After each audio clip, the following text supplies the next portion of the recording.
Yo, what's happening?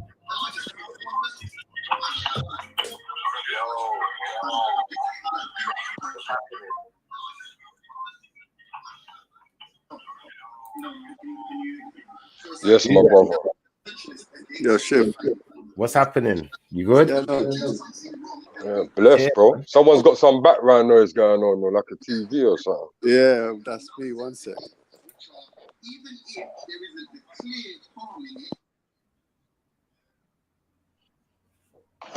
So what's good out there, man?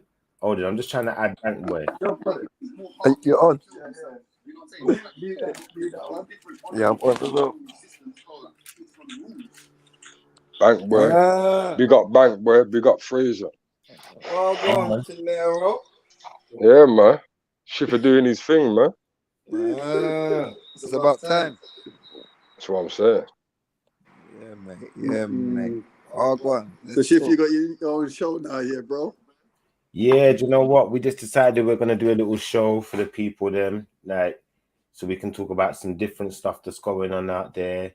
You know, get into some different ideas and different survival tactics at this time, because we want to be talking about Corona season. We're not even calling it coronavirus right now. We're calling it Corona season. Oh, mate, the world's on lockdown, bro.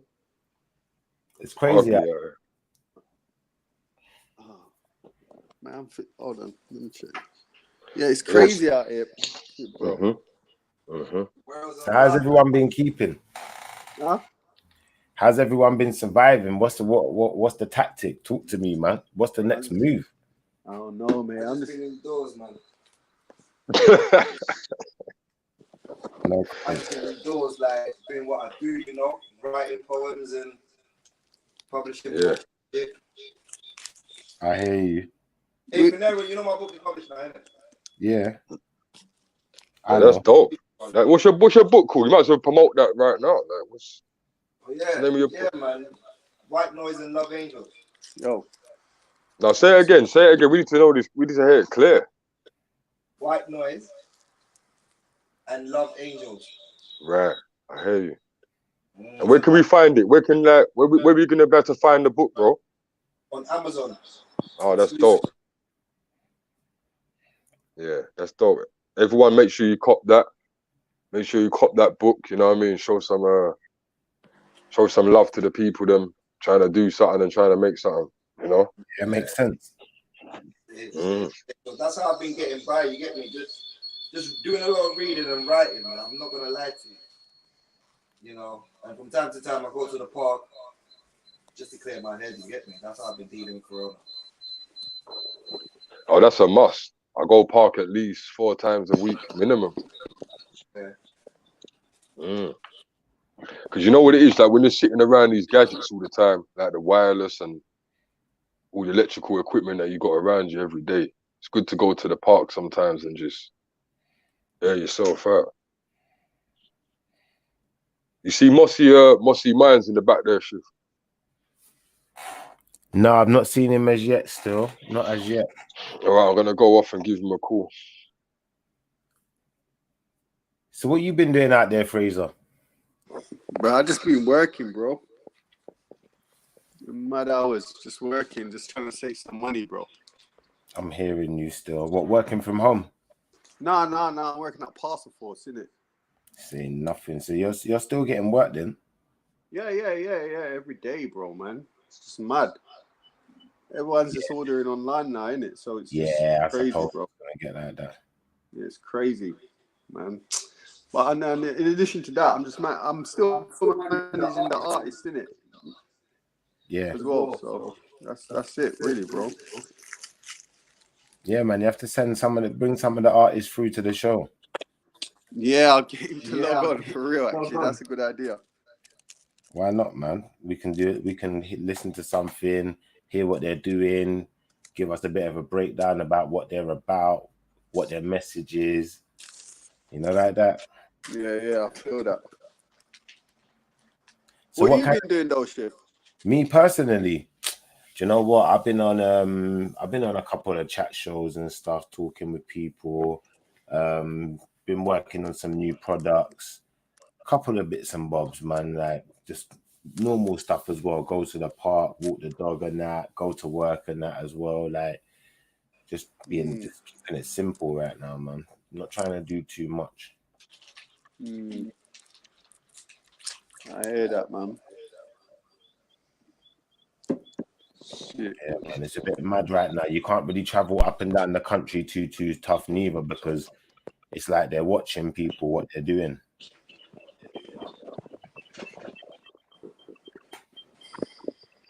I'm telling you, man.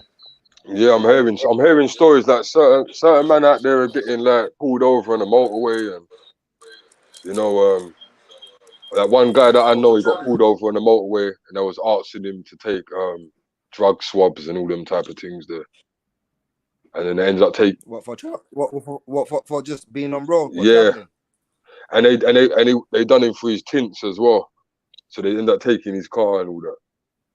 They had to go and get it back, but they're out there though. If you try making these long distance journeys, because you have to understand that every car out here is actually registered, so they know where your car's supposed to be registered to when it comes up on the computer. Yeah. So if you're going in the opposite direction, you know, they're like, where you going? Yeah. It's a different situation. So they have to be careful when they're gonna take them risks. Yeah, trust me, man. I have to be careful out here right now. It's serious times out there. But you know what? Yeah, to answer like Shipper's earlier question of like how man's been coping as well, bro. The new coping mechanism like I'm working with is I'm just not even talking about or entertaining or talking about coronavirus no more. Anyone who wants to call my phone and chat about coronavirus, like I've just told them to allow it. You know, I'm not listening to the news. I'm not watching nothing. I'm tired of reading like all the fear mongering shit. I just I'm not involved anymore. Like what's gonna happen is gonna happen, innit? That's the way I see it. You know, what will be, and there's nothing that I can do or anyone else for that matter can do to stop it. So just like keep the faith, pray, you know, and keep vigilant and stay vigilant, innit? Apart from that, no, definitely. No, definitely prayer is the most important thing, because like I've been saying in my videos, is like I'm hearing a lot of people like talking about this and talking about that, but I'm not really hearing no one talking about getting closer and building a relationship with God. Nah. Which will obviously be the most important thing, as we haven't got the same ammunition as these guys. Yep. So it's obvious that we cannot fight this fight on our own. So it just, you know, it's kind of sad at the same time, because you think to yourself, well, look, we've gone through this now. Like, people should start waking up by now. It's funny. Like Passover just finished like yesterday, innit? So I've been telling everyone about it's just exactly like the Passover shit. You know, when the angel of death is coming through, you know, you if you got the blood of the lamb on your door over your household, you're protected, innit? So nowadays, but since Jesus died for our sins on the cross, no one has to slaughter no lamb no more. He is the Lamb of God, innit? Exactly. So you plead the blood.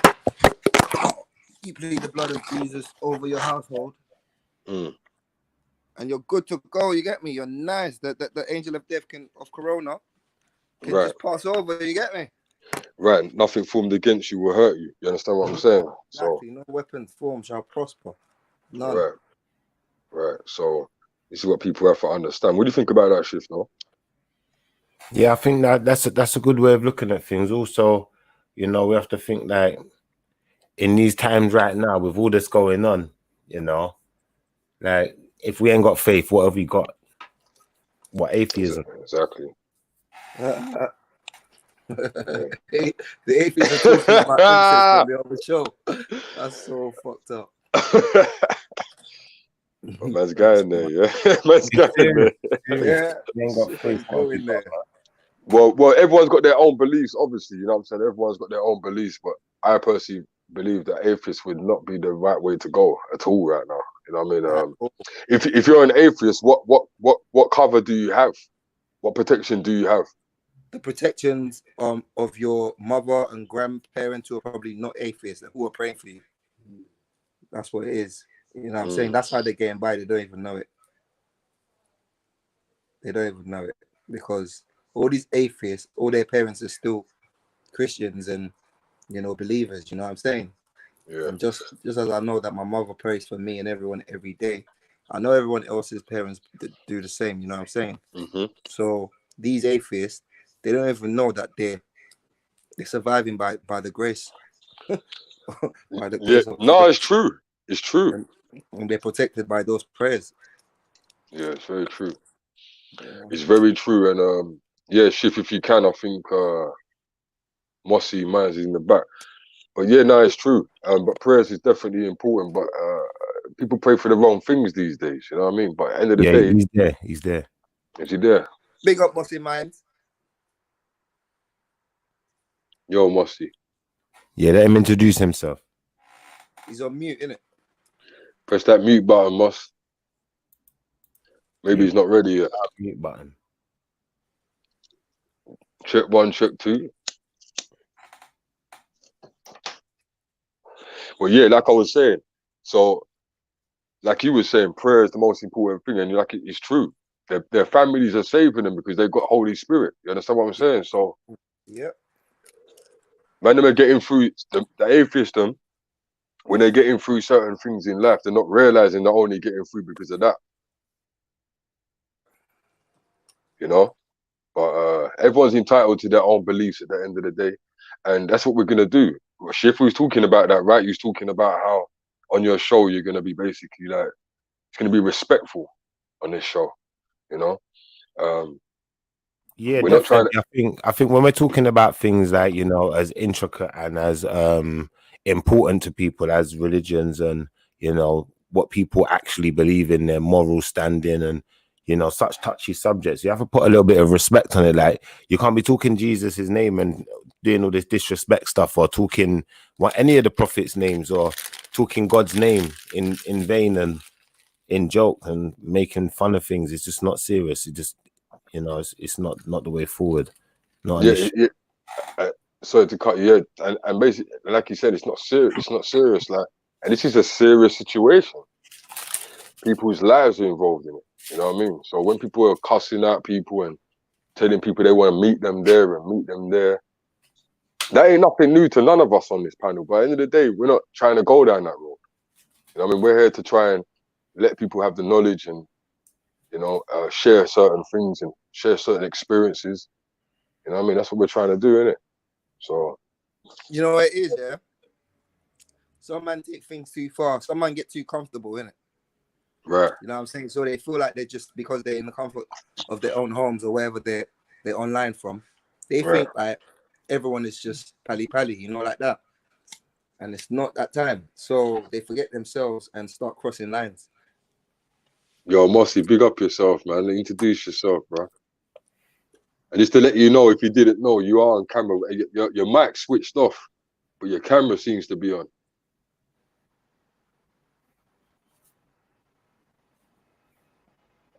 All right, listen, your camera's working, but your mic's not working, yeah? So we can't hear you, but we could see you. Yeah, tell him to jump off and enable the mic, innit? Yeah. You need to, if you're using a laptop, bro, you got to go to the settings and enable that.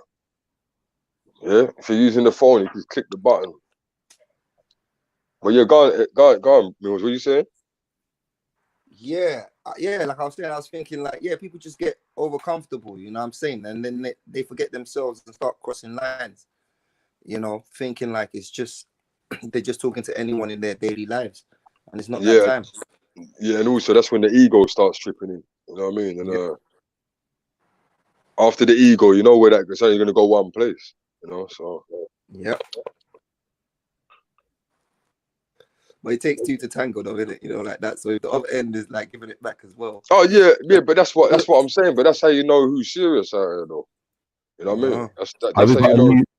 We got a new person in the chat room. We've got someone called Lee. Oh, go on, Lee. What's happening, brother? Lee, big up, Lee. Yeah, hey. How you doing over there, man? How you been getting on? Good, man. I messaged you not long ago to see how you were getting on. Okay. Yeah, I've been kind of busy, but not really that busy, to be fair. In the house a lot, just putting things together and that. Yeah, waiting for a new fucking mix of yours to come out. That's what I'm waiting for. Come on. Tune come out by now. Come on. Yeah, but this lockdown stuff has got crazy now, isn't it? Yeah. Yeah, it's absolutely mental. I swear you live near to an army base though and all of that. Like they was talking about bringing out all the army and that, but have you seen any armies? Right next to it, mate. There's activity all the time, mate. Continuous. Fuck, you know. Well, Continuous. Going up, mate. They reckon there's going to be like 6 waves of it, mate, and we're only in the first wave. Fair play, no. I know these are money's clued up. It's going to go on for at least another year or so, man. Easy. That's what I'm thinking. Yeah, no. Yeah, sounding dramatic out there, man. Well, what do you think? They are going to loosen things up. The lockdown's going to come off in about another 3 to 6 weeks. But the social distancing, that's going to go on for at least another year to 2 years, at least. What's going to go on for 2 years? What's going to go on for 2 years? At least the social distancing. Okay, yeah. That might just be the new thing. It might just become the norm, you know. Well, that's what I mean. But there'll be no major gatherings for at least a year to 2 years, and fucking no concerts, no festivals. Edrin, it's Demolition Man. It's Demolition Man. Remember that movie? Yeah, man. They're turning everything so that, well, basically, a lot of it is fucking fucked up, mate. It's just mental. Yeah, I mean, they're just trying to bring out new laws and everything now, and it's just fucked up. Yo, Mosslands, you can use your phone. If you go on your phone, use the link in your phone. Unless that is your phone. If it's a laptop, go on your phone, because then your phone should have a built-in mic. If you got iPhone or you got Android, anything like that, just run it through that. You should be fine. Yeah. Worst case scenario, if you need the link sent again, like, let us know, man. We can do like Morse code. Just flash the camera off and on. This is the phone flipping, bro. Oh man, we're having you're hard work, ain't you? And you get your girl's phone. Get your girl's phone or get someone else's phone and log back in, innit? Like, because all he needs to do is just enable mic. He just needs to enable mic. That's all he needs to do on the phone. Enable mic. Enable mic. All right, come out of the program, Mosslands, yeah, and then go back into the program, and it's gonna say enable mic and camera, yeah. You have to hit the button that says to enable them first. So enable them to start off with and see if that makes a difference. Yeah, that will make a difference. If that don't make a difference, I would honestly suggest like get someone else's phone and log back in that way. Probably makes a lot of sense at this point because, you know, we don't want to just be throwing up smoke signals and writing on bits of paper. It gets long, doesn't it? Anyway, so, yeah, my brother Lee, you were saying to us now that there's a lot of activity at the army bases and stuff right now. What kind of activities have you seen though? Well, I drove past 2 days ago, and there was fucking 3 helicopters that landed. Flipping about 7 or 8 trucks and loads of fucking cars and that, mate. Just fucking loads. What's all that about though? Fuck knows, mate, but they're supposed to be social distancing. Hey, bro, slow down on the swearing, bro. Yeah? Please. Yeah, sorry, man. All right, man. Safe, bro. Yeah. Our Mosslands is back, Odom. There was just loads of coppers and that everywhere as well, man. Just they're all over the place, literally everywhere. Mosslands, we still can't hear you. Yeah, it sounds like something out of a movie. Yo, Lee, what area was that? Where all the helicopters and that? Wiltshire. Oh yeah. What is that? Are you sure there's not a base around there, like a underground or like a army base? Mate, I'm right next door to the army base, and we've got like an underground city on us. Oh, you know about all that, yeah? Yeah, of course. I've lived there all my life, mate. Yeah, I've been down there. Right. Do you mind telling the people a little bit about that? Just a little. Oh, a little bit. Yeah, a little bit of what you know, that the activity, how you know this, and From people that live around there that work there over at the MOD and that, you just hear things from them and just like that. I hear you. The intel and just put it together, innit? Really. Wow. Yeah. I was meant to do a video on underground bases. I did put one together. I haven't actually put it out yet. You know what I mean? You found in there through Box Tunnel and that lot. If you look it up online, there's a lot of it online actually. Yeah, no, there's plenty. You know, I'm sure you know about Phil Schneider then. Yeah. Oh. Yeah, Phil Schneider. So, who said the vetting was going through? The big boss guy, yeah? Yo, Muslim's Minds, you there? Bro, you still having problems with the audio? What are you using? A Motorola Flare or something, bro? What's going on? Sure, it's not taking the audio off or something. But you I don't know.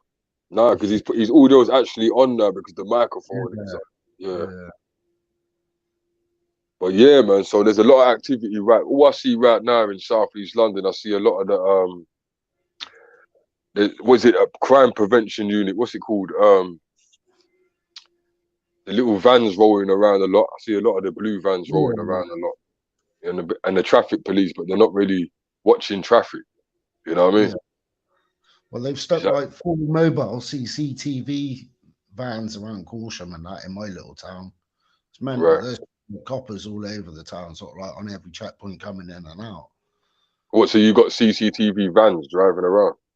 Yeah, they're driving around, mate. But then that's probably because we've got MOD base in Corsham, you know what I mean? Of course, yeah, you're right near the base as well, so that would make sense.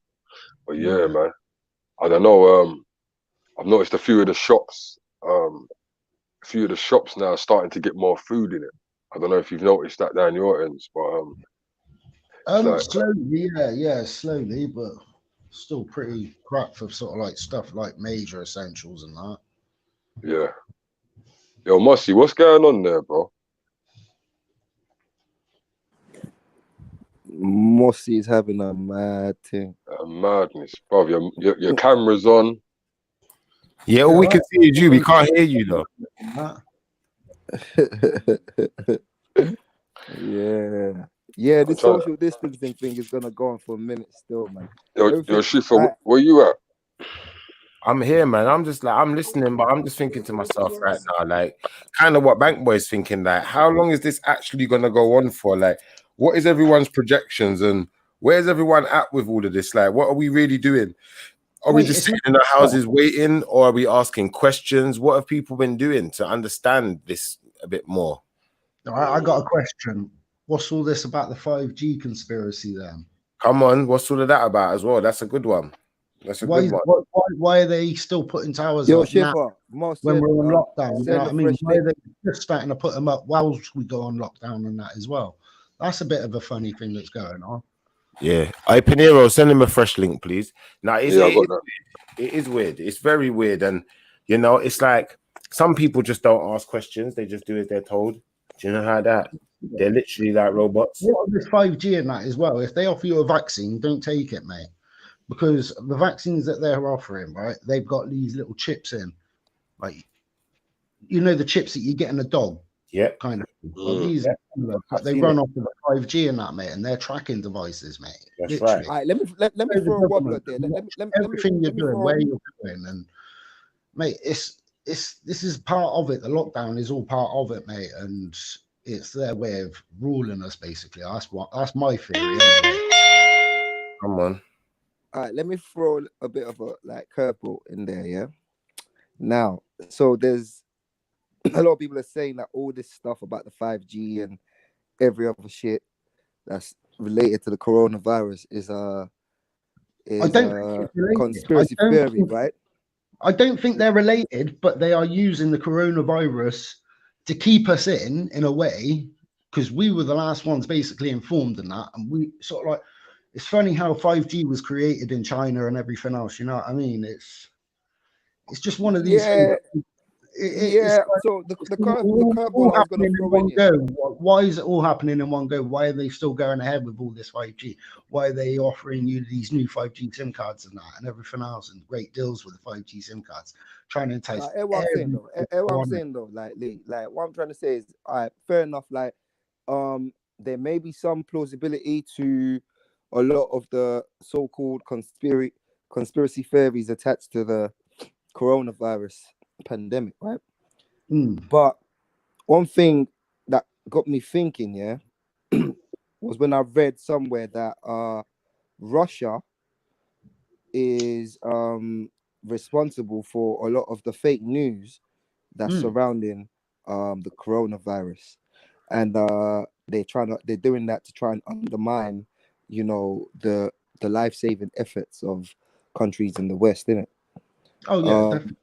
So, and I had to say, you know what? That may be plausible. You know what I'm saying? That might make sense, because do you remember during the Trump election and after, and they said Russia was paying a lot of money to Facebook through Facebook ads to push a lot of fake news in it that skewed the results of how people voted for the election. You know what I'm saying? So when I remember that, and I think, and I hear now that they're kind of doing the same thing, it's not far-fetched, So for that reason, I've been taking a lot of the things that's coming in my inbox and my WhatsApp about the coronavirus. I've been taking a lot of it with a pinch of salt, like that, because you just never know. The coronavirus, it is a virus. It's got to be something that's come out of a lab, right? It's man-made, and basically they're using it so that they can get everyone on lockdown and they can create this vaccine, right?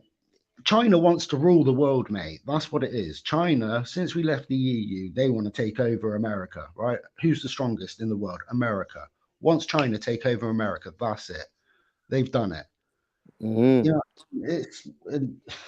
They've created 5G, right? So they're being in control of it. If that's all around the world, mate, they've controlled the world.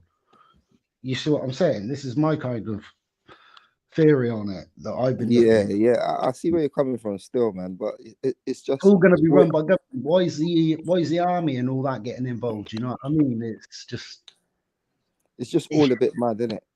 Like, and from my own personal perspective, it's just like, what can I do about things? And a lot of these things, there's not much that I can do about it, or there's not a lot we really can do, mate. We just got to sit down and listen to what we're told to do, mate, at the moment. But what I can do is just try and get on with my life as best as I can, while keeping the faith, and you've got to keep the faith, arming myself with a lot of prayer. A lot of it is to do with faith, mate. Just keep your head up and just keep positive, mate. That's all you've got to do at the moment. They're trying to bring us down to a point where they can control us. Exactly. That's why. So far, they're winning. You know what I mean? Once they've got us all under control on that, mate, they start easing things and letting us out again, because they can monitor us better. If you start looking around and that, mate, they're starting to put up these 5G towers, and every 5G tower has got cameras. They want to be able to monitor us, mate. That's what it's all about, monitoring the whole fucking world. Needs to be monitored. I mean, if they really wanted to, like the camera thing, they could just put a camera on every traffic light, do you know what I'm saying, in the country, and that would be probably a lot easier than, or more effective, should I say. But with the 5G shit, mate, if you've got a 5G SIM card in your phone, mate, you've got a 5G phone, you cannot turn off the GPS. That's one thing I've learned. You can't turn off GPS on them. So, I mean, they're always going to be tracking you, mate. Everyone's got their phone in their pocket or on their hand, you know what I mean? So they're tracking every move you make. That's bonkers. Do you see what I'm saying? When you look into certain things and start looking into it deeply, mate, you start seeing little codes, and you can put these codes to other things. And I mean, they monitor us anyway, like that. In a way, if you know what I mean. With everything that's going on and everything that I'm reading, like all these different conspiracies and that, in a way, they're all kind of linked. I ask everyone, and they all come up with different perspectives. And if you look at it, they all kind of link up in some way or another. You know what? You know what as well? Like it's funny because living in London, like I'm not sure whether it's the same around the country the way things are in London, but it kind of was highlighted to me more yesterday when I read somewhere that somewhere in the country, bus drivers are catching coronavirus from handling cash. And in my head, I was just like, how's that possible? Because in London, plastic money, mate. It's all this plastic money. It's just Oyster, like it's just Oyster card. Like we ain't used cash on buses. Around there, we got Oyster. See, the old people they got 5 years. The old people around there have got the bus pass, but around there, most of it's all cash and that. You know what I mean? Now everyone's used. So now that's making sense. Like, yeah, buses and that. It's all cards, sort of like cash and that. Really, unless you're an OAP and you got your bus pass. Yeah. Or student. And students still have to pay some cash. You know what I mean? So. Yeah. Really, so that's mad. That means in London, everyone on half the buses around here. You know what I mean? Everyone is already getting like surveilled in London anyway, because you know from when you're using your car to spend, you know they know where you spend, so they know where you are. On the bus and then when you get on the bus with your oysters and everything, and this is what I mean. Like they've been tracking us for years, mate. But now they're trying to figure out a way of tracking us continuously, and that's with 5G, mate. I hear that. You know what I mean? If you want to be tracked, get 5G and carry your phone with you all the time. You know what I mean? That's one way you'll get tracked. If we have to, what are you saying? Yeah, you know what are you saying? You end up having to go on 5G. Yeah, it's working now. Yeah. It's good to introduce to each other, man. Yeah, man. Big up yourself, cuz. Introduce yourself. Big up yourself, Muslims, man. I'm glad you got it sorted. Say that again. Yeah, I'm glad you got the phone sorted, man. Yeah, sound shifter. So you want to introduce yourself to the panel, to everyone? Like, tell us a little bit about yourself, how you've been surviving in Corona season.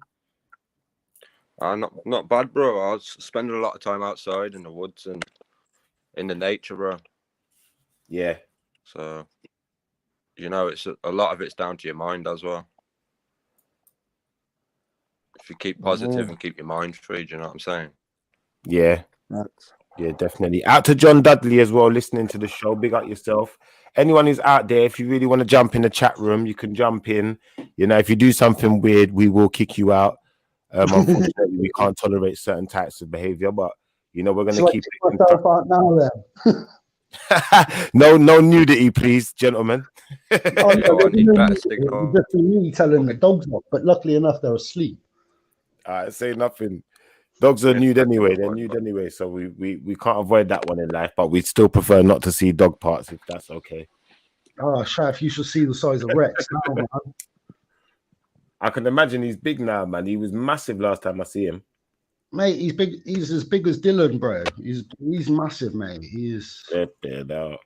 His head's just huge. You know what I mean? He's proper grown into a dog now. Come on. He's proper good though, man. Absolutely wicked off the lead, mate. Take him over the field. He's wicked, man. He loves running. He's fucking fast. Sorry about my language, but he is fast. Out to Love Is Law as well. Out to all the people watching at home, you know, make sure you leave comments when we're talking about things. And if you got an issue with something or you got something to say, like, speak out. Like, let us know how you're feeling out there. Let us know what's really going on. We want to get in touch with the people out there and see what's going on. So, who was I talking to a moment ago? It was Mosslands. So, obviously, you've been like in the wilderness a lot, kind of, by the sound of things, you know, like kind of roaming. Like, so how has it affected your life? Has Corona season not really changed much that's going on in your life then? Are things kind of stayed the same, or is it a big change right now? He's got his mic off, isn't he? He ain't going to be able to tell us. Yeah, you got to put yourself off a mute, brother. No, it's not that, you know. It's the fucking signal in this hot yard, yeah. Sorry for swearing, people. doing my head in. The signal when you're talking, bro, it sounds all alienated. Yeah, like, picking little bits up. I heard that you said something about how did they discover the Mayans and stuff like. Yeah, that obviously you was telling us about what you've been doing, yeah. Like, but how has this Corona season affected your life? What kind of changes has it made? Is there any dramatic changes that you can point out?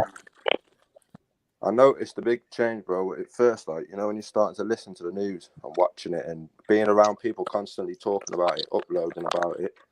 Yeah. You think that it's affecting you or whatever, or you might have it or something.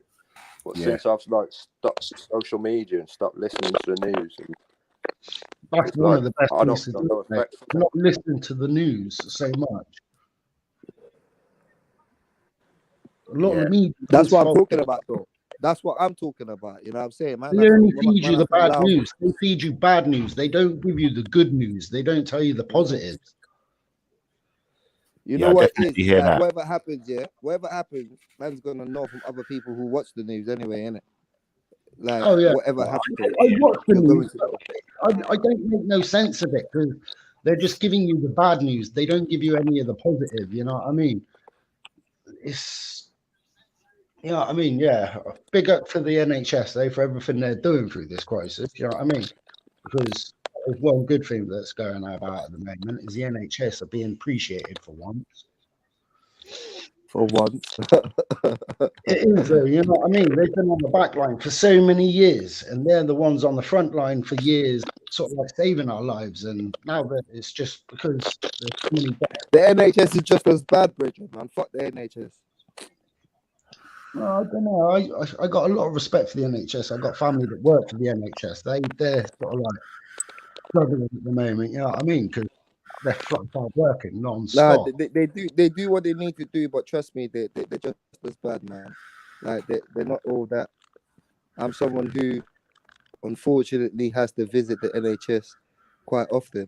So, like, they're not as cracked up as what they're made to be. It's not all rose tinted windows now. Oh no! Of course it's not. Of course it's not. But at the moment, for the stuff that they're being put through, you know, I mean, it's a lot. But I will say that, you know, for the condition that I do have, I am grateful that I do have the NHS. That I will say. That we have got in Britain, you know what I mean, is the NHS. Yeah. But sometimes, a lot of the times, it can be fuckeries. Trust me, man. Oh yeah, you know, I agree. Definitely, yeah. Mm. Everything's got a good and a bad side, man. Oh yeah, everything. That's when there's the positives and negatives. You know, one of the bad sides to this stupid Corona nonsense is queuing up at every Ross Clock shop I want to buy something for. And sometimes I just want to get one little item. Just one item. Yeah, try not to swear though, but we get you. Oh, sorry, yeah. I'm trying, you know, I just want to get one little item and I have to line up and queue up for 25 minutes. Really, like that's the one thing that's been messing with me. I'm not gonna lie. It's been doing my head in. Yeah, I get that. Huh? I get what you're saying, but I'm quite lucky because I live in a small town, so there's not a great deal of people that do go to the shop at the same time. So I can't really about that. Nah, in London, man, like you're trying to get anything from Tesco, Sainsbury's, Co-ops, you are lining up. You're queuing for minimum 20 to 25 supermarket. Yeah, fair enough. But even in off licenses and news agents around here, man, you're queuing up. See, we haven't really got queues outside. Just sort of like the major supermarkets like Asda and Tesco's and Sainsbury's. There's like a 5-10 minute queue. You know what I mean? It's not that bad around here. Yeah, man. The shop's right outside my house. You have to queue up, bro. No, right outside my house, and like you have to queue up, and it's annoying. And sometimes I just want a little item. I don't want nothing big. Like I just want to pick up one thing. Yeah, you know what I'm saying. So that's the only thing that's been getting to me, really. Apart from that, no, man. Life goes on. That's the way I see it. The only thing life goes on. Mostly is not seeing my kids. You know what I mean? I can't see my boy. He's got breathing problems, and if I was to have corona and take it in the house, then it's bad for him. You know what I mean? So it's nightmare. Yeah, me too, man. I haven't seen my son since all of this started. So yeah, same as me. It's been about 2 months now. Crazy. Yeah, it's a good job that I got video calls and that. You know what I mean? I call him every day, and he calls me. So that's one blessing. But it's not actually being there and being able to give my hug and that. You know what I mean?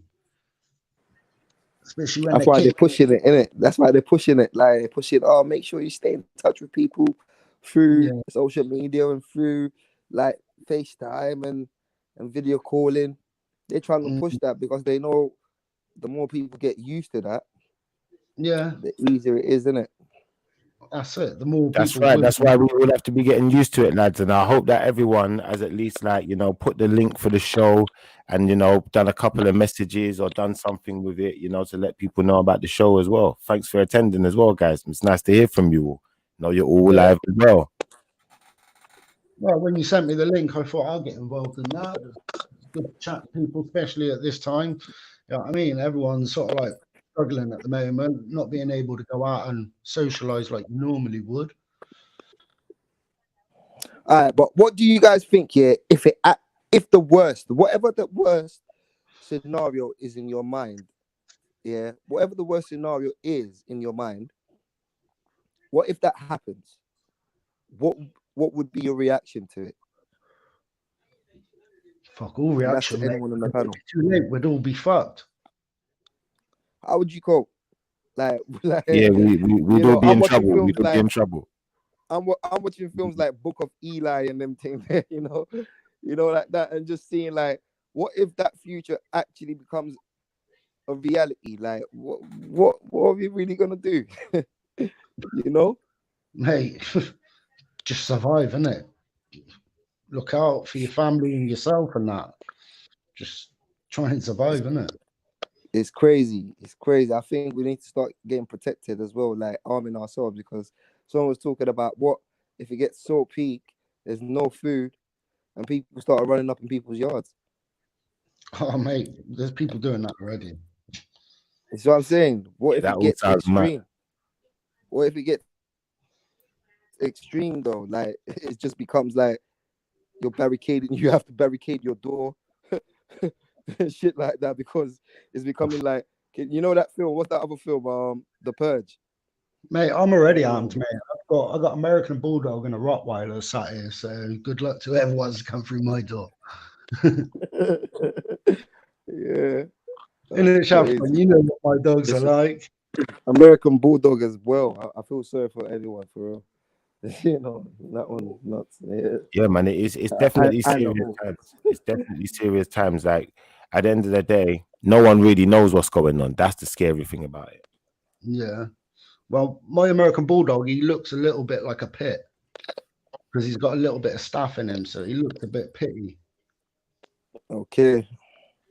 He's hench like a pit as well, man. He's a beast. I can imagine, man. So where have all the deaths been? Where have all the corona deaths been? Because I've not seen any corona death myself, but I've heard about corona death. I've not seen any, and I don't know anybody that has died from it. And to be honest, I don't actually know anyone that has been infected by it personally. Okay, because I'll be honest, I can't say that I've honestly seen anyone with coronavirus or heard of anyone I know dying from it or suffering from it in any way. Exactly the same as me. I personally haven't. Say that again. I agree with that, Schiffer. Yeah, it's hard. It seems to be hard work to find the corona patient out here. A lot of people as well. If I ask them, do you know anyone that's had corona or anyone that's suffered with it?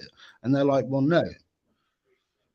It also seems to me that the normal deaths that we'd usually be having is disappearing. There's no like speech about it. There's no newspaper reports of someone dying of a brain hemorrhage or a heart attack. No, but they're all sort of like labelled as corona deaths. Exactly. It's like That's I what could I'm go saying. out. It could all be I could probably go out tomorrow, right? Shoot myself in the head, right? And it'd be like, oh, a 37-year-old from Wiltshire's died from coronavirus. You know what I mean? My family ain't going to know because they're not going to get to see my body, are they? No. Psychological warfare. It is, mate. It is. There's people committing suicide and that, you know what I mean? And you think about all these mental blokes that beat up their women and that, and they've got to stay inside with their blokes, mate. How do you think they feel, man? This is just torture on people, you know what I mean? Yep. That's another thing with the 5G. Yeah. Our bodies is like a radio mast. We've got like electric. We're antennas, mate. We're antennas. We're full of water, mate. All they've got to do is tune in a certain radio wave to us to tell us to be violent, to tell us to be stressed, to tell us all sorts of things. We use radio wave frequencies in modern warfare, in fucking warfare and that, wasn't it? In war. Yeah. In the war and that, they used it. What was it called? Yeah, I've actually done a video covering that topic, you know, with the 5G. Yeah, what was it called? They even used one in the Hulk film. Bloody great big massive speakers sending off that wave, sound wave and that. Yeah. It's like that, but it's more of a radio wave. More sort of like more like a microwave, isn't it? Yeah. It's more micro. About, man. Another thing Dom was covering as well. I don't know if you've been watching Panero's Mind, yeah, but he's also covered like, you know, the planes flying in the sky and stuff. Have you seen all the stuff they're emitting into the sky when they're flying? No. Well, there's arguments saying that they have to waste the fuel before they land because the weight of the fuel will stop them from landing correctly. But that don't explain for the fact when they're like 700,000 feet up in the air, when they're not about to land, but they're fucking expelling all that crap out the back of the engines. Do you know what I mean? Like, where are these clouds of pneumonia coming from and stuff? Well, yeah. Yeah, I know what you're saying. Yeah, it is quite mysterious when you look at it that way, because at the end of the day, you know, why are they dumping fuel in it? Like, it doesn't make sense. It just don't make sense. And all that's in the fuel, bro, is left. And I've never heard them dumping fuel just so they can land properly. That's a bit odd. Yeah. Well, I've got someone that's he's like a captain. He flies the aircraft and that. He was in the military for years in the RAF, and he's left there and he's gone on to like flying for a company, and he was telling me about it all. But there's also things he's had to swear down that anything he sees in the sky and that he's not allowed to talk about. That'd be things like UFOs and that, then probably. This is what I'm saying. Man are not allowed to talk about things. Things are being hidden. Now, this is exactly. Yeah. And what happened about that message that guy had received? Just a random guy in Hawaii or something. He got a text to his phone from something that was flying in the sky, and it told him, it gave him all these codes and everything. He put it on the internet, yeah. And then all of a sudden, like, the government closed down his Facebook, took everything off him, his name. He totally disappeared. And nothing's ever been heard about that guy ever since.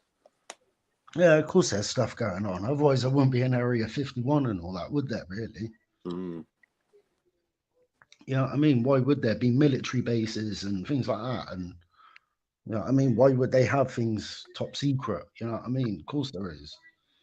I mean, the police are getting trained by the army. Do you know what I'm saying? Yeah, of course they are, mate. Last time that happened was with the IRA and I. It's either going to be military or civil. That's it. You know what I mean?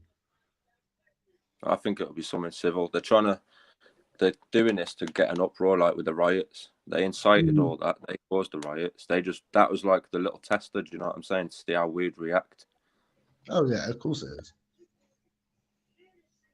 And like the last time we seen police being trained by military was in Ireland, and that was through all that rubbish going on with the IRA and that. Do you know what I'm saying? Where there's like a training camp near me, and they're continuously training all year round. Yeah. All right, guys, I'm gonna have to go because I got to go sort these dogs out and sort myself out. All right, man. Thanks for coming by, man. Bless. Yeah, cheers. Right. There's a lot going on that needs like to be answered for, though. At the end of the day, you know, there's a lot of things that's being hidden you know, and not being spoken about. Definitely. We need Yeah, to man. keep connected as well.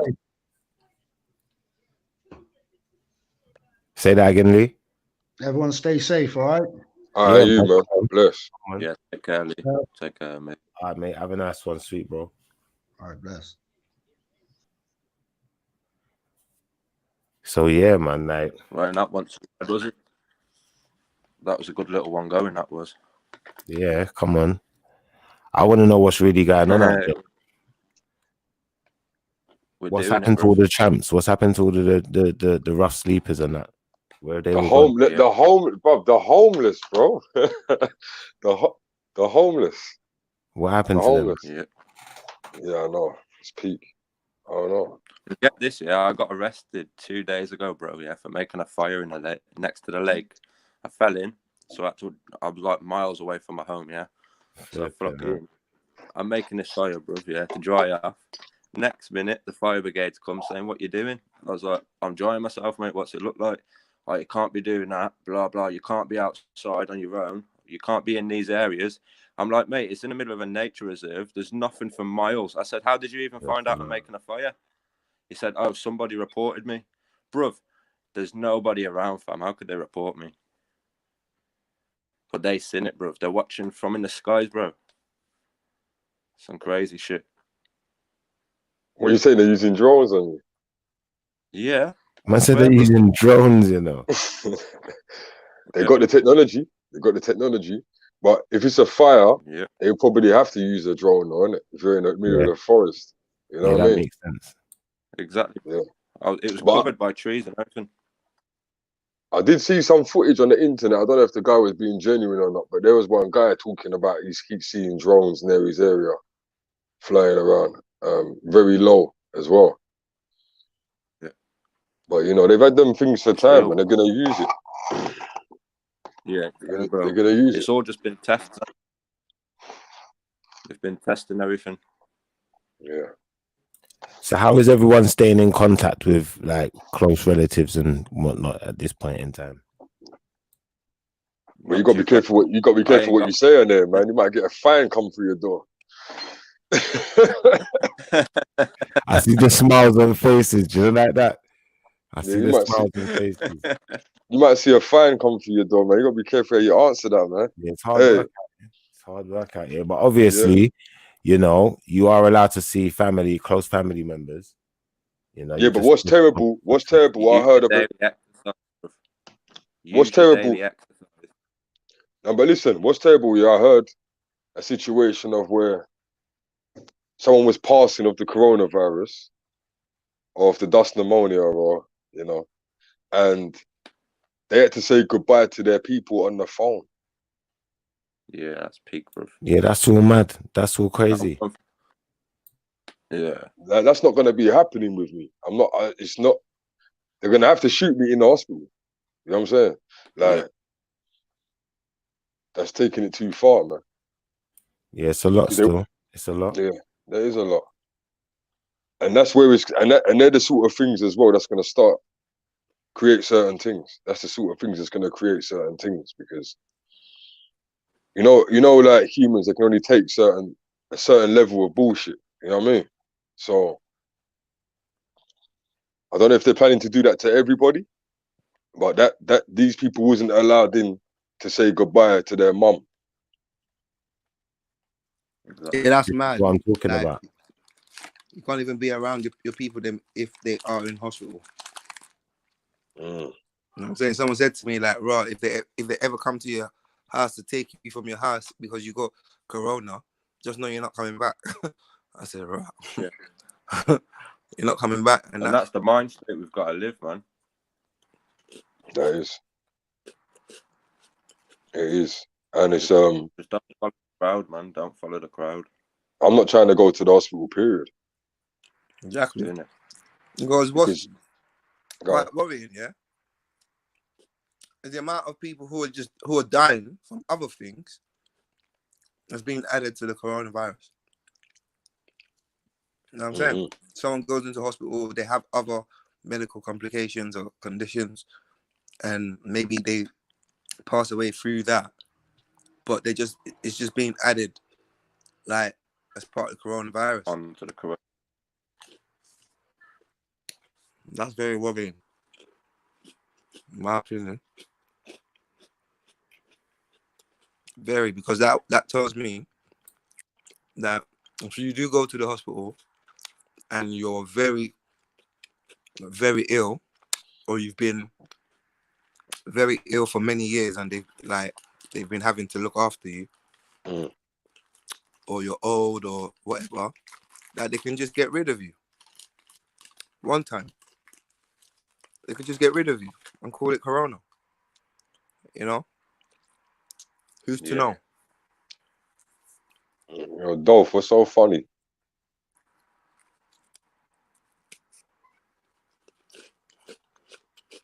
Funny ass dude, man. Yeah, there's some funny guys out there, man. Trust me. But at least we got viewers, we got people out there watching. So to all the viewers, like, big up yourselves. Thanks for tuning in. Yeah, it's the Schiffer Show, Panero's Mind. Like, we're talking right now about coronavirus season and what's been going on. How are people surviving? You know, what's the download? What's the download? Furthermore, you know, what have you seen? What haven't you seen? What have you heard? What haven't you heard? What have you got? What haven't you got? Do you know, like that? What have you missed out on? Exactly. One thing I'm saying, bro, at least for a week at the minute. Right. What's your take on that? They're waiting for they're trying to give us that trap, like hang the donkey, the carrot in front of the donkey. Do you know what I'm saying? Yeah, but everyone still follows. Everyone still follows, though. Yeah, because everyone is sheeple, isn't it? People are sheep. Exactly. Yeah, there's a lot of sheep out there, man. You know, it's not really their fault, though, to a degree. No. The levels of manipulation has just gone through the roof now. So. Yeah, but at the same time, though, like, it's also where you're coming from, innit? Like, if you're coming from a place where you've been brought up in a way, like, you have a certain level of understanding of things. Anyway, you know, you're not just gonna follow anything that anyone says, innit? Well, you shouldn't. Education. Yeah. Education, your own family background, and, you know, belief systems, all of that, upbringing, morals, values. Is about money. One thing you never learn in school: money and business. No, it's funny, isn't it? We're taught to get a job to work for the government. Yeah. And another thing that Schiffer pointed to me at one time, and it kind of stuck on my mind, is like, he said, like, when we're at school, what are we being prepared for? We're being prepared for the workplace, right? Okay. Yeah. But then you're not allowed to share your answers with your friend, with anyone during exams and anything. You're not allowed to share answers. You're not allowed to, you know, you be covering your work and shit like that. If you help anyone else, you get in trouble. Yeah. What sense does that make if we're being prepared for the workplace? Teamwork, and they teach you teamwork. You know what I'm saying? Ain't that what people do at the workplace? Like, if I don't understand something at the workplace, like, you know, I just go to the next person and say, how do you do this? Yeah, but the only thing, I do get what you're saying, but the only thing with that, you won't know what level you're at. If someone keeps helping you, then you get the people that bully people to want to make them do the whole thing. So that does... like, helping you to understand it, innit? Oh, yeah, it's of not course. Just helping you. It's like, you know, sometimes, the teacher might not be connecting with the youth. You know what I'm saying? Now, the next youth understands what the teacher is saying, but the other youth doesn't understand. But you know what? Because they're both in the same class, they're both in the same age, the one who understands is able to, like, communicate the thing to the kid that does not understand in the way that he does understand. You feel me? Like, I relate to that. you know, so it's like, okay, the teacher said it, I didn't get it, but my brother told me, oh, now I got it. You feel me? So, and then from then on, he knows it, so he can use it. And that's exactly what it is at the workplace, you know? It's not like you get someone to do it for you all the time. I'm at the workplace. I don't know how to, you know, work this particular software. You know, I go to the person who has been working here using that software for, you know, an amount of years or whatever. He's got experience in it. How do you do this? He shows me one time until I get it, innit? When I get it, boom, that's it. I don't have to go back to him, innit? So why can't you do that in school? You know, not because what the thing is teaching you to become individualistic. You know, like. Well, Bank Boy, I was gonna ask you, like, because I'm listening to what you're saying, but I was gonna ask you, are we being schooled in some way now? What, through the coronavirus, you mean? Obviously, yeah. The coronavirus, the whole, you know, situation behind it, how we have to live and what we have to do now. Are we being schooled? How do you mean? How do you mean? Go on, you explain. Well, I mean, in a sense of, like, everything has to be scripted new now, innit? You can't just go into the shop anymore. Yeah, you can't just do anything anymore.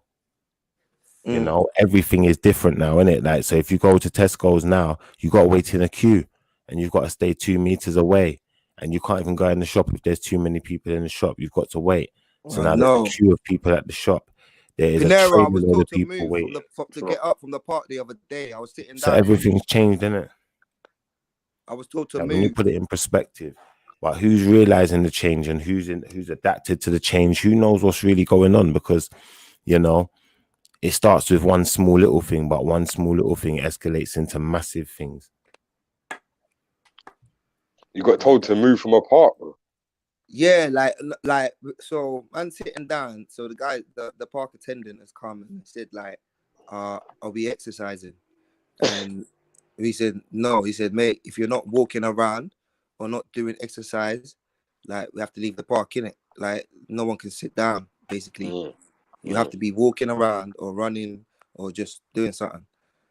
So I was like, rah. I read about it, but yeah, I didn't think it was actually going to happen to man. You know what I'm saying? So, and then the next day, the police was in the park enforcing that shit.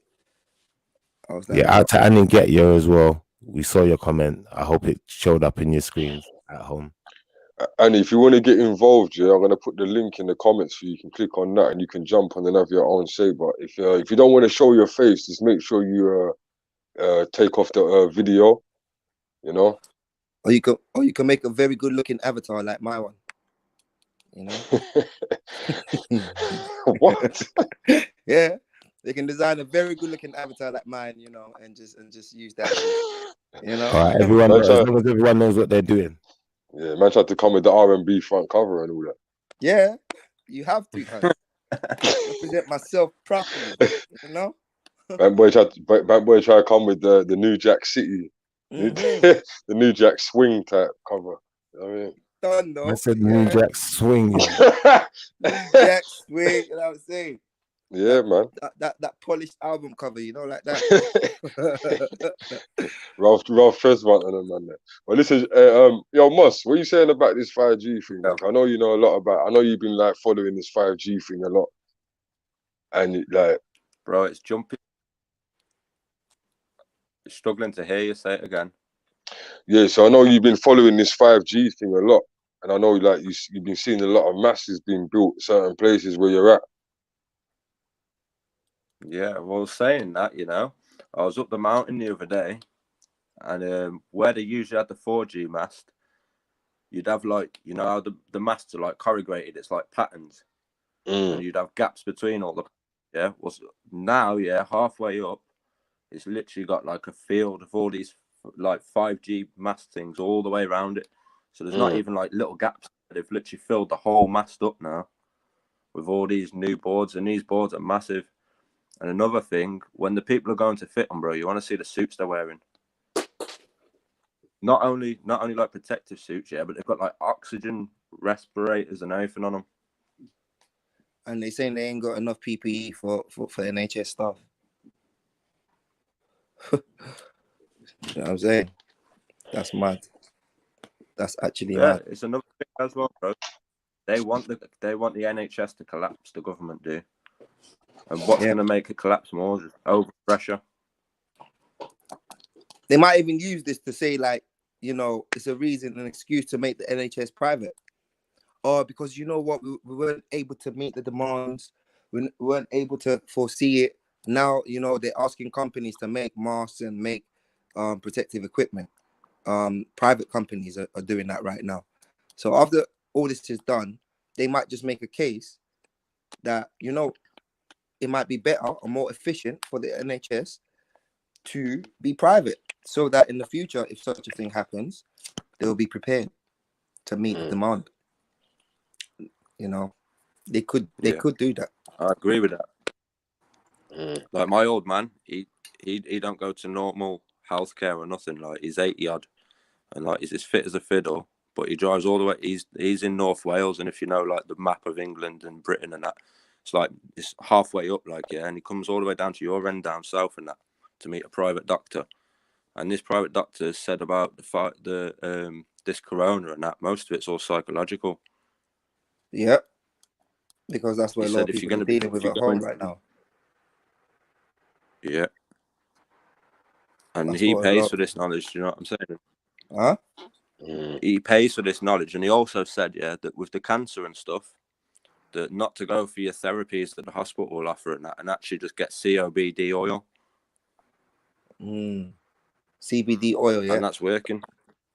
But you got to start that process from early, you know, as early as you can. Yeah. Yo, Annie, I put the link in the I sent a link to you, and I put a link in the description too. You can jump in from there if you wanna.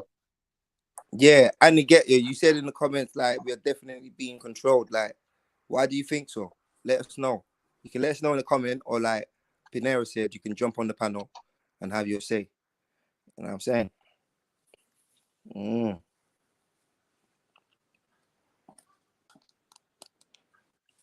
That's interesting. Oh yeah, they arrested the man for going to the hospital to see what's happening because the media are reporting the NHS being under pressure, and that might not be the case. Yeah, it's true still. Like, how many people? I don't know. I've not been... Yeah, exactly. Where are these statistics, you know? Why can't we find these statistics? Yeah, man, I want to see some figures, man, because I'm hearing a lot of figures. I ain't seen a lot of statistics written down, though. And where's this live leak of like fucking, sorry for swearing, you know, Boris Johnson now is in hospital. Why can't he give up like a public announcement if it's so bad? Why is he not threatening to everyone, please stay at home, look at me? Do you know what I'm saying? No, but have you checked it though? Like, has any of the celebrities or high-ranking political figures died from this? The ones that say they've got the coronavirus. You know, so many people are dying. Like the other day, I saw a figure like 1,000 people died in one day. Like, raw, 1,000 people in one day. That's normal. Okay, so but none. Idris Elba is not dead. Tom Hanks is not dead, and they announced that shit over a month ago. So how come all the celebrities and Prince Charleses of the world that's saying that they got the coronavirus, how come none of them's dying? You know, yeah, there's not even 1% of them. Yeah, not even 1%. You know, at least make one of them die. So we might start to believe you. You know, a couple celebrities are dead from coronavirus. A couple high-ranking political figures are dead from the coronavirus. Okay, maybe it might become a little bit believable. You know, but none of them's dying. No, it's just the common man. The Spanish flu was the worst. And that was that was a virus, you know what I'm saying? Like this virus is not even a virus, bro. It's like, it's weak, man. 80% of 80 degrees of hot water will kill it. So it makes you wonder, like, how's it even traveling from like countries to countries, whether it's through people's skin or whatever, yeah? It's like it lasts 4 minutes on your skin, but then metal objects and metallics, it lasts about 10 minutes. So how is it even spreading as fast as it is? Do you know what I mean? It's spreading to countries where nobody's even going in and out. But there's places where there's no links joining them. Do you know what I'm saying? But they're getting it still. Software. Oh, go on. What are you saying? I thought I'd just jump on quickly. Let's hear what's going on. I don't really know that much, but I might be able to put in 2 pence. Hello to everyone. Well, boy, I don't know. You tell me what you lot know and what you've caught up on, innit? Because I don't know. I'm not really a conspiracy theorist, but I do kind of look out on certain things. What do you lot understand? Is it sound waves? Is it a vaccination? You kind of let me know where you've got your ground started, so at least I know where I've come into the conversation. We've kind of got out to the point of 5G, really, to be honest. 5G. All right. So, from my understanding of what 5G is, and anybody who's a bit of an IT technician, it's to do with sound waves and frequencies. We all learned about that in school, where you modulate sound waves. If you're quite aware, then you would understand that your microwave and your telephone is sending at a 2.5 hertz. We as humans, we're around about maybe 4 to 6, up to a maximum of 8 hertz. And if you're talking in kilojoules, then you're talking about maybe 60 kilojoules, which is the same thing which is 5G currently is.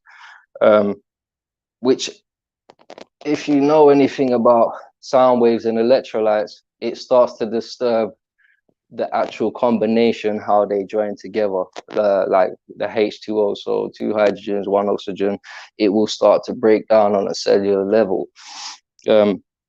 So the towers itself, close up, they cause a lot of radiation. They drop off, but then you need small emitters to make sure that it continues within a 1 mile radius.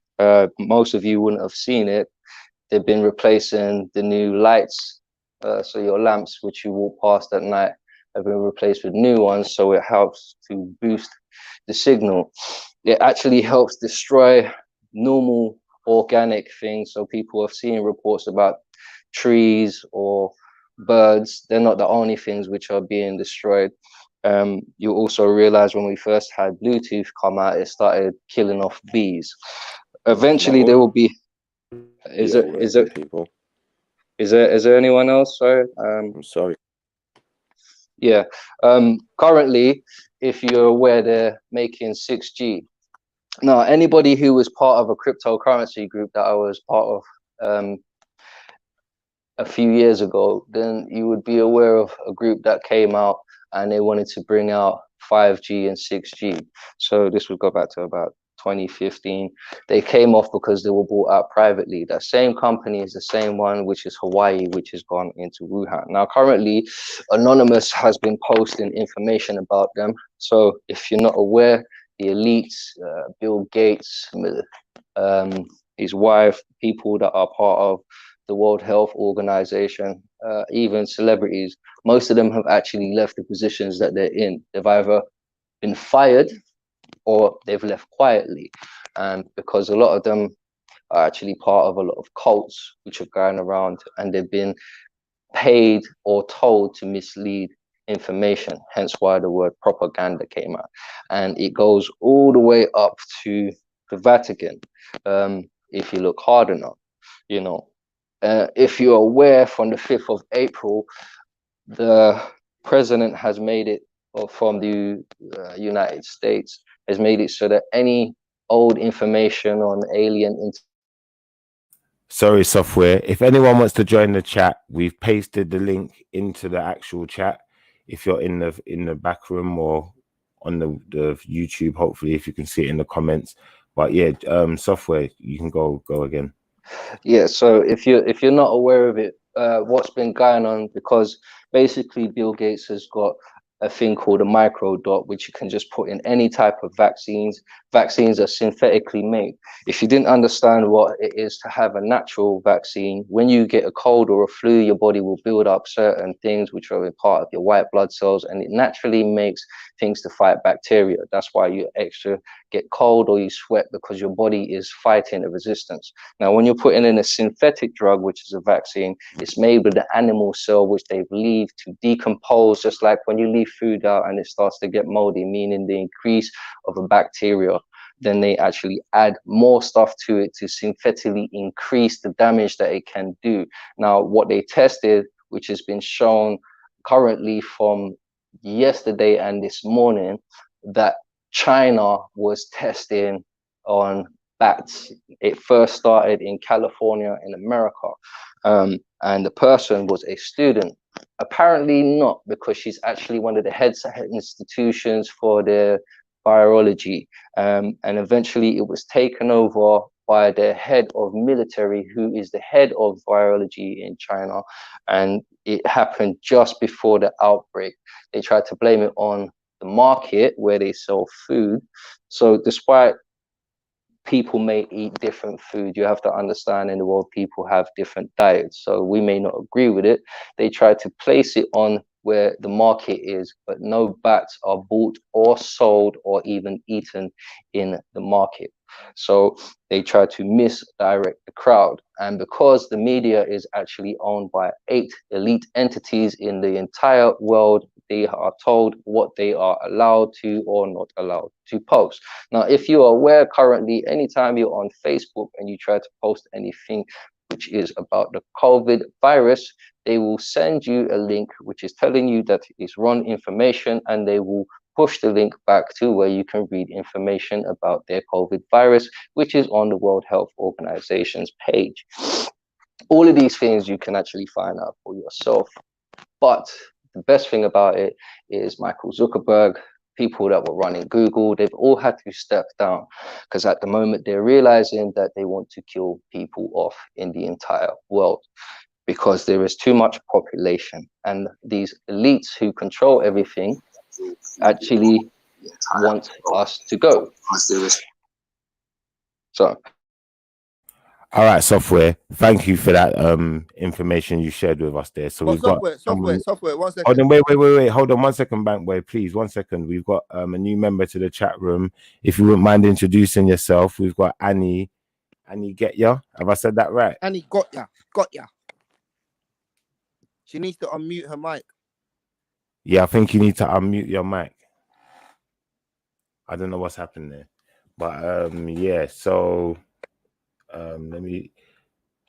So did everyone understand what Software was talking about there? If you want it easier, you have to. You can find everything currently now. You can go on the FBI website and look at redacted files, CIA website and look at redacted files. I'm telling you this because I've done it myself. So, Software, I thought you said you didn't know nothing about this. And if you want to join the chat room again, if you just click the link again and activate the microphone. It really depends on what I know, innit? Because I may only know the tip of an iceberg compared to somebody else. So in reality, in hindsight, I don't really know anything. You know? Yeah, man, that's true. So I'm just simply saying, just look, but you have to be specific with the words you're looking at. Like me personally, the reason why I find a lot of stuff is I'm not generally interested in this 5G and the vaccine thing. You know, no offense to anybody that may be listening. You know, I was aware of it because I've been looking into these things over the years. I'm more into technology. So because I follow technology and more than likely advanced technology, which most people would say is alien tech, this is where I started to see things, because the information kind of starts from there. It really goes quite high up. So this is why I find it. Most of the people who are on my Facebook page who know me would actually see that I post a lot of stuff, and it's mainly to do with I find it. Most of the people who are on my Facebook, you know, I just post it because I think people need to be aware of so much stuff which we're not really paying attention to. Sorry about that, Software. You're right there, Annie. Is your microphone working now? I don't know. Can you guys hear me? Yeah, I can hear you perfectly now. Okay. So how are you? How are you coping at the moment?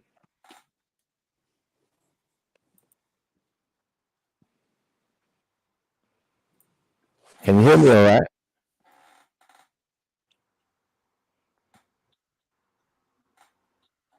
She's muted. She's muted.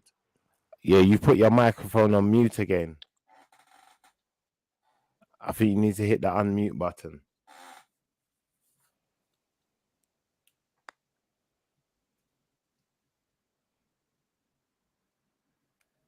All right, we're gonna let you try and resolve the microphone issue. Software, if you wanted to carry on for us from where you left off.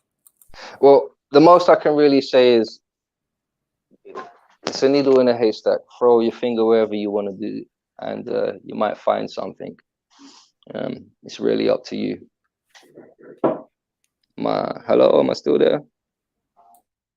Yeah, you're still here, man. We can hear you. Yeah, no, because I thought I heard someone disconnect. Yeah, no, so it's a needle in a haystack.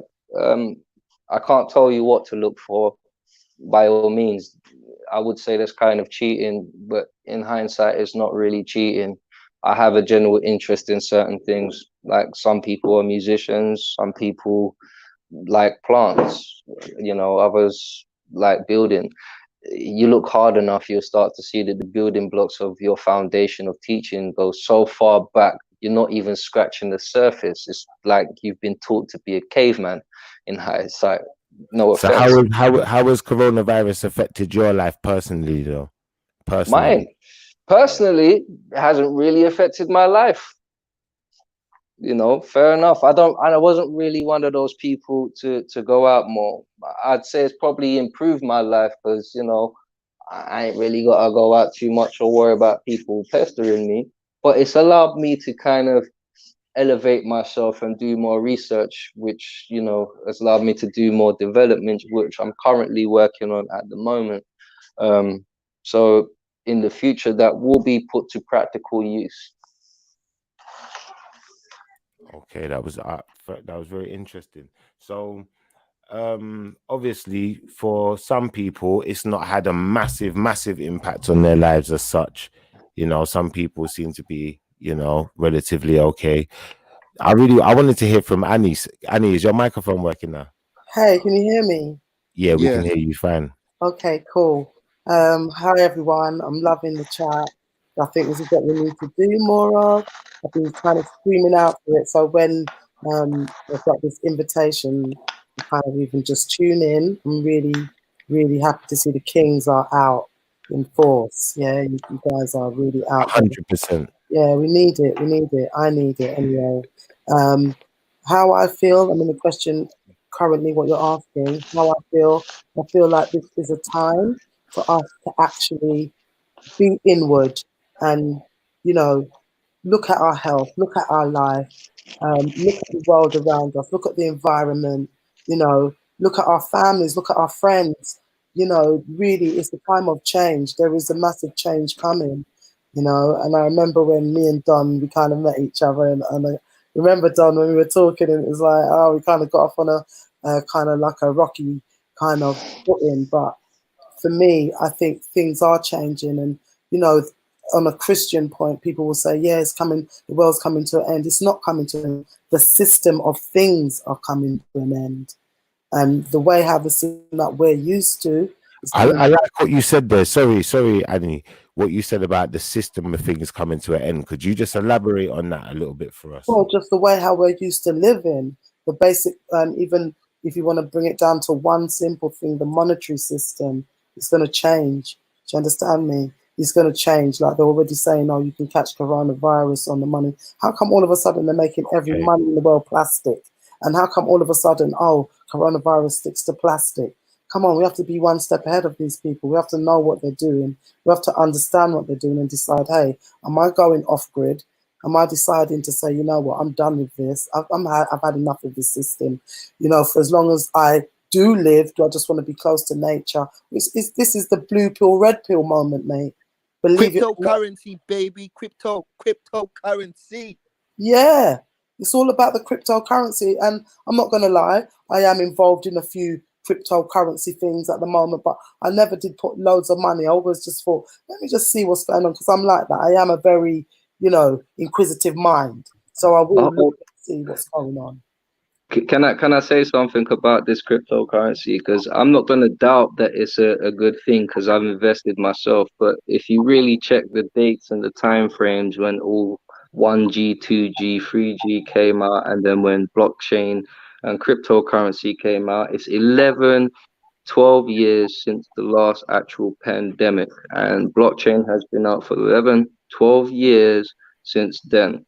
And then all of a sudden, they don't want you to have money no more because you can catch the virus by touching paper. And everyone's Right. forced to go digital. Hold on, wait. Everyone's forced to go digital, right? Literally within less than a year. They've had this thing planned for you for a long time. This chip in your hand and your forehead, they've had this thing planned for you for a long time. They talk about this stuff in most of these holy books. So if you're not really paying attention, then you're not really paying attention. You know, they talk about aliens. You know, Enoch spoke about aliens.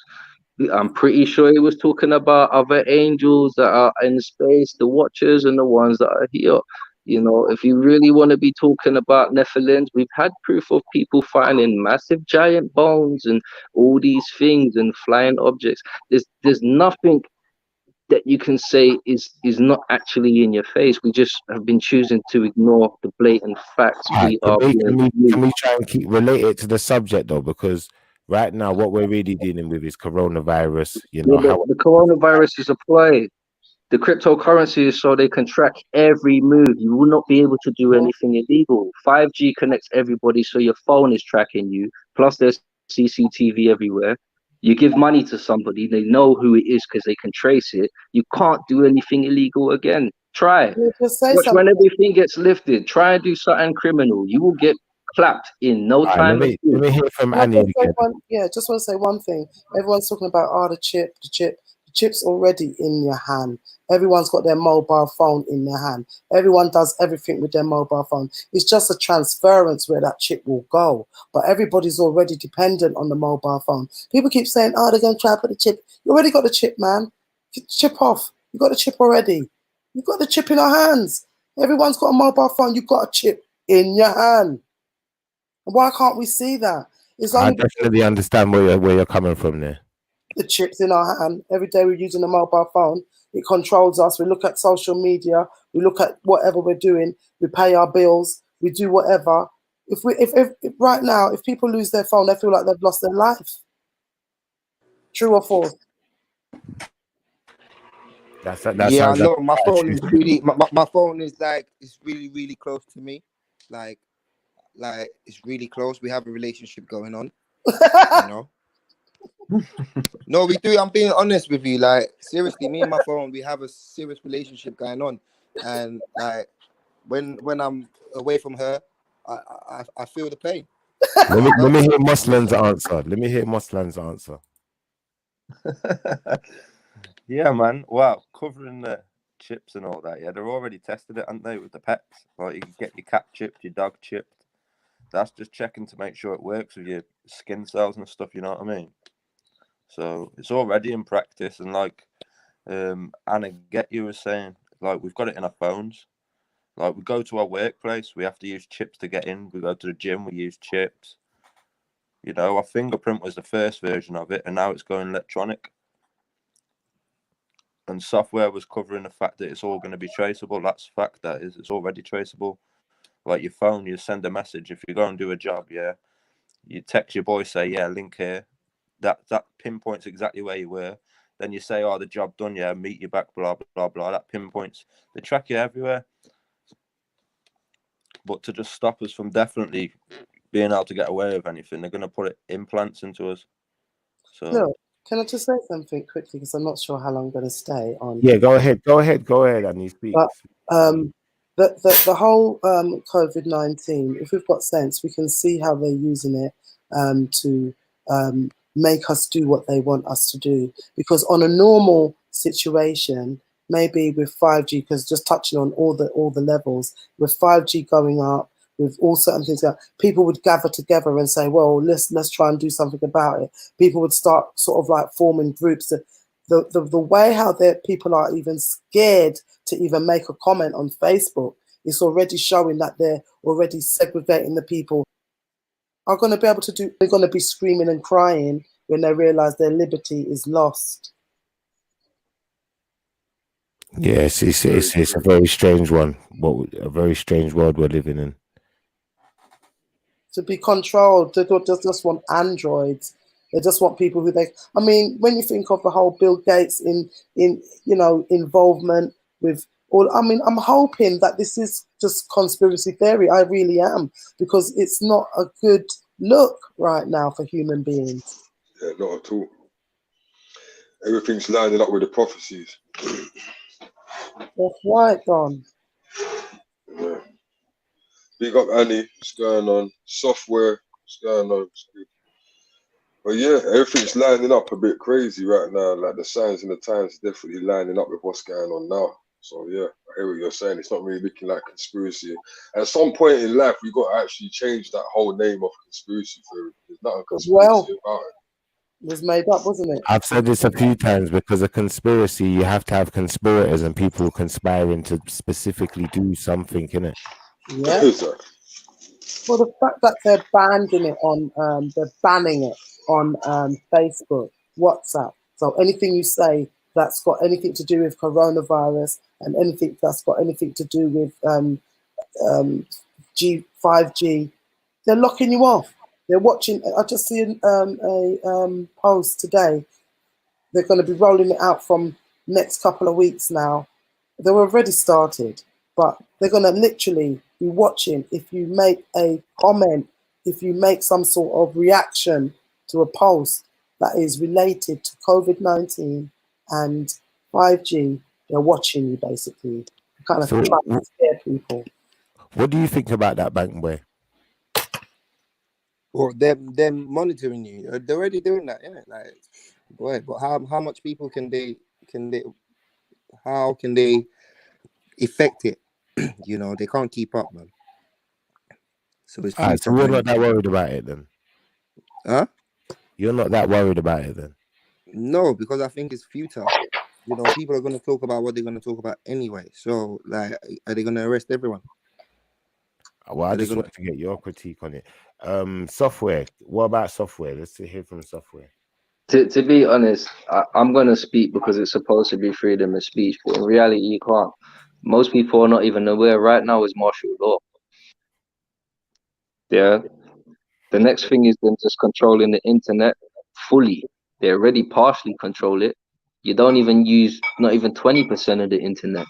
You're using a selected few, which your providers choose you to use. That's why people are always talking about the deep web and the dark web. At the end of the day, it's what you choose to believe. There's so much information out there.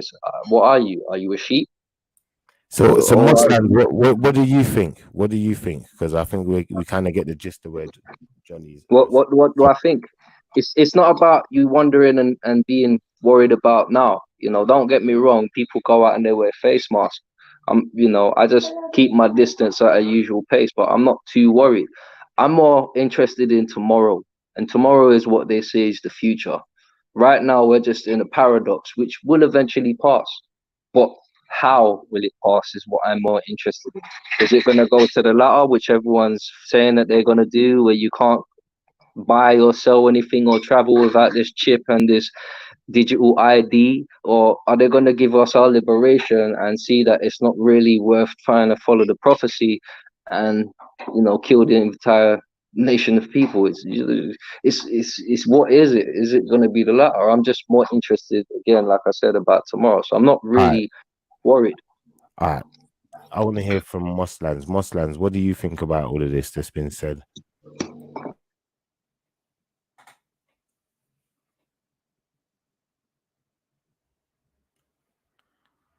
I don't know if is he gone? All right, Pinero, can you give us some breakdown on what you think about what's being said about the state of affairs right now? That's if he's there. Well, I think Annie's made a very valid point at the end of the day. You know, there's a lot going on right now that we don't necessarily know, or even if we did know something, how much could we necessarily prove? You know, just to be frank with it. So Annie, how are you dealing with that in your mind? What is the tactic that you've resorted to? Well, the tactic that I've resorted to is to continue my life as normal as I can. So every day I make sure I go and I walk. I'm used to walking basically about an hour a day. So I make sure that I do walk. I live near a nice part of North London where I can walk. Yeah.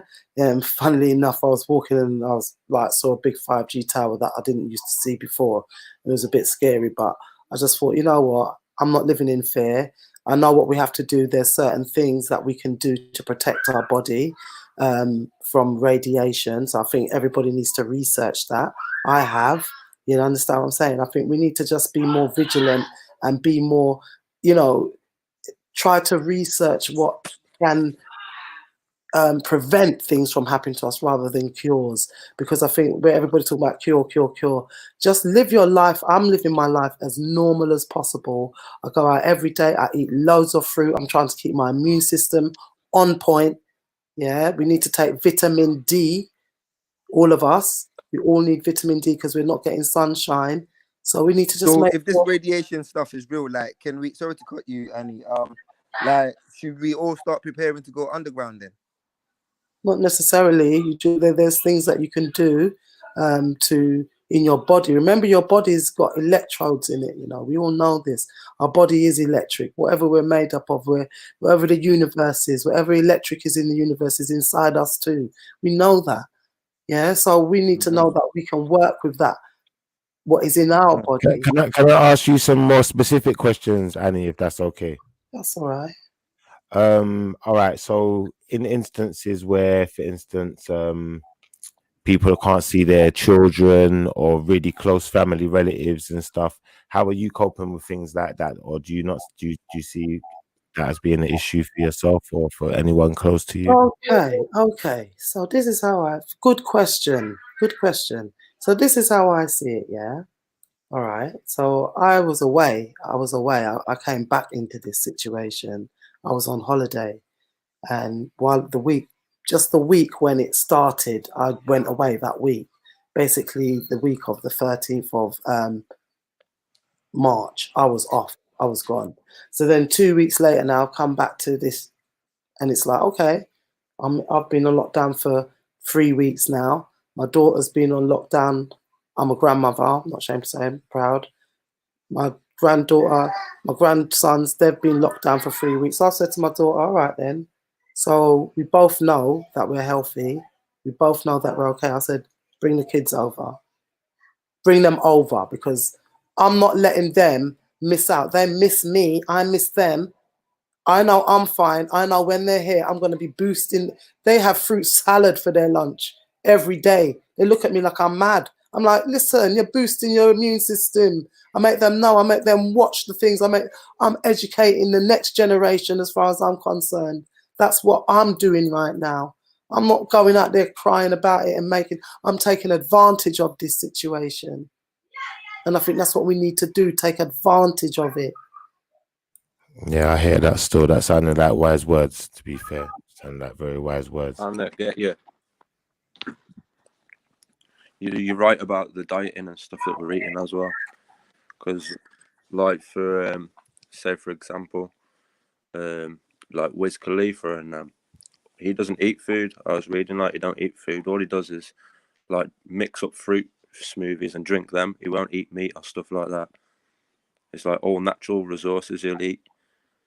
Like, these guys have got millions, you know what I mean? So we should be kind of following what the celebrities are eating, because they're the ones with all the knowledge. They're the ones with the money. They're the ones that are speaking in big groups together. Like, you know what I'm saying? They're all pagans, really. They don't want us to survive like Safa was saying. It's like for mass. They want to kill us in mass. So I think dieting is one of the key skills to keep going on. Eating good, eating right, drinking plenty of vitamin D. Like, I don't know if you use. I feel sorry for the people in the flats and stuff that can't get out. But like for me, I'm using my daily activity just to get out. I'll spend hours in the woods. I'll go about dinner time. and I'll come back when it gets dark. And I've been finding doing that, I'm outside, my mind's free, and I'm not coming home. But as soon as I come home, my mum's got the telly on, and she's watching the news, and I feel negativity as soon as I'm in that room. So I'm like, turn that off, man. Stop listening to it. I don't watch the news. I don't know whether you can relate with that. Yeah, I don't watch the news. That my TV, since I've come back, my TV has not gone on once. And I know that the exercise is good for you. It's even good for your immune system, to walk, to get sun, to be out there, getting fresh air, oxygen. They don't want us to do that. They want us to be all mental. You know, many people may be going through mental health issues right now. This is not a joke, you know. Exactly. And people don't realize you can go out. This is the thing now, and obviously, if someone has got a serious health condition now, they're saying don't even go to the hospital. Like, it's actually crazy. Yeah, because they're in fear. I was reading something tonight. There's patients on the NHS who need B12 injections. Now, these B12 injections have been stopped because of all of this coronavirus and no one's going out to give them these B12. Now, if they don't get this B12 injections, they will obviously, their immune system will be lowered. And now, of course, they're going to get sick and die. Do you think anyone cares about these people? And then you hear them clapping. I'm sorry. I find it very hard to go out there and clap up for the NHS. I want to hear from Software on that note. Sorry, I think he'll be a person to speak to on that one, if he's still there. I don't know if he's left the room or something and left the phone. But I think you're right. At the end of the day, it's going to affect different people in different ways as well. Are you still there, Software? Hello, can you hear me? Yeah, I can hear you now. I've got my own experience with the NHS. I'm not saying they don't do their work, but most of them, as they will tell you, if you've been around them long enough, they're not going to give you anything apart from pills and tell you that they're not going to implement anything new which can actually physically or mentally help you, because they don't have more than 10 years research. And they're basically run by the pharmaceutical industry. So if it's not economically friendly, they're not going to promote it.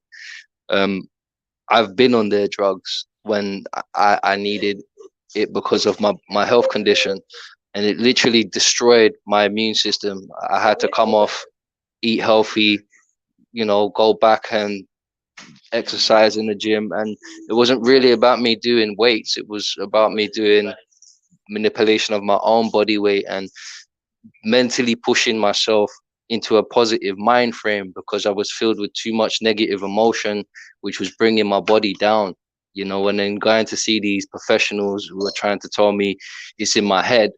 It's not really in my head, because, my nerves and my muscles, they're responding to the pain at the end of the day. So there's physical attributions which show that there was something there. But these people, because they're not actually experts in the field, despite their claiming to be, they're going to fill your head up with something that you will believe, and eventually take whatever subscription or whatever advice they're going to pump into your head. So my advice, I don't do any of that.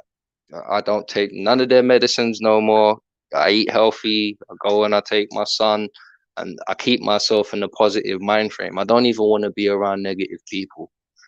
That's as far as I'm putting it. And to know where I've come from to where I am now, most of you who know me will tell you at one point I couldn't even walk properly. So that's telling you something.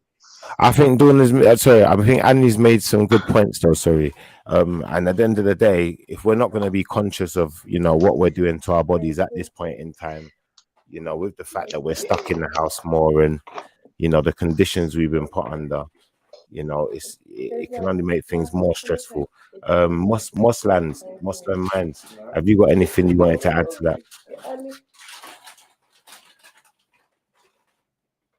There's some funny background noise going on in the back there.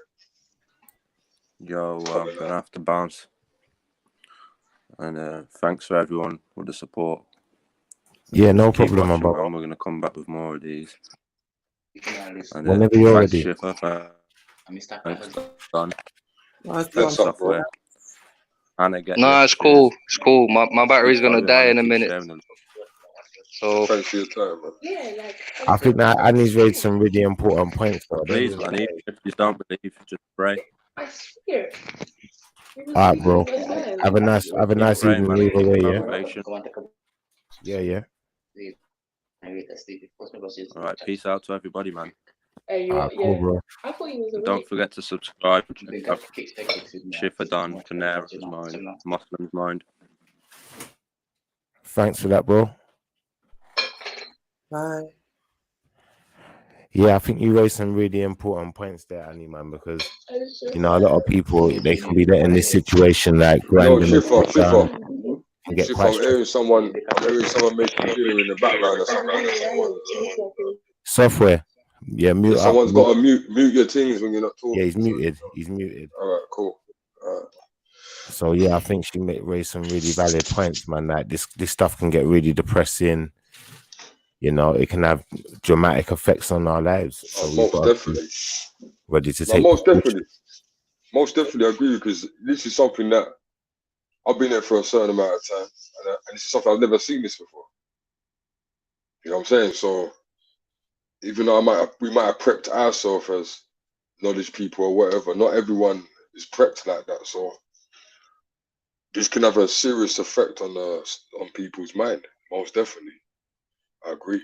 100%. Like, I'm looking in people's faces from day to day, and like, they're looking spaced out, because it's different when you know what's going on. It's like a waiting game right now, so that's even worse. That's sucking the fear out of people. You understand? That's what it's all about. They're sucking the fear out of people. You don't know. They're not even giving you a date to say, okay, June, July, on this day this is gonna drop. No, it's like a waiting game, and that's what makes it worse. You know, for people. But can I just say something, Panero? You're right, it is, okay, but at the same time, yeah, I think people need to check what's going on, because in Germany, people are like, no, have you heard about Germany? People have just said, no, they're doing this. They've had to raise it.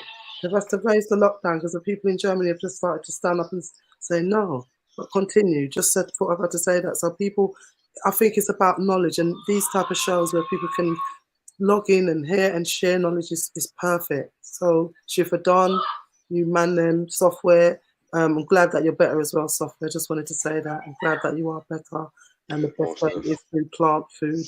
Plant food is the best. Plant-based foods. Have plant-based food, yeah. Good. Anyway, go on, Panero. Sorry, babe. Yeah. So, yeah, that's what I was basically really gonna say. Like, and anyone wants to jump in, like, we're gonna be doing this regularly. Shifa's gonna be doing this regularly. So maybe every other day. If he wants to do it every day, that's on him. And everyone gives their awareness and gives their opinions on things, even things that can help other people survive, things that, you know what I mean, that's what we need right now, you know what I mean? And because everyone's got it on different levels, everyone's on different level when it comes to their pockets and how they're living, you know what I mean? So we need to be able to be a little community and get the knowledge out on things such as what to do if the power grid went down, you know, and things like that, how to be able to survive in these circumstances. Yeah, definitely, you know what I mean? Definitely. Oh my days, I was talking about that. Getting a petrol generator, getting generators, all the kind of things. You have to think on the levels right now. Are you lot hearing me now? Yeah. That you lot have put very valid points, but the one thing I would say to anybody who's probably sitting in their house fiddling their thumbs, look at not so much of the negative side, look at the positives. And the positives right now means that you get to spend time with your family if you're with your family members. You know, a lot of people didn't get to do that because they were working too much, or their family may not have been close at the time, right? If you're wondering what else to do with your time, learn. And the only reason why I say that is because it depends on what you're interested in. You know, most of the brilliant scientists or minds that ever lived, that walked the face of this planet, probably did a lot of their learning isolated going through their thoughts, putting 2 and 2 together, you know, research and reading. I couldn't tell you what to read because everybody's interested in different things, but develop yourself, because once we come out, we're going to need people to help rebuild what has been lost. You know, I'm not just talking on a financial, economical basis. We're going to need a new way to supply energy, food, because the way we're eating through food, look at toilet paper. There was such a craze over toilet paper. People were running out and just using whatever means. I'm not surprised if they were using leaves, you know. At the end of the day, that was only because they were buying it out, though. That was only because they was buying out loads of it, so there was nothing left behind it. It wasn't really that serious. That goes to show you common sense went out the window, you know. Oh yeah, definitely. At the end of the day, we're at a point and precedence where technology, despite people overlooking the aspect, is a lot cheaper and a lot easier to get your hands on. You can literally buy machines which make parts. Look at 3D printers. You know, you can buy wood, teach yourself how to cut and carpenter, probably teach yourself how to do electronics. Most of these things you can self-teach yourself in your spare time, sitting in your house, wondering what the hell to do. Look at videos, read books. Better than that, though, what I would say, that's totally true, definitely. Don't just sit on your ass and be like you know what I mean, be like an airhead sitting in your house watching films. Man, someone told me the other day they watched 15 films in one day. I said, boy. Whoa! Yeah. That's yeah. That's a lot of film. But one thing I definitely tell people to do, though, yeah, that's too much film watching for me, bro. But one thing I will tell people to do is that get that Bible out, yeah, and go through Revelation, right, and start trying to compare Revelation with some of the things that's happened, innit? That's what you need to do. Revelations 13 to 17 will tell you exactly about currently what's going on now, but you need to read before then and a little bit after.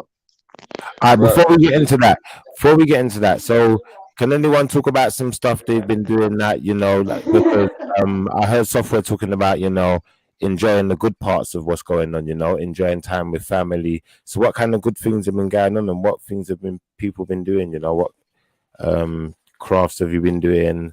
What have you been teaching your kids?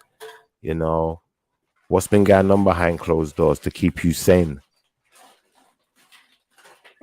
Well, you tell us. You start. Like, you know, I would like to hear from you. Like, I've been quite occupied. I've been at work like quite frequently. Well, not as frequently as I'd like to be, but frequently enough. I've been on chat rooms, you know, doing chat shows and stuff. So I've been pretty occupied. Other than that, yeah, I've been watching films too. Not like 15 films in the night. That's a lot. That's a big one for me to catch up to. Like maybe like 2 or 3 films. If I was lucky. That'll give me ibelitis or something. I ain't got, you know, like that. But honestly, like there's not really much you can do in this situation other than just, you know, kind of hope for the best in it. But like, you know, I have been utilizing some of the time to, you know, just do stuff for myself. Like you said, you know, you're building things, you know, looking into things. You know, I've been building software is building AI. I don't think that's it. We decided to start this show.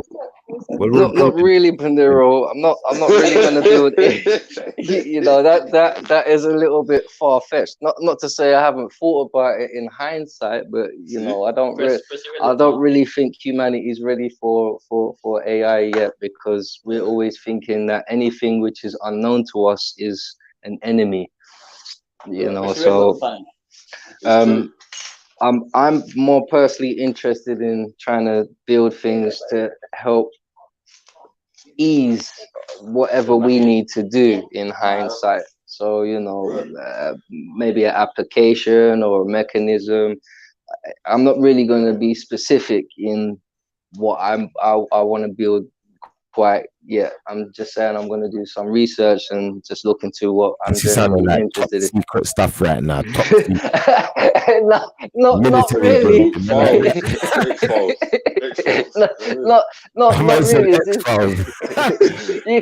You can get general knowledge, which I've been looking at anywhere. I'm just more picky about what I look at. You know, everyone's generally interested in what they want to read or what they want to watch. So I've just done the same application in what I've decided to work on. And I will say this, I have spent a lot of my time in the engineering field within mechanical engineering. I've also worked with computers. I'm currently working on coding in the background, so because obviously I want to better my life skills for me. But on the side, I did a bit of game development. I'm currently going back. There's a man that's keeping busy people. Yeah, check it out. I'm currently going back and doing CAD, which is computer aided design, and I've just invested in some machinery which will hopefully print out my designs for me. So I'm not sitting idly thinking what to do and whatever. I'm trying to think about the next innovation and tomorrow. I've always been of this mindset, and you know, to be honest, it makes me a little antisocial or maybe a little difficult at times. So I do have to apologize to the people that know me, you know, because I can be a little irritating. But I see that people need to change, you know, and change has to be kind of forced in hindsight, but in a friendly manner. I wouldn't say the way that these people have been doing it currently has been the best, because people have been dying. That is literally the opposite of a positive effect. You know, we have so much X potential, and the reason why I say X is because X is limitless and potential is whatever you put your mind to. Nothing is impossible. As science proceeds every day, we start to learn more about different ways of life or different ways of manipulating elements, you know. So it's not to say they cannot be put to good use. It's just the person behind it who is pushing the gears. What is their intention? So me personally, I have nothing but good intentions, and I hope one day that it may be seen, even if I'm not recognized. I don't really care personally, you know, just to feel and know that I achieved what I set my mind to is good enough for me. I just hope that any other person that decides to use their time idly in these harsh moments would see something that they want and push their mind to it, because you can achieve it.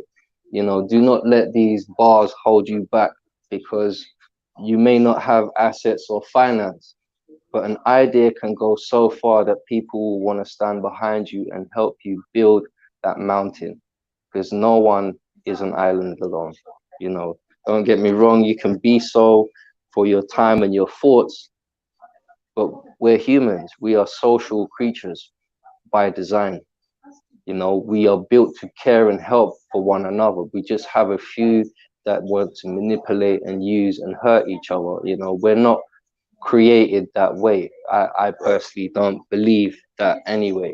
You know, I believe that we can strive and make a better tomorrow, and whatever I hope to do, that will always be my personal aspect or goal in life. You know, I just hope there are other people that kind of share the same ambitions and goals, whatever it may be, if it's to make better ways to make food or actual real medicine which can help you for.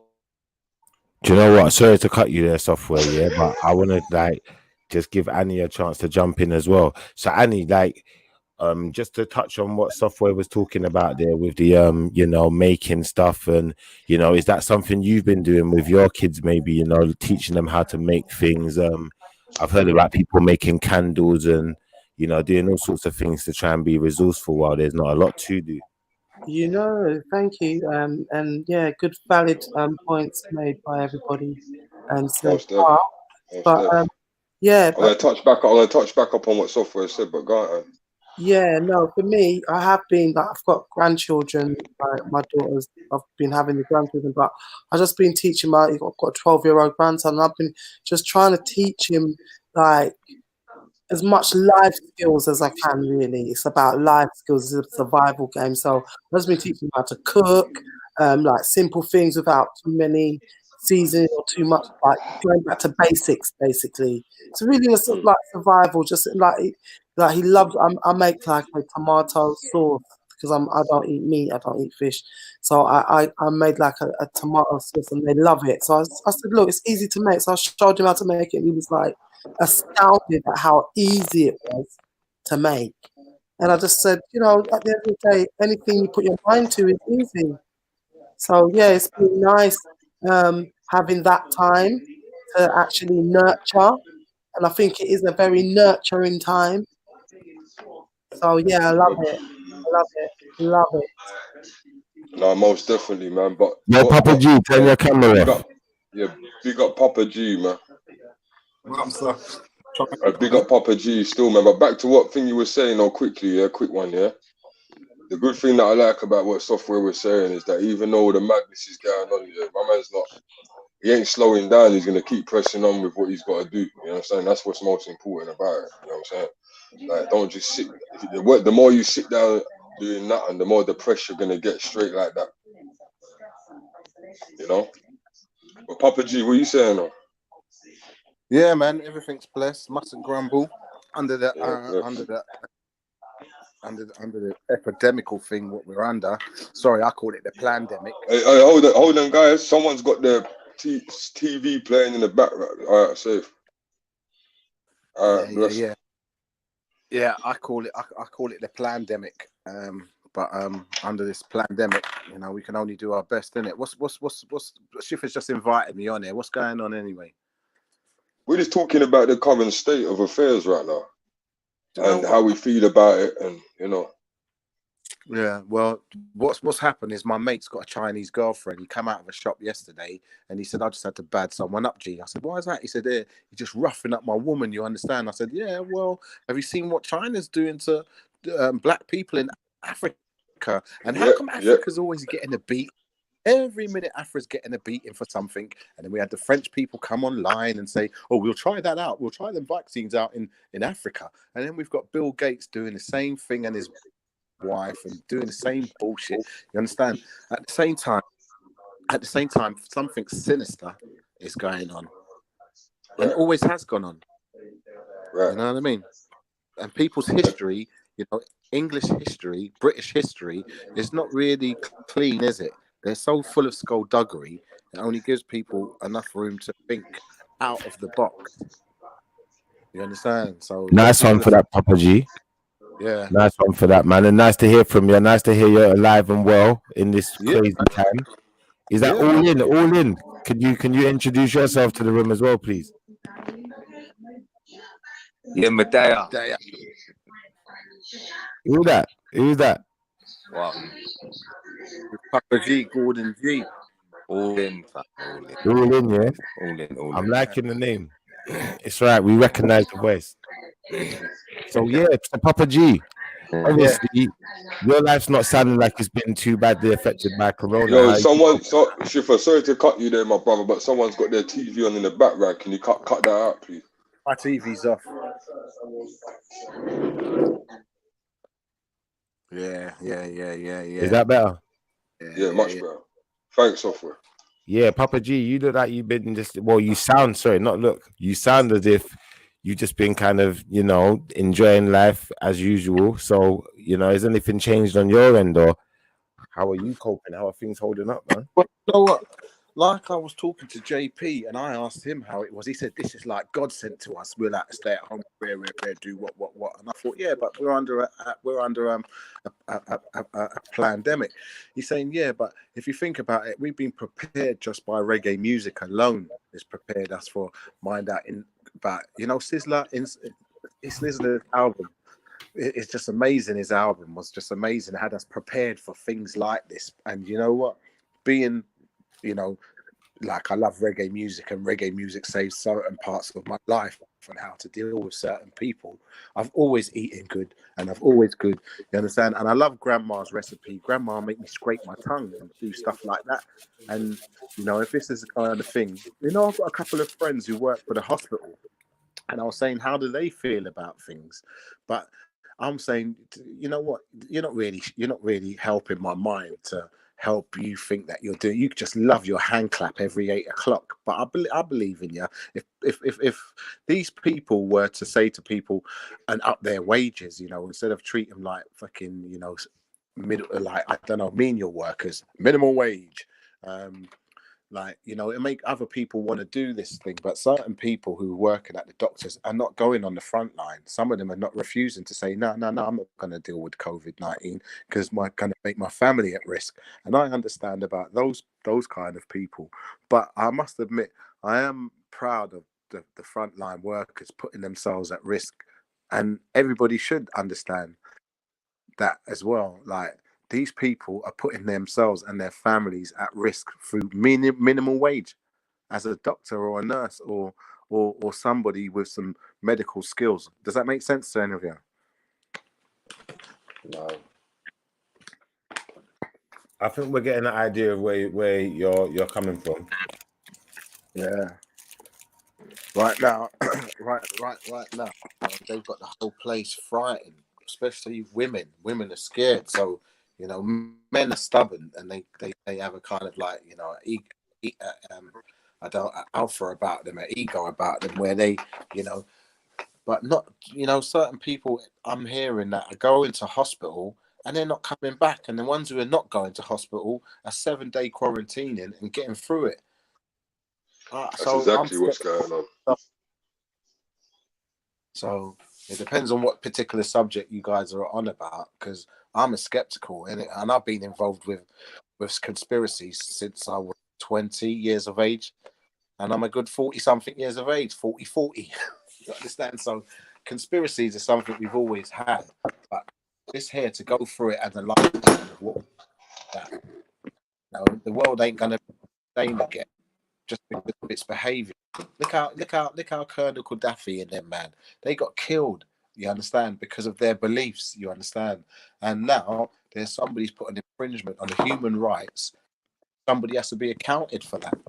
You understand? The atrocity somebody's just done to human rights. They're blaming the Chinese, but I'm blaming the Chinese now because the way they're treating my African brothers in all over the place. They're like, why would you kick them out of their homes? Why would you want somebody else to blame? Why are you passing the buck?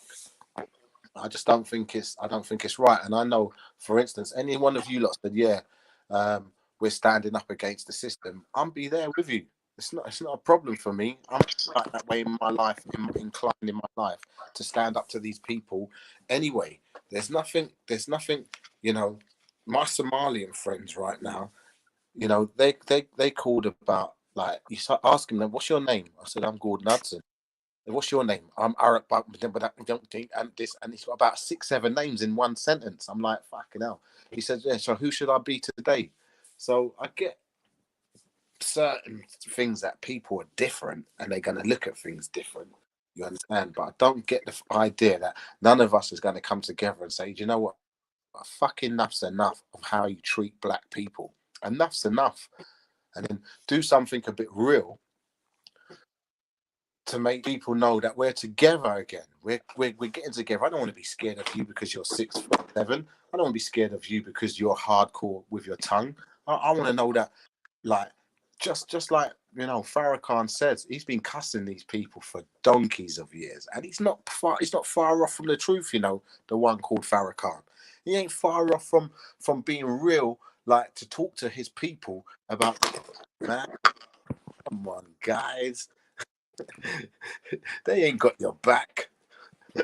You understand? They're tyrants, and they are tyrants. So, you know, that's my opinion about the tyrant. Over. What's your opinion? Yeah, thanks for that, Gordon. I mean, Mr. G, Papa G. So, He called me Big Papa. I think that we kind of get where you're coming from with some of your sentences. Yeah. I think ultimately, you know, there's bigger things going on than what we can actually see for ourselves. You know, a lot's hidden. We definitely get that side of it. But ultimately, what are you expecting? Stop eating down the tin, man. Eating food. But what are you expecting to change in the next year or so? Are you seeing any foreseeable change in the future? To change anything except for black people. I'm not frightened of you. You understand? I love you. I'm not expecting to change anything. Some of these black boys out there ain't even black boys. Some of them are from Somalia. Some of them from different East and West Africa.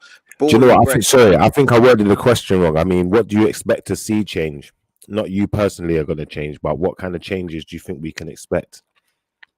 You know, we're going to expect to change. We're going to expect a change of,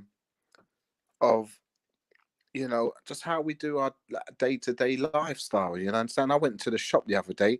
This woman said to me, I was with a child. I'm like, this woman said to me, it's 2 meters, you know. I just had to say, fuck off, you stupid cunt. Fucking talk to a stranger. I'm a fucking stranger to you. Mind how you fucking talk to me. Go fuck yourself, you stupid cunt. Now, that's my English in me coming out. You understand? Well, probably she was scared, but you don't talk to strangers the way you think you can. I'm a stranger to you. Don't talk to me like that. I think we should, that's how I'm not saying I doubt dealing with people, but anybody who talks to me hard talk, I can back it up physically, mentally, or spiritually. Which one do you want? So in effect, are you saying? I want someone talking to me, I'm a pair of knickers that's being thrown out. Dirty yeah, knickers. are you saying then, like, yeah? I'm not dirty knickers, don't talk to me like that. 1 second.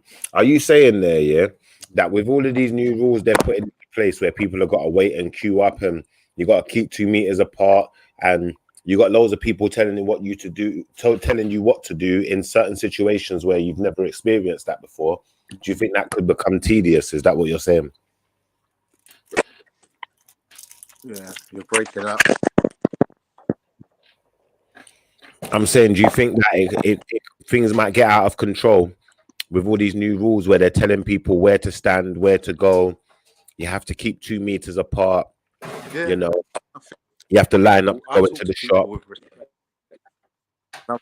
And I smile at people when they've got their mask on and they've walked past me. I'm going to the shop and they've walked past me and they want to go wide. I just smile. I don't talk to no one hard. Just smile at them. You know, I understand why you're walking hot.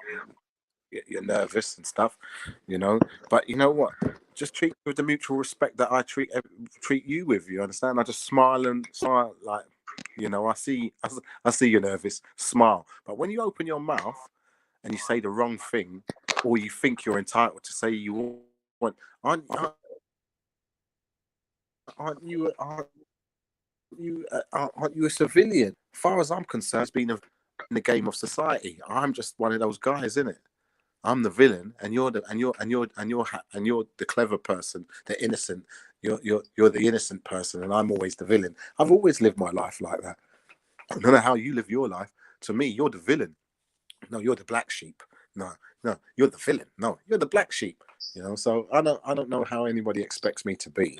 But remember, I've been doing conspiracies for the last 25 years, and I've made money out of it. I've made Roots Maneuver out of it. I've gone around the world just by what we've talked about.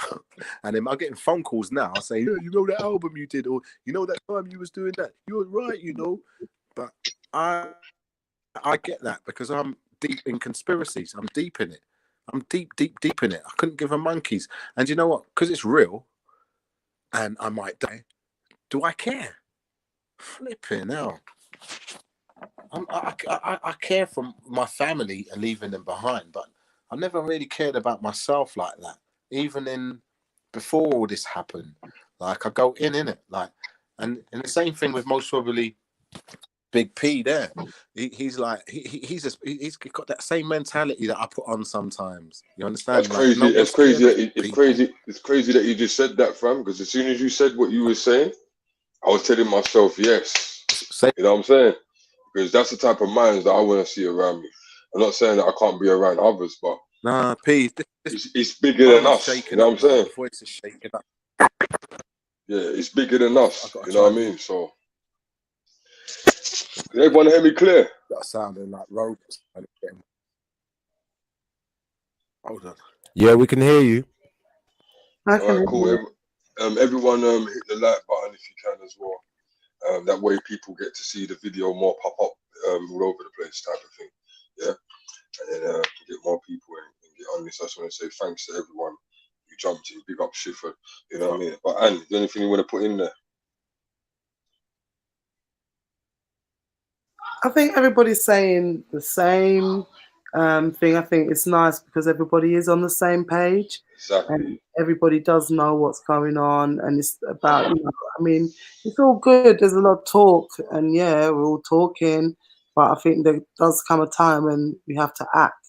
And when I say act, I don't mean sort of like go out marching or petition. It's about act. It's about how we survive this situation and the aftermath of it.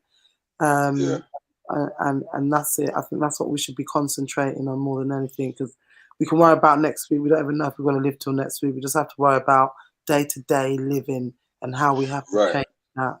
Yeah. Right, because that's a good point you made, because I'm hearing a lot of people now talking about, oh yeah, after the coronavirus, I'm going to get this set up to do this and that, right? But at the same time, you don't even know if we're going to get that far, right? Because they might just keep pushing this date farther and further and further. Exactly. So like you said, you have to live by the day by day. We don't look how the coronavirus hit us, the COVID-19 hit us just out of the blue, right? Exactly. So that means anything else can hit us out of the blue too. And And that's what people have to understand. And Stay with it. Go on. Yeah, the thing that I hope is that whatever people have learned is that they continue that afterwards and don't just drop it and just get back to their same old ways, and that can easily happen. And I think, again, yeah, everyone's saying, yeah, you can use it as a time, but there's a majority of people out there who are just damn lazy and looking at this as some kind of holiday. Yeah, they might have even got furloughed from work, and they might not even be doing anything decent with the time. And they're the ones who are just like, they're the ones who are happy that it's happening. So they're not going to be up there protesting and saying, nah, what's going on? So it's a mindset that people are going to have to learn to take on in this whole thing. People you talk to, like someone said, they don't want negative people around them. And I think that's right. You have to have the right mindset around you. Have no fool people around you. If they're not on the right mindset, go on about your business, because they're going to just drain you. You don't want that. Definitely. What usually happens though when you get to a certain level of knowledge is that you realize that you don't really fit into certain conversations anymore anyway. Absolutely. And I've noticed that. I mean, you know, people either think you're a conspiracy theorist or you're off your mind, you're a nutcase. What are you thinking? But like somebody was saying, I think it was Papa G, I don't know if he's there still, but I remember from being a very young age and being onto all of this type of stuff, from either stemming from Christian background, delving further. That's where I got mine from, yeah. Yeah, delving further, going, do you know what I mean? So at the end of the day, everybody's pathway, everybody's journey is different, and we all have to respect that. Yeah. And we have to respect that. And I think that's the part. We have to respect one another. Coming from a Christian background, it's like you always taught about Armageddon and the end times. So it's kind of different. For someone that didn't grow up in a Christian background, that doesn't even pass their mind, you know? So even sometimes when I talk to certain people, you might have the same thing. You might not seem as afraid as they are. I had a friend say to me the other day, oh, you don't feel fazed by this. It's not that I don't feel fazed by what's going on. It's just that I've been taught from a young age that this was going to happen. Yeah. You know? So no, definitely. We have to be delicate as well with certain people and have time for certain people though that wasn't taught about this stuff. You know what I'm saying? Oh yeah. But what you have to understand as well, even people who are, say they're Christians, they're looking for different results, and this is the saddest thing. And it's signs and motions and visions that we have to be looking at, and it's not what they think it is, and this is the saddest thing. And you know, it's been said in such a way that they believe it to be such a way, and that's for me the saddest thing, to be fair. Yeah, if they call themselves Christians, definitely. So Papa G, are you back?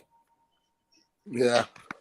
Okay, we got All In 360 as well. we want to hear from both of you. Like, well, we've heard kind of from Papa G already, but if you got anything else you wanted to add to us, tell the truth. To tell the truth, everybody sounds like a Dalek, and it's frustrating me. I can just everyone sounds like a Dalek. I can hear him perfectly, but everyone else I can't hear perfectly.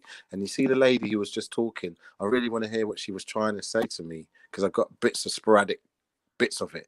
But there must be something wrong with your side, bro.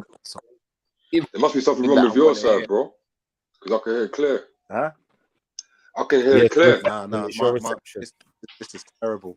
I beg you, phone me up on my other line, yeah, and see how it sounds. I sound like the Daleks, and I know you lot are talking.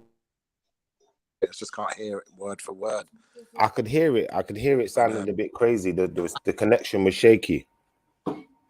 Yes, everything you're saying is breaking up to me. So, you know, I've come off it and I've come back on 3 times now.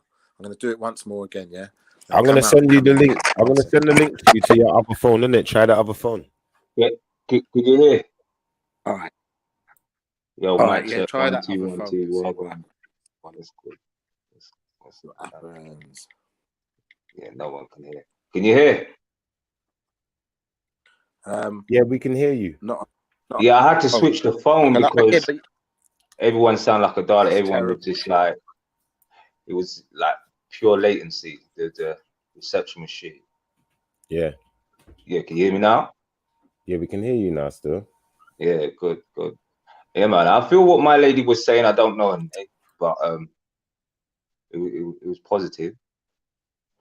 But I wanted to ask my lady who said you know, about the negativity, don't have that around and this and that. I agree with that. Do you believe in it? Do you believe it can happen? I believe the way how it can happen is that you show people how you live. You show people how you operate in your life. When they see you shining, they're going to want to know why.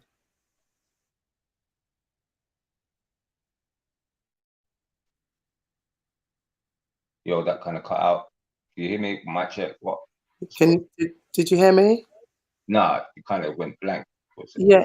So basically, if you're around negative people, so to speak, can you hear me?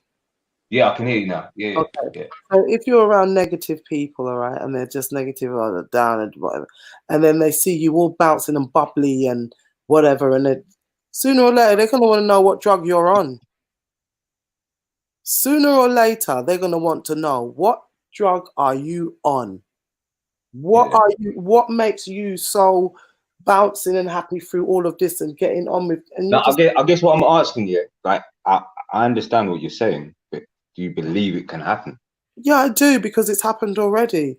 I'm a bit of a realist, and look, I think what P was saying and you were saying about like the Christian background and you know, like just being brought up in it, like this is gonna happen and this and that. I don't know. It's like a blatant sign, isn't it? Like people will hear what you say and be like, yeah, and then afterwards go back to everything how it was before. In any situation, in any facets, it's just the ways of the world. The world's mad. I don't believe anyone can't. I don't know how anyone can't see that by now. Yeah, but if anybody who is around you and can't see certain things, that's all well and good. I'm not saying to say to do one, but you just live your life how you keep living. Okay. Let me put it this way. Yeah, I've got a really big family, right? Can you hear me? Mm-hmm. Yeah, I got like probably one of the big, you know, black culture. Like over here, I probably got one of the biggest families in London. Mm-hmm. Facts. Like, but it's like many people, even family members, they'll say words, they'll say things like curses. Mm-hmm. Yeah. Don't really know, like they probably don't really mean no harm by it, but like it's just the ways of the world. So they may say things that may affect you, and you digest that and walk in your life on bad things that they say, but they don't really mean harm. It could be off a banter or something like that. Where am I going with this? It's like basically the effects it has, the detriment, the you know, the impact it has on an individual. Yeah, people can go crazy, you know, and lose their mind, right? Or believe it to be truth, just believing it, right? This is my point. What I'm making is, now, if you put that on a bigger scale, we're not just family now, and you hear something negative from someone else, and you look around you, everything you see is negative. How are you going to see things positive if everything around you's been given in like the vast majority of things is negative? How are you going to see things positive? Wow, you got to reach inside, you got to reach outside, you got to reach the nature. It's something that you have to, it's a meditation. It's something that you have to actually take yourself away and work on yourself. And, you know, it doesn't have to be reading a book. It doesn't have to be doing anything. It's just about sitting silently and listening to yourself. And if you want to say God, the universe, the almighty creator, whatever, but you got to connect. You got to connect, and that's when you're going to feel safe, when you connect. It doesn't matter what people want to call it, Buddha, Muslim, just whatever, how anybody wants to take it. You know, from within you, the electrodes within you, you just connect. You need to connect to the universe. Once you connect to the universe and the forces and the power, people, so like I say, some people like to call it God. Some people like to call it the almighty creator, the almighty father, Jesus, whatever anybody wants to call, whatever they want to call it. Once you connect to that, you will feel safe because you are part of the bigger picture. And what is the bigger picture? Free, to be free. That is the bigger picture. Can you not see it? To be free. Right now. I'm speaking in a sense of like just open-minded, like I'm just yeah. I'm not even trying to come at it like I don't own that. I'm not even trying to be smart about it. What it is, if you look at, I agree with everything you're saying, 100 grand. Yeah. Thing is, everything you've spoken is out of term. It's out of the system. We live in a system. I've been listening to everybody. Yeah, even though they sound like darkness at times, but it's like everybody is talking about this and that, but not realizing the fact that we live in a system. So sometimes, like, even to get into this group, I was like, I can't bother. What for? We're going to talk about empty arguments of real conversations. It's long. Like, the greatest lesson ever learned is yet to be taught. Okay, so here's the thing. When we, like, exactly like you said, you have to reach inner. See, we're looking outwards. That don't make no sense. Yeah. And that's why I mentioned that the world's mad. I kind of clocked that from a young age. So put it this way, when people used to say, oh, you're this and you're that, I said to myself, you know what? How do I view everyone? I said to myself, you know what? I see everyone mad. It's a mad world. Right. So I tagged myself mad, whatever. Yeah, cool. Now, when anyone says anything against me, they don't realize when they're laughing at me, I'm laughing back, but they don't get it. Because if I'm mad, you're mad. You're Aida. That's how I see it. Like, you're not clued. You're not awoken by what's really happening. You see it? So now I looked at it, I took one step back and I realized, wow, you know what it is? It's all systematic. So everything you're trying to reach in, you're not allowed to do that. Gone. Sebi did it. You know, we're mentioning great people in my eyes. You know what I mean? We're mentioning great people, whether it's Nuta Baruka, there's people out there that are, to me, they got the answers. And you kind of honed in on those answers. But in the system, it's not designed for you to. It's not designed. I think it's not that it can't be done. It's just not designed for you to do it. The moment you try to, okay, you got to go. It's like that bad kid in the class. Okay, you're distracting everyone else. Go stand outside. Go to the principal's office. Go to the general office. It's like in a workforce. Oh my days. He ain't listening. No, I'm not going to do it neither. In fact, I'm not even coming in tomorrow. I could, but I'm sick because I say I'm sick. You see what I'm saying? So now we can't control you. We got to get rid of you. You understand? So all this 5G, coronavirus, this and that, invisible warfare. Come on, man. It's been prophesied from day. We're in it. People will go back to doing what they're doing before. Why? Because it's all systematic. Everyone's like lemmings. Yeah. Do you get what I mean? Like you can tell them, you can tell them till the cows come home. Like, do you get what I'm saying? You can tell them. Yeah, but no one wants to hear it. Listen to the music that's put out there. Yeah, listen to everything that's put out there. No one cares. No one cares. I don't know why anyone cares. It's the self-fulfilling prophecy. That's all it is. And because the Christians believe that, okay, someone's going to come and save us. Don't worry, this is okay. This is supposed to happen. Don't worry. You know, this is what they'll say to you. Don't worry. Come on. You know, Jesus is going to come and save us. He's going to come from the sky and he's going to save us. It's in the Bible, but they're not reading the real signs of what's really going on. And this is the problem. Can I cut in a sec? Yeah.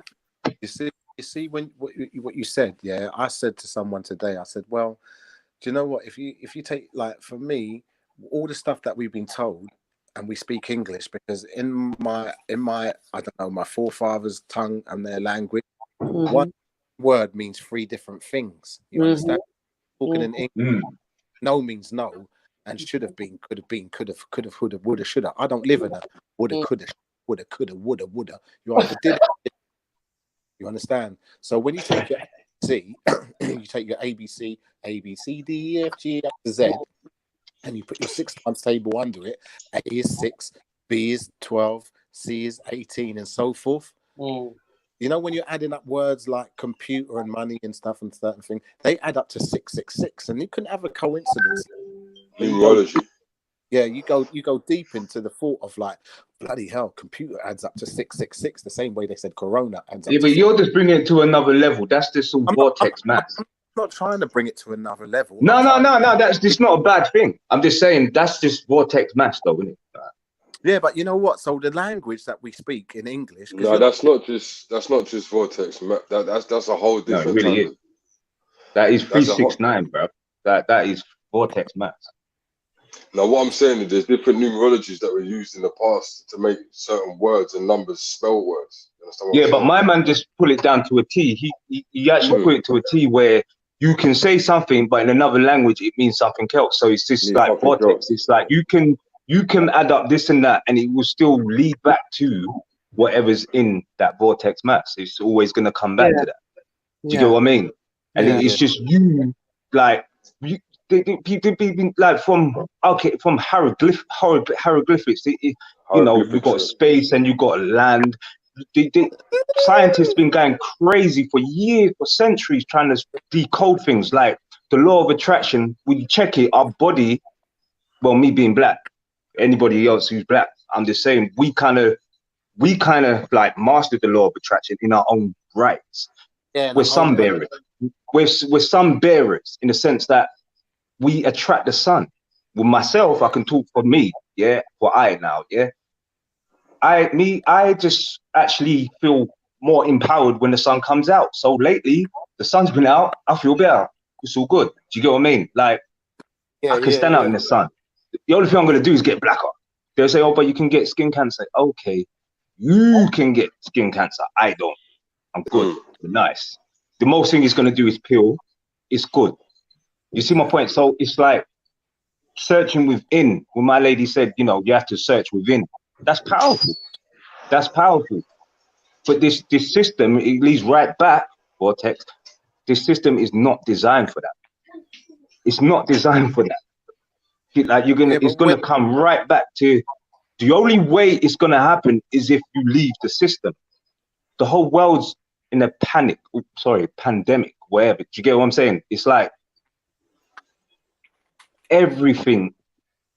What is that tune from Wu-Tang? Shit, what is it? Cash rule everything around me. Cream, get the money. Yeah. Anything you touch is owned by money, bro. Like, for real. I don't care if it's cryptocurrency, this and that, digital. It is what it is. You know what I'm saying? What do you believe in? What do you believe in? 360. What do you believe? The Bible, Muslim? What do you believe in? What do I believe in?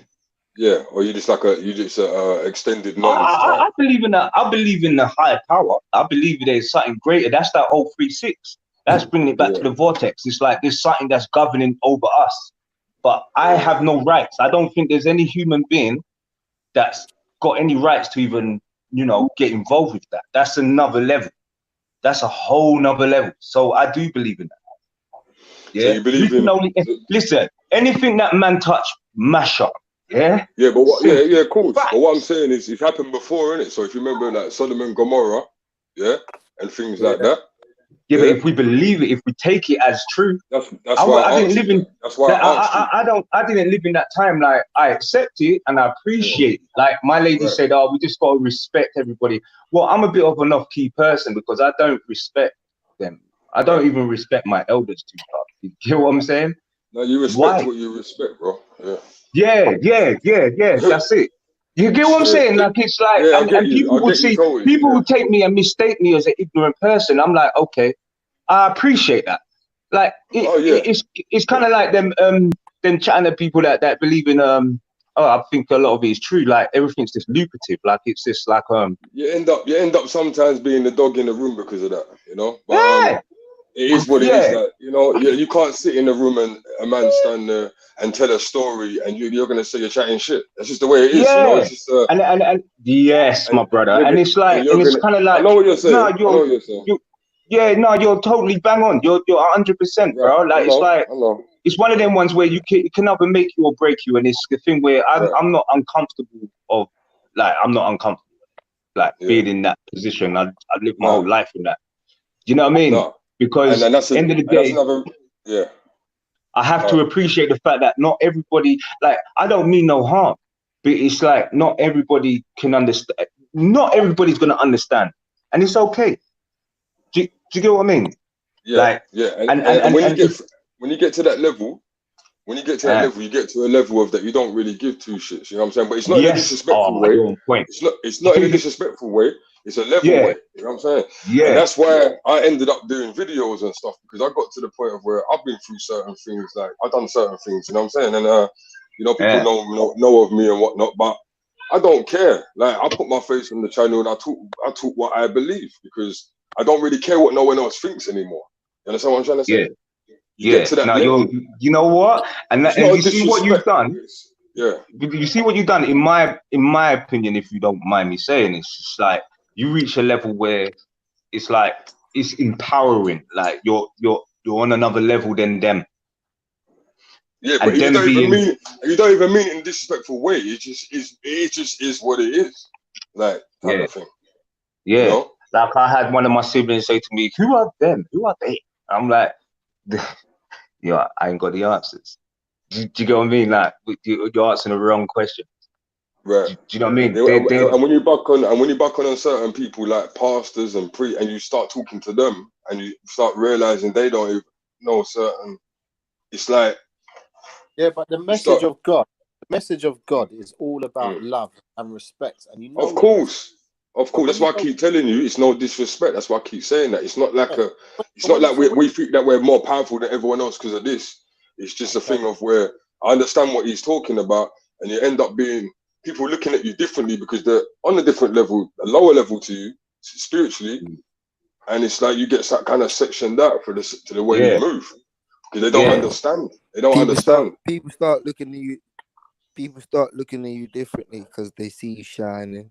Nah, you know what it is, bro. you know what it is, yeah. It's self-awareness, isn't it? And it's empowering. You know how someone, I think it was you yourself, I'm not too sure. Like someone mentioned about the computers and algorithms and maybe like this. Came up. Yeah. Everything has algorithms. Like everything has a. We're so hung up on this God thing, right? Like, but we ain't really checking that everything's governed by patterns, like facts. It sounds like I'm chatting rubbish, right? All right, check it. even if you close your eyes, if you hold your eyes hard enough, yeah, close them, yeah, you will see patterns. You look around you will see patterns. Everything, patterns. You get what I'm saying? Like there's so many different algorithms, and it's advancing. Like as we're talking now, it's learning us right now. It's learning this pattern in my voice. Like my kids, they make me laugh. Like I see people. No, furthermore, let me rewind. I see people go crazy. I grew up with like the only way to really deal with a black person is to lick him down in it. That's some slave mentality. It's crazy. I don't beat my kids. Where, how, what part? I just have to look at them. Or if I go quiet, they know what time it is. Like I sense the stress patterns in your voice, the pattern. Yeah. You know what I'm saying? And then you can determine where if someone means harm or not. Yeah. It's being able to walk away from certain situations. Like, okay, this person's they're amped up. They want to argue.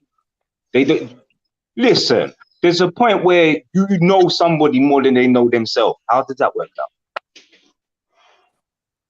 I don't think you can ever know someone more than they know themselves. You see now, when you think about it, you listen. What you're talking about is a retirement age. There's an age where you retire smoking, retire drinking. There's a retirement age. You have to know yourself your retirement age. Unless you're just going to carry on. My dad's 73.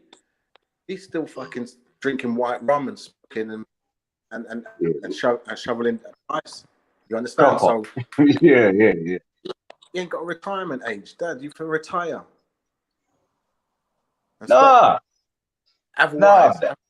Otherwise, but I'm saying like they go to the community centre, their local pub. They shake some dominoes and drink some beer and catch up with the community. But there's a retirement age as well of you've got to. I don't know who tells you to stop smoking, Dad. Who's going to tell you to stop smoking? You're coughing like you're fucking going out of fashion, but you won't retire. But do you have to be obsolete though? Like really? No, you don't have to be obsolete, but you can. I don't know. It's the sense of like narcissist. If you don't want to retire, does that make you a narcissist? Or do you know what it is that we I think we're like being in primitive beings here. Like we want more, innit? We I think deep down. I guess I can't speak for everybody on that one, but the thing about black people, they want what the haves got as well, Okay, go on. Because I weren't just talking about black people. I was like, was open. Okay. Because when you say it's a we thing, my white friend Barry goes, "That's another war we won. That's another war we won." G, it's not a we thing, Val. Nah, I never said we. I don't even like that word. Okay. There's no we, bro. I know I sound off key. I'm not. No we. No you and me. No, it's just I'm a strong believer in like I'm not a Rastafarian, but I think they got it the best. Like I think they even more than Buddhists. I think Rastafari is really the way. I think they got it closest to the universe than anyone else. Well, the ones that say Haile Selassie is God. Who said that they're God? You see what I mean? When you look down to it, really, Selassie only came up. The ones that pray and sing and worship Haile Selassie. The people made it God. Who said that? Who said that? Rastafari never said that. That no Selassie is no God. The descendant of Queen of Sheba, Queen. This is in the bloodline of the. Say that again. Yeah, the bloodline, isn't it? Even Queen of Sheba. Yeah. You see, they say Sheba. It's not no Sheba. It's Sheba, and even it was the proper name to what I've learned. Obviously, second reference. That was even the original. It's just like Africa wasn't really. What's the point of the bloodline? Well, you see what I'm saying? That's the pureness of it. That's the beauty of it. It's where we're so disconnected from roots. Like I have to call it Africa because I know there was a name before. Yeah. We adopted that name also, but it's like hidden history. Do you know what I mean? Like his story is like it's hidden. Yeah, That's why it's So called. what? That's why they worship and sing to Haile Selassie. Nah, I've got many Rastas in my family. Ain't no one like pray down and come save me, Selassie, you know. Well, bro, but we understand that. See, the conquering the Lion of Judah. Listen, end of the day, yeah, it's the bloodline of a righteous, you know, righteous one that was once here. Yeah. And we just choose to believe that. Well, you know, everyone else got their king. That's our king. When you look at it's not no God. When not you look no at the God. word king, when you look at the word king, do you? I no man. When do you understand? Can I cut in a minute? Yeah. Like you see the king of the jungle. King of the jungle. Yeah, the lion. Yeah, and then you can't walk past the lion. You can only walk past the lion when he's had his meal. You can fuck around in front of the lion. He's had his fill already. He's full up. He's gonna let you run. But you see a hyena, he keeps on eating to his belly swell. He'll kill just for the sake of, you know, like a fox will kill all the chickens in the pen and just eat one. Yeah. You know, some people don't know their fill. Yeah. Like animals, you don't know you're full up. You don't know why. But they say we're animals as well, though, right? Quite. Can I just say something? You can only walk past him when he's had his fill, when he's had his meal. So when you talk about the king, you got to take that the way how I look at that is like some people don't know when they've had their fill, and they're not even the king of the land, of the jungle. They're just the king of fire and water and science. What was you gonna say, Annie? Yeah, no, just the whole Haile Selassie kind of thing that's going around. And what we have to remember is that Haile Selassie is part of a bloodline, and what you have to understand as well, that bloodline goes down to Queen Elizabeth, because remember she had to bow to him, you know. She had to bow to him because he was he's an emperor. She was just a queen. He's an emperor. Yeah. So I have to clap to that one. I like it. It's true. Yeah. So when we talk about that can go into a whole different realm, you know, because remember it's a whole imperial thing as well, you know. It's imperial. You see there? But you see that there? means if he was an emperor and Great Britain was an empire, right? They're both imperialists. Right. But you see it there now. That's what I'm saying. Like Rasta, they have it more on point than any other culture, any other. And how? How? Elaborate. How? I tell you, I kindly say.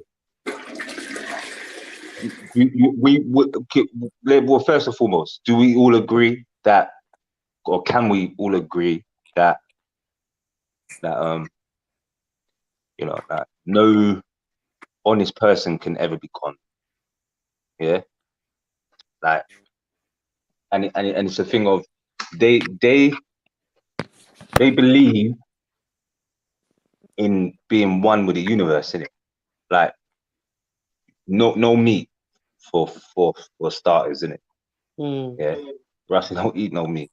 Yeah, you can't sell them. I know a few Rastas who chow down the brother, trust me when I tell you this, because you said this a little while ago, and I see it. Like you got a big interest in it, yeah, in Rastafari. But here's the thing, yeah, they're not a Rastafari. Okay. Yeah. You see, that's what they post, like, yeah, Rasta like to bun herbs and rare.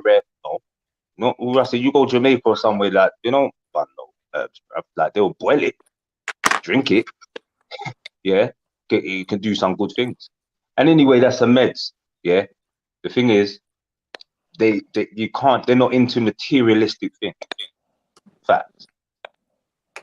Yeah, they're not into all that. Well, you know like Mr. Baraka, yeah. Who? Mr. Baraka. Yeah, he's a prime example.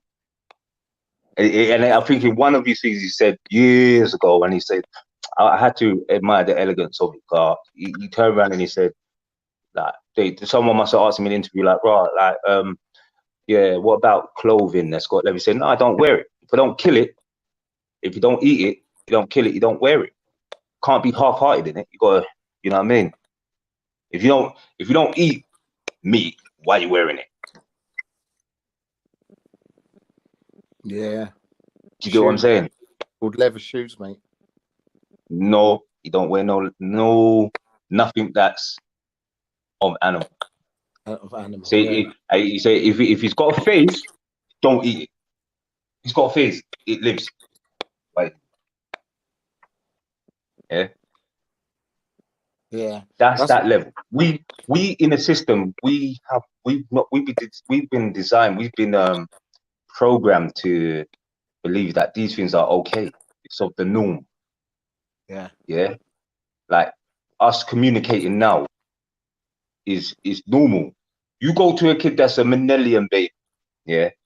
You go and show them a VCR or something like that. They'll look at like, what the heck is this? Do you know what I mean? Or a vinyl. They look at it, right, that's a big CD. They ain't even got CDs now. Do you get what I'm saying? Yeah.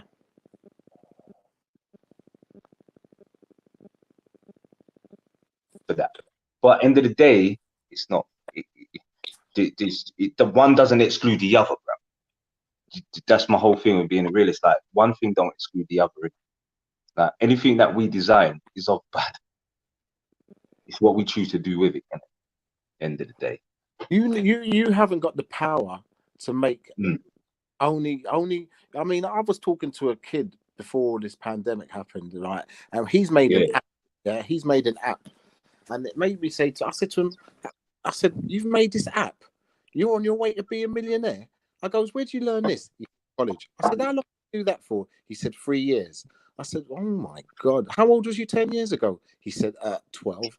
And I've realized that you've learned this in the last 10 years of your life. And then you've learned 3 years at college to learn to perfect your skill. And you're on your way to be a millionaire because you learn, and you're 22 years of age.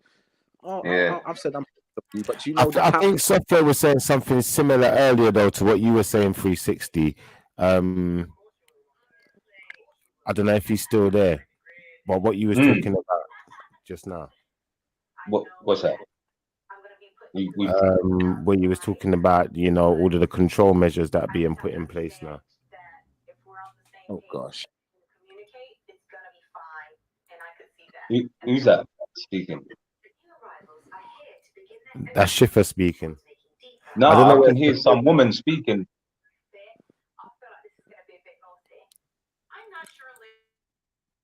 There's a woman speaking. Yeah, that was the TV, sorry. Okay, I was kind of confused there. You want to run that back? Because there was feedback. No, I was saying I think Software was touching on a similar subject to you anyway. Like, we can move forward. Yeah.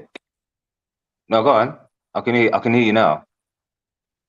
Yeah, can you just go run back a little bit, like on what you was talking about before Papa G intervened? Okay, yeah. So what? When I heard you say something about control, like it's all being everything being systematic. Yeah, it's systematic. It's controlled. It's like a clockwork. It's clockwork, isn't it? If you take a clock apart, everything works accurately. Like everything has to. One thing out of place, it's all over.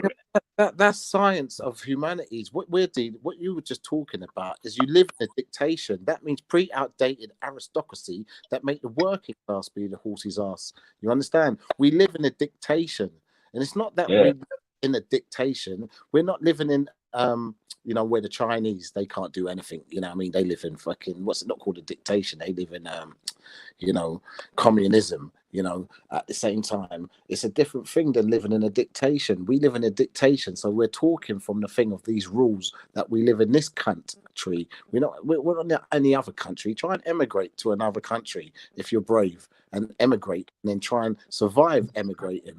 Some of these people come over here from other countries and have to survive under the dictation.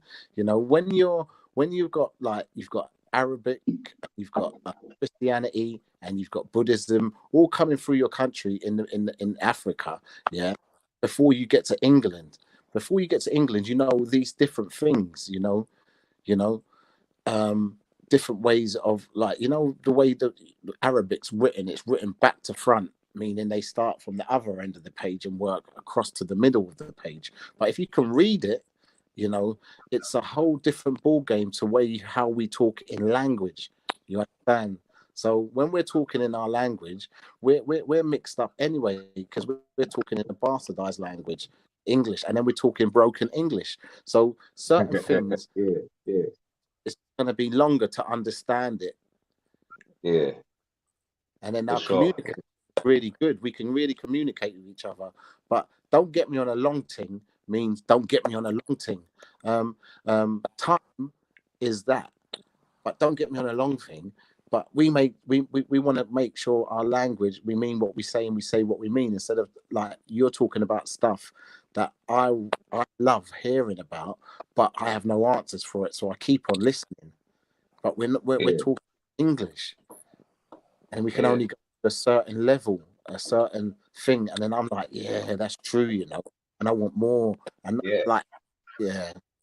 Yeah, no, for sure. But like my lady said, I keep saying referring to my lady because I really, she's a lady. Yeah, you know what I mean. I can't see. Yeah, her name's Annie. Annie. Like Annie said, it's a, I'm losing train of thought. Like she said like action. So I remember it. She can correct me if I'm wrong. It's like, do you know what I mean? In the end, it's like, what's the action? Yeah. Because if not, it's just idling. And I'm a bit off key again because I just like some things are just like, all right, yeah, all right, 5G, okay, all right, yeah, crypto, okay, yeah. And what? And then what? Do you get what I mean? And I think you kind of hit it on the nail, like, well, then we need the action in it. And my only plan of action is action. Like just sometimes that don't work, but it's something, isn't it? I'm just gonna continue being me. Fuck what you feel, okay, and have a good, nice day. Is doing nothing a form of action? Can we try not to swear? Or can is doing nothing? Can that be a form of action? Yeah, definitely. Yeah, for sure. You're not lowering yourself or hiring yourself on the issue. Mate, that's big. I agree. Yeah, I think that's. There's going to come a time when you need to act, but there's no point doing pointless actions. It has to be a planned action. I personally want to see people come together. How they, from being in a gathering and doing this thing, we can only do it online. And then you got to have a solution. What's our solution together as a people? The solution as a people, not necessarily the action, because you got to talk out the solution before you make the action. Action for what though? It depends on the subject that we're talking about, because everything is an action. There's going to be. When you say as a people, do you mean like what? Black people? Well, talking to you lot now, I'm loving the consciousness. So conscious people coming together instead of coming together on the sense of like, how do you put it? How do we put our savings together and really have a banker and everybody know their place? Leave the producing to the producing, leave the rapping to the rapper, leave mixing and mastering to the mix and masterer. But the people, these people have made us think that money is the solution. You understand? Like having something. And if all these football players have got so much money, how come they've got no solution? Yeah. How come they help? Yeah. Yeah, I like that. Papa G. I like that. Papa G, who just said that, yeah? Yeah. Papa G, that's exactly what we need. We need to have our own. Until we have our own, we're going to always find ourselves in this situation where we look into. When you even look around and you see the shops are open, there's no black shops open. Yeah. There's no black shops open. Yeah, but we can't even start talking about our when there is no hour. Like I was on another show, like earlier on today, listening to another show, and two black guys. One is an Israelite. One is some other thing, and they're cussing each other. Yeah. But they're both black, and the Israelite is guy calling the other one an African, and the other one is cussing back. And I'm thinking, wow, we're so far from wherever it is like we need to be, because like how do you move on when people are still in this day and age? They're still, going around with that sort of mindset. Yeah, but we just need to keep the consciousness high over here. Right. We can start from somewhere. Right. Code of conduct. You have to have a code of conduct. And I know we're all passionate and everything, but already I like the way how we're all kind of like, we all got something to say, but we're all kind of listening and taking in each other's energy and, advice. And this is what we need, a code of conduct where we respect one another. Come on. This is how they would like us to be fighting against one another. We can't do this anymore. We have to be as one. It has to be the only way. And before, I was telling somebody this afternoon, I said to him, I was this way of thinking a long time ago. So what I done is I found a guy who was on the same level as me, thinking like that, who can do it in rhyme and reason. Rhyme and reason was say it in a verse, start, middle, and an ending, about that kind of vibration of like us coming together. And that is the thing about people have got a good voice. But the only thing we deal with of somebody with a good voice is through music. That's the only time we listen. Bob Marley was talking the truth all the time and talking good stuff all the time. And now he's a legend. And now he's dead. Papa G, do you really think, like, with the music scene nowadays, like, do you think anyone is going to listen to anyone who's trying to only vibrations of that's why like Rude Boys gave you Everything You Love, Rude Boy, a bad boy, Rude Boys say sorry, bad boys don't know how to say sorry. But if it wasn't for a Rude Boy, the country would be quite boring, because he invented Rocksteady, Blue Beats, sure. You understand? So so I grew up on Sound System, got to read your Bible now. And I used to like emulate the tune and start, Joseph had 12 sons and and somebody would do the thing. Tipper Irie was really good at it. You understand? Teaching, like doing Tipper Irie was good. Of teaching you a vibration on learning your history and knowledge, and that's what But Papa G, the way the music has been dumbed down today, do you really think that is possible right now? Yeah. You got one and two individuals who stand out of the crowd now, because they'll stand out of the crowd now. Not necessarily the next generation. When you've got different kind of genres of music, I don't expect drill music to talk about anything conscious. You keep the drill to the drill. Don't even push it. Don't push it, because this situation is going to have to make a lot of them look into themselves, whether they like it or not. So a lot of them might even start coming out with some conscious thing, because a lot of them are taking in what's going on around them. We're all sponges in some sort of way. So as an artist, I'm an artist myself. I write music, and I know that right now is the time for me to absorb. I'm absorbing a lot right now, and I know when I go to regurgitate, oh my God, and that's going to happen to a lot of artists. They're taking in a lot of this. In the next, I guarantee, in the next months, there's going to be some conscious lyrics licking the yeah. But my man, he actually hit on the nail though. Like when he said, like he mentioned, he grew up listening to conscious music, and correct me if I'm wrong. No, listening to the music when you grow up, that's the one. When you used to listen to the music, but now they're trying to take lyrics out of music so they can put certain vibrations in it to mad up people's head, because they know that lyrics stick in your mind and it gives you a conscious way of living. Yeah, but my guy kind of...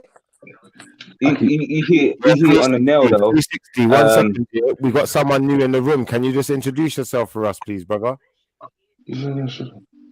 Oh, yo, what's happening? This is man like Tiny, man like Dion, yo. Just bigging up. I'm just trying to catch on to hear what you lot are saying and what talking about. So you know what? Go with it. I'm just in the background. There's a crowd here. You know what? We're in the Corona thing.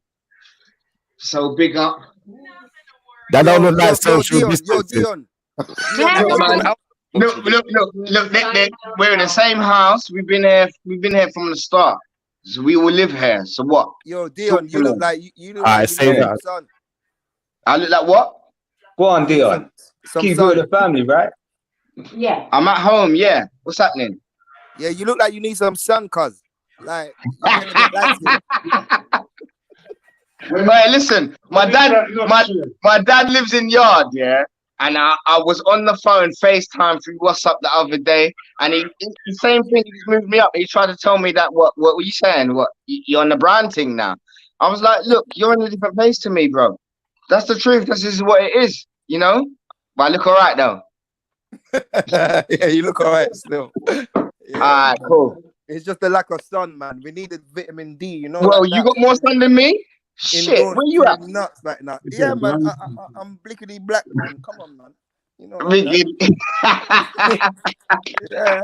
But that's real, man. You know what? It's good to hear everyone. Everyone's all right. Well, talk to me. Tell me what's going on. What's happening right now? Somebody just said that I hit the nail on the head when I said. Yeah, you. To me, I believe that was 360. Like I believe you hit on the nail where you mentioned. You correct me if I'm wrong, right? You said like you growing up, you grew up in the sound times where a lot of things were shared through the music that they were putting out at the time, in that genre, in that time, and messages. I would say you hear on the nail. I think that's a big thing. Like I strongly agree with you. Like in the sense that like I had this conversation with somebody the other day. 10 seconds, right? I had this conversation with someone the other day, and I said people forget, that you see black culture, yeah, they have to understand that music is our culture. Like I grew up and everything there was a lot of unity from the 80s. I'm an 80s baby, it's a bit crazy, but I'm an 80s baby, and I grew up in the naughty 90s, and what I saw was music was infectious. Music was like, you can't say music and not say black. Like black music is our culture, innit? Like it played a huge role in our life. Like you got the sound man, then you got the sound system. There weren't none of this getting in certain raves up in London. Oh, you can't go in because you're black, and we capped it. We got like around 5 black people in here. We can't have no more black things. When they were playing places like in Equinox and certain places, it was just a black, and it was love, innit? Yeah. Now, bear in mind, you probably think, but you're an 80s baby. What do you know? Well, I was the baby of the sound system. Yeah. So I was in the race. Like when the ladies are in there, like, oh, ain't it cute? I'd be like, bro, so what you doing? Shouldn't you be in bed? I'd be like, yeah, you can tuck me in. Like, it's a bit cheeky, isn't it? You're gonna be something. You know what I mean? So I was privileged to see the change. So when it comes to the late 90s now, and everyone's starting to go around raves and that, it was kind of comical to me, because I was like, wow, this is normal. So I was able to tell who just got here, right? You know what I mean? Like they just now, you're allowed out now. You're allowed out now, and you want to discover things. Yeah. Where am I going with this? It's like I got bored really quick of raving and all this and that. Yeah, because it's like I've seen it all my life, and I didn't really. To be honest, my gospel truth, man. Like I didn't like it. I didn't like that the idea. I didn't like the whole idea of black people can't go in black people can't go into certain places. Yeah, we have taken it there. Where did it actually go wrong? Because it's gone wrong. All right, where do you think it's gone wrong, cuz? What my guy said was that when he grew up in a time when music was infectious. Music was a thing of like, you can pick up on positive things, and it wasn't just sound clash, and there was a lot of positive. One second. The thing is, I think everyone, you got to think again, like we are roughly all the same age, innit? Like, do you know what I mean? But I was born in 90. I was 90s. I was wishing I was born in 81. Yeah, right. So I'm gonna be 40 next year. Yeah, but you gotta listen. It's like, to me, yeah, growing up, for me, my era that was most memorable for me, the decade was the 90s. Like, for me, because that was like, you know, I loved Michael Jackson and everything. I'm not saying the 80s and that wasn't the shit, but I was too young for the 80s. I was born in that. I was in primary school. Do you know what I mean? Yeah, so you grew up with the Running Man. You grew up with the Running Man. Yeah, I grew up with the Running Man. I grew up with Teddy Riley. I grew up with Michael Jackson. Yeah, but Michael Jackson going into bad. Yeah, like, listen, anyone that knows me properly, yeah, will tell you that Dion loved Michael Jackson and Dion could do the moonwalk standard. Yeah, but at the end of the day, it's like growing up. No, seriously, on the real, yeah, like it's like, I went Jamaica many a times with mum and dad and my family and that. Do you know what I mean? I went to a few places, but the influences were definitely at them times was like growing up, me being 11, 12. Like I said, I'm gonna be 40 or whatever, yeah. Right. So I've always hung around with my age group, 5, 10 years a bit older. Do you know what I mean? Yeah. And the man them that is slightly younger always just rolled anyway. Do you know what I mean? Yeah, and they just get it. And whether they had an older sister or brother, whatever, to relate to that's what it might have been. Yeah.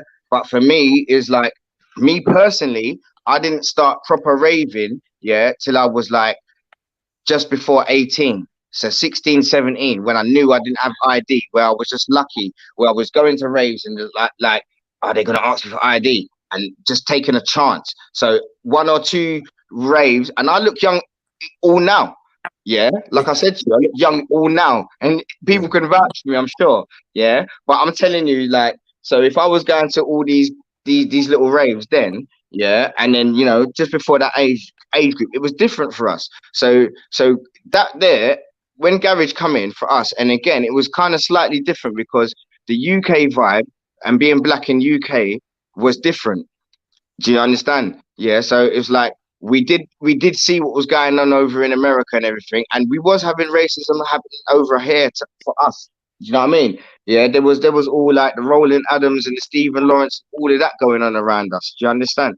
So it's like we was coming up around them times, but at the same time, we was coming up where media was a different thing for us. So we, you know, we didn't even know media then. So we knew Boys in the Hood and shit that we was watching on TV and shit, but we still knew that it wasn't real. So, but we could relate to it and understand it. Do you know what I mean? So when we was going out, so i.e. Peckham Boys, Ghetto Boys, Woolwich Boys, all of us, or whatever. Sorry to cut you, Don Dion. Yeah, can we relate this to the subjects, because, like, obviously, I know what Gordon G is trying to project from what I'm hearing, that, you know, because of the type of influences they had in his time coming up, you know, there was a lot more positive influences that could influence us at a time like now, where we could do positive things with this whole scenario that's going on. You know, we could come together more. You know, whatever else he said that I'm not going to repeat, I'm going to let him repeat if he wants to repeat some of it. But okay, I just want you to relate it to the subject now. Like, so from what you're seeing now with the music now that's coming out, and, you know, the situation we're in now, is that stuff that is helpful to us now, or, you know, maybe the old ways were better for us? What you got to understand is that if I'm 10 years older than you, yeah, or I'm 10 years older and I've got 10 people than myself. When I was growing up, it's easy for me to deal with Dion and say Miniature and people like that, because I they look at me as an influence of how can I help them grow into what. Definitely. Yeah, so it's not for me. I found myself in Lewisham, Saxon Sound. I was at the back and I found myself standing on the stage. But the only reason why I got to stand on the stage is because I had a £150 jacket on. I wouldn't been able to stand on that stage, and no one moved me off that stage. Didn't know who I was, only the people I came with. You understand? Because I had a £150 jacket on. You understand? So sometimes when you've got your money, or we're just we flaunt You understand? A jacket allowed me to get up onto that stage. So it's like that positive music. It's not positive music because you had Melon Road, then you had Clash, and now you've got this thing called grime, and it got mainstream. It was underground. My daughter's 30 now, yeah. But back in the day, on her 16th birthday in Peckham, we had a party for her, and it was a grime party. She's 30 now. Grime's always been there. So was lyrics, always been there. It's rhyme and reason. But when people are educating themselves and they're educating themselves better, and their lyrical context getting better, then you find out what vibrates. Yeah, but Papa G, how are we relating this to the time now? They like reggae, they like grime, they like all kinds of music. But some of the music is influential. Papa G, how are we relating this to the time now, and how is this how does this have an influence on the situation with coronavirus now, and the fact that we're all locked in the house? Would we be better off listening to some Bob Marley now, or are we better off listening to some Afro beats and whatever's going on now? Talk to me. Yo, cuz, let me tell you this, yeah. Yo, cuz, big Gordon G, love, man, love. Good to hear from you, man. It's good to hear you sounding well as well and everything. Give love to everyone. Do you know what I mean? Yeah. On the real, it's just, I just think it's a hard time, and there's always a gate that opens and closes for certain people with this. Do you know what I mean? Yeah. So it's like certain people, like for example, yeah. There's still a lot of man that's got the talent that can make it, regardless of anything. Yeah, you understand? But it depends on the keys, what they select to choose to bring forward to come out with. So when I'm saying that, yeah, right, like what could I say? Like, right, for example, yeah, there's a lot of man them that's out there that, Minnie. I agree with Minnie, and Minnie's hard, but even you, Schiffer, yeah, and then Supreme and all these lot, yeah, there's a lot of man that's coming out with stuff, but they might not have the right people behind them to promote the stuff. But it shouldn't have to be that. If the tunes are good, someone should be trying to play that on the radio, or someone should be trying do you think that the industry is trying to sell these kids some kind of a dream? Because at the end of the day, what's being sold in the music video right now, you ain't doing none of that because it's Corona season. You're in your house. All right, let me switch it up a little bit. Let me switch it up a little bit because it's like you said, we all know each other, yeah. But like we said, Corona season, so it's all quarantine and everything. I'm at home now with my family, and we've been at home for a minute, and I'm feeling like I'm in Game of Thrones right now. I see your house is looking like Game of Thrones. Huh? What was the uplifting music? You got the whole family around. Say it again.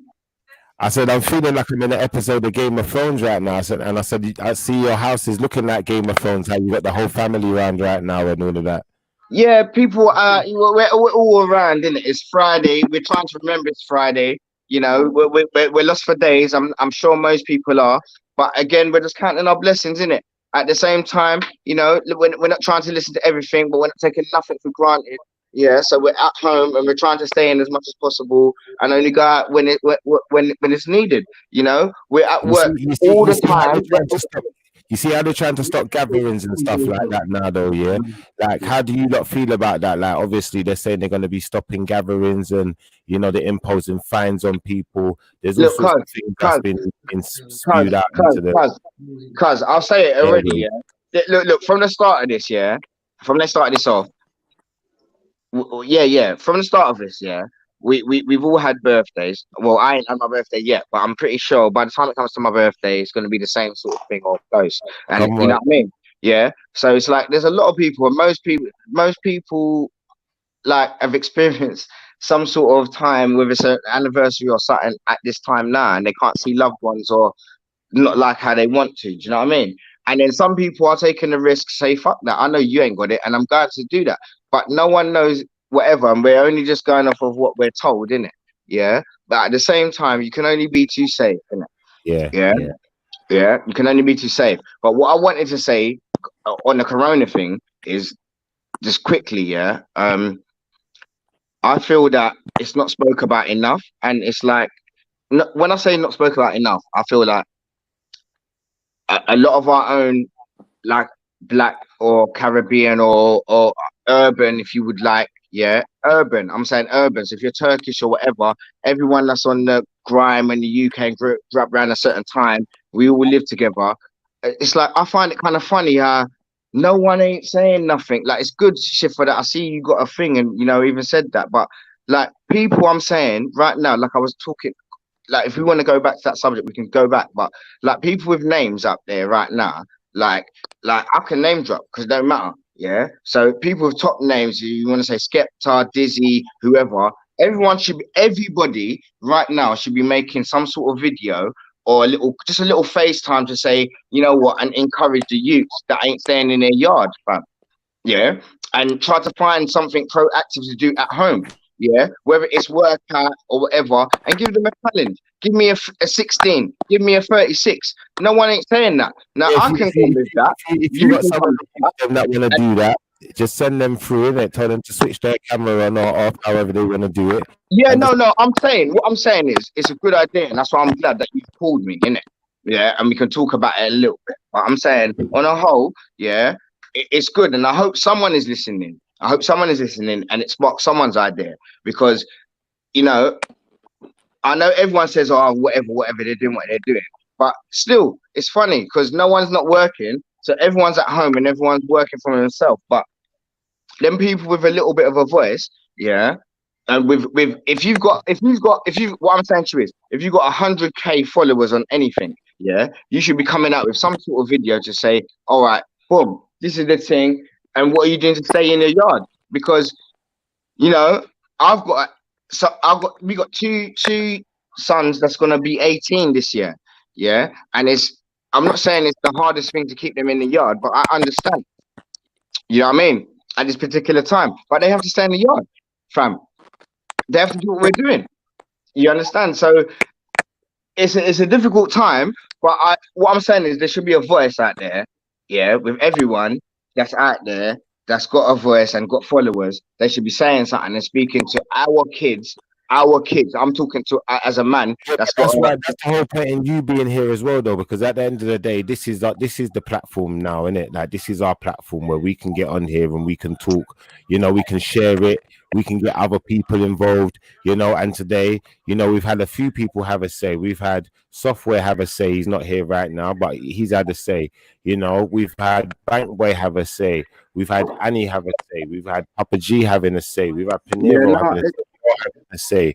We got All In 360 having a say. And now it's become a discussion. We're working out the logistics of what kind of problems we're actually facing, what we know about from what we don't know about, the unseen enemy. Like we're always gonna know, yeah, Schiffer. Like we know, we don't know everything, and we're only. I don't want to say minions, but it's like we are in it to an extent. We got Gully and Co in the chat room as well, in a few messages. So we've got a few of us here, man. We can work things out, and maybe we'll talk to me, guys. Give me something. I think you just one Bluetooth is fine. 360. Yeah. So, obviously, with everything being rationed at the moment, yeah. And you can't even go into the supermarket and just walk in there anymore. Like there's lines outside and rules and regulations to going inside the shop and all of these kind of things. Do you think this is a sign of things getting worse, or do you think it's just a safety precaution? Depends what you mean by worse. What's worse?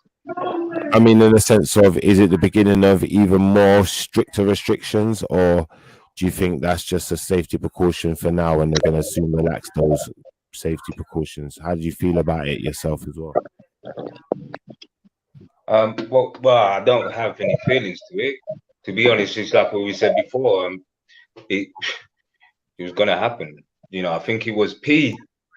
I think it was what's his name? Pinero. Yeah. I think it was P who mentioned that these things were kind of put to us from a young age anyway. A lot of us. To be honest, I don't see a problem with it. Yeah. What about Annie? Annie, how do you feel about that? And how has that affected your life? Do you see it as something that, you know, is a sign of things getting better or worse, or have you not thought about it that much? Or well, I think about it quite a bit, to be fair. Not so much for me, but maybe more because I'm older than possibly the oldest in the chat room right now. But for me, it's more like, yeah, what is going to happen in the future? What are we really facing? And to tell the truth, like a lot of people are a bit laid back about it, and it's like, yeah, this is going to happen. It's, you know, it's been in the Bible. It's already been said. So, and I'm a bit like, but hold on, you know, wait a minute. Where's the backbone in everyone? I just feel like people are a bit blasé about change that's going to come, and that takes away most of your human rights. You possibly might have to, okay, if you don't have this vaccine, you might not be able to travel, you might not be able to buy, you might not be able to, no, if we look, I think sometimes we need to look at worst case scenarios in this whole shit, because people are very blasé in the sense of, yeah, you know, I'm going to stay in, I'm going to listen to what they say, I'm going to do what I'm doing, I'm going to do this and that. And we're very subservient. We're very easy to say, okay, they tell us to clap at 9 o'clock for the NHS, everyone comes out and claps for the NHS. Are they testing us? Are they seeing? Sometimes I sit there and I think, hold on a minute, is this a rehearsal for them to see? Are they gauging it? Are they gauging to see how much people listen? Are they pushing? Okay, let's see, let's give them 3 more weeks, the bloody guinea pigs. Let's see if we can push them 3 more weeks when they bloody know that. I mean, I saw a video today of them clapping the NHS. There were people on the bridge. There was police, doctors, whatever, all clapping together. There was no social distancing. So what? Is it selected social? Clapping the NHS, yeah. Clapping the NHS, but it was all police and everyone bibbing their horns on the bike. What is this clapping stuff about? Can you explain it to me? Because I don't understand. Well, they're clapping the goodness that they're doing. But one thing I say, everyone's clapping now until possibly someone, God forbid, of theirs or close to them passes away in this situation and they realize what's really going on. Because they're clapping everyone and saying, oh, you know, there's so many people dying of COVID. There's so many people. How do we know? I know people who have said they've gone into hospital and tried to actually write them down as COVID without even testing them, without even having the real symptoms. Yeah. And then when they're dying, they're not even doing autopsies. They're just saying, okay, that's it. It's COVID-19 death. That's why they can say the death rate has gone up, because they're just saying every death is COVID-19 when the person didn't even have COVID-19. Yeah, I agree with that though as well. Like that's has anyone looked at the laws that have been passed? The laws that they're putting forward to pass for this COVID-19 period? No, it's a bill. It's a bill. Yeah, the bill that's been put past. Have you seen those? Well, can I just say one thing before? Remember, they was trying to say that COVID-19 was a HCID. If you go onto the government website, it shows that it is not. Since the 19th of March, it is not listed as a HCID. Now that means like a highly contagious, infectious disease. Okay. It's no longer on the list. Go on the website and look. People don't read, and they rely not reading it. Will that stop them from trying to pass this bill? Unless people stand up and say, look, hold on a minute, this is not going to happen, because already you've said that this COVID-19 is actually not a HCID. Now, are people going to wake up and start? No, they're not going to wake up. They're not going to. So that's what's going to happen. These bills are going to get passed. What I want to say is, what does everyone think about them, like, right now, or lately, they're screaming that, like, black people or, you know, people of some sort of color are at risk more because of this. What does everyone think of that? Because I'm like, really? Hello, lovely. Thank you. Thank you for bringing that up, because this is what I think of this. Yeah, they know that. They know that we're already living in a country that we are deprived of vitamin D. Now, as soon as I heard that, I was like, yeah, you see, I've been barking on to people to get your vitamin D down you. Yeah. Everyone's saying vitamin C, but vitamin D, you need it to absorb vitamin C anyway. Right. So boost your immune system. They're locking us up inside. They're thinking, that's all right. Probably. I don't know how wicked these people are. So I'm going to say this. The blackies will die quicker because they're not in the sunshine. They're not. Listen, I've spent so much money buying proper fruit and veg over the past couple of weeks extra.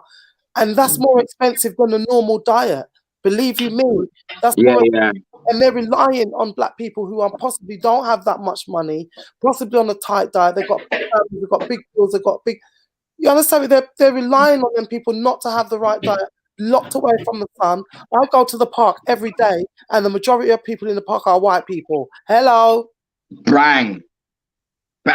You know what? It's funny that you say that, sis, because it was like I was only talking to my sister the other day, like today, sorry, should I say, you know?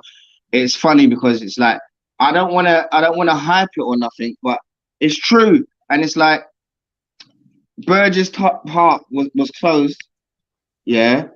And it's like most of the people back then or at the time was the younger black kid that was rolling through the park when it was a bit of a problem.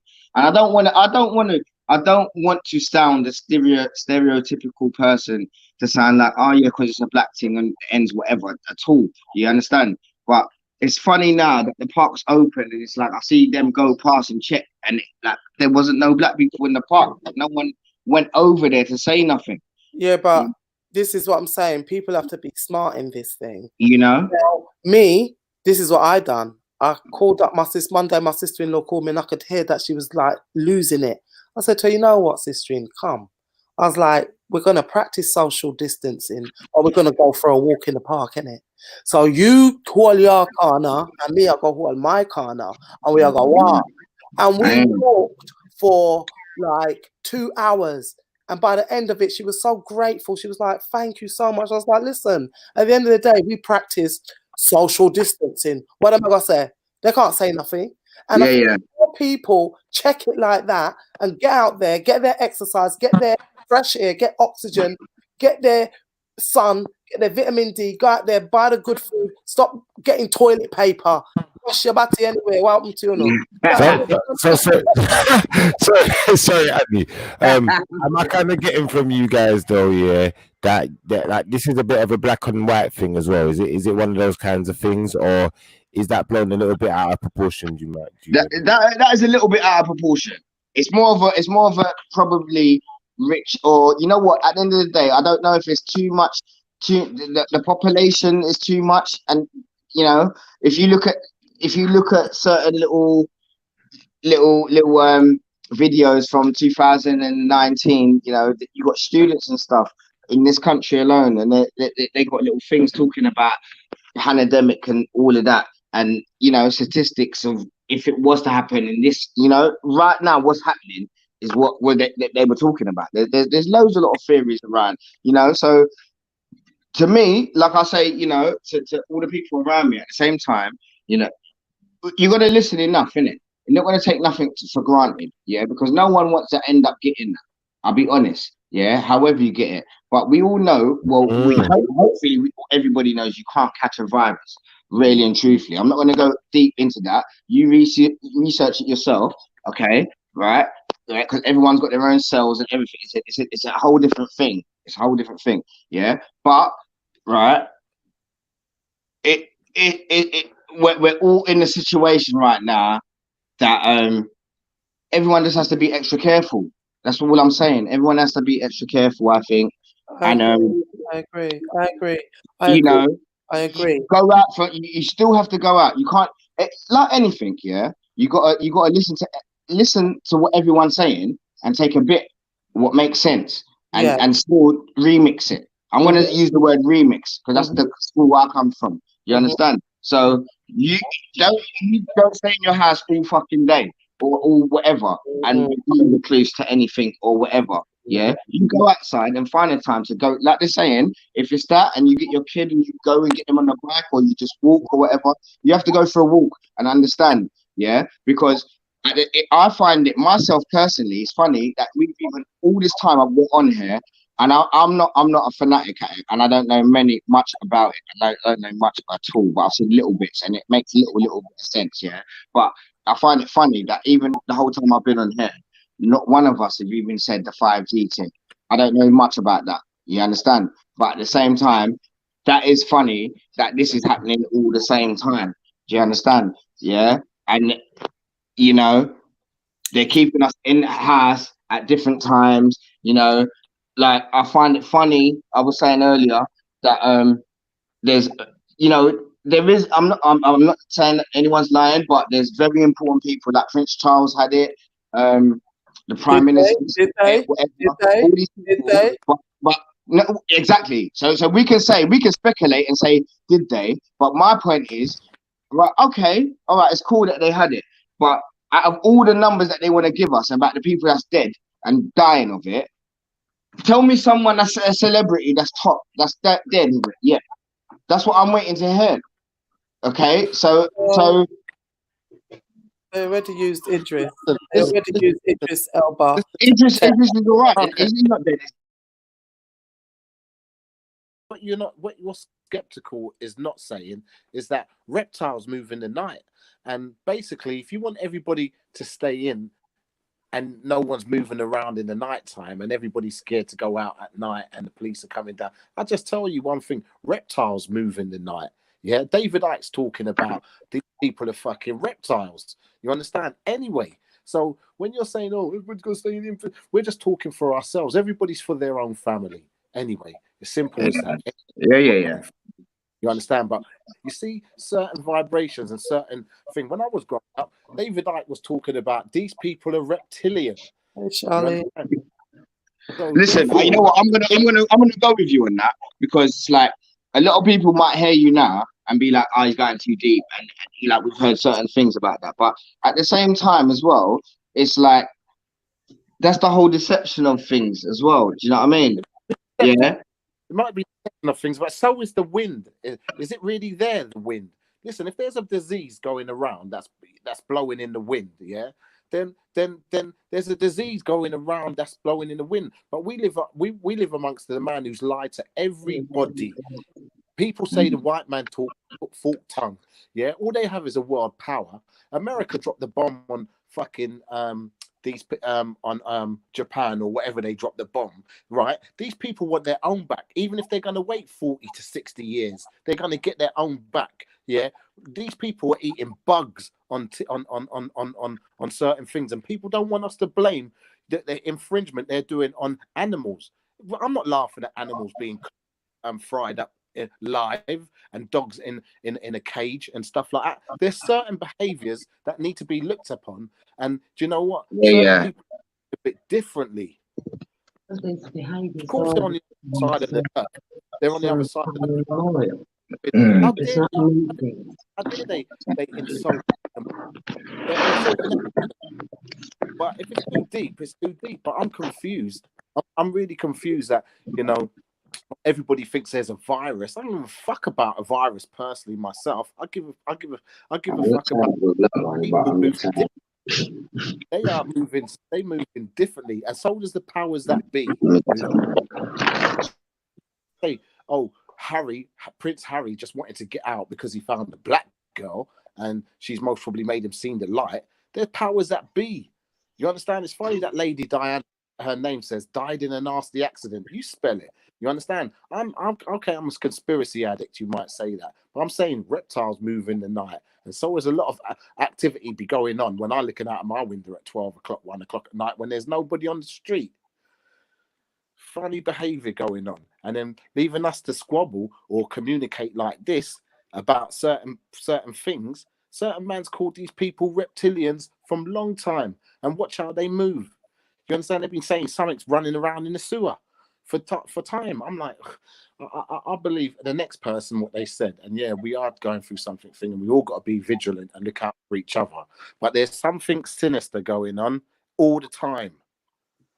I don't want to say too much because you just these platforms, you just don't know who they're run by and what they want to hear and maybe what they're measuring. But at the same time, maybe they do need to know that we know.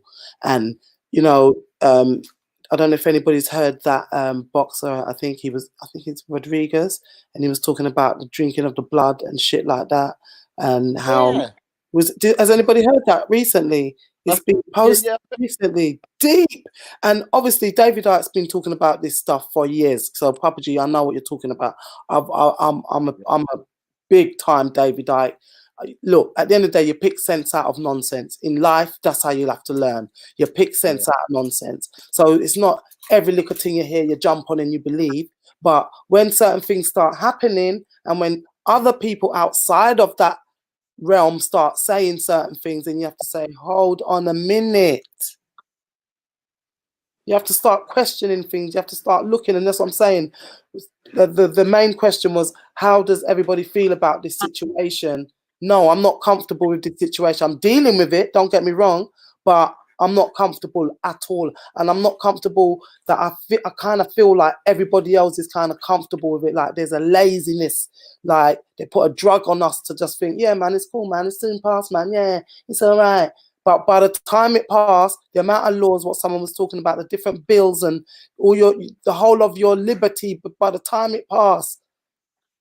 Listen, it's like like, for instance, we're just getting, they blindside you 1 minute, and 1 minute you can think about something. There's another atrocity going to happen next week after this has happened. But you know what? The moral of the story is that men and women are not coming together.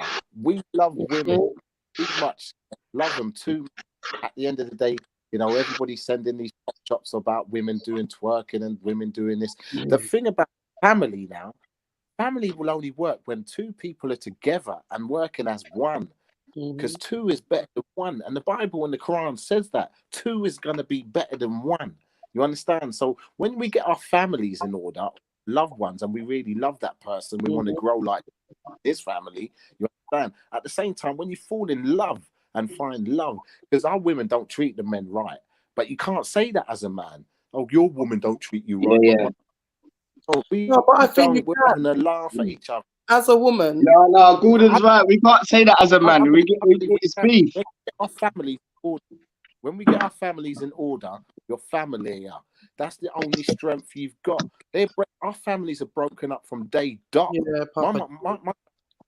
my grandma's divorced 3 times, let alone how many times my dad's divorced. You understand? Like, at the same time, when you got your family, we got disorder in family. It's disorganized. It's disordered. Yo, Shifra. Yeah, what's going on? Talk to me. Tell me something. I just want to know. 10 seconds. Yeah. Sorry. Simple question. Just a simple question. Why is my mic always muted? Do you know what? Sometimes when we're talking over each other, what I'll do, I'll mute the mics in it so that we can hear the person who's talking properly in it. It seems like a sabotage you're dealing with. That's to regulate the thing, bro. Regulate the thing. Everyone must learn. Hey, what's all this Casanova in the bed business, bro? Yeah.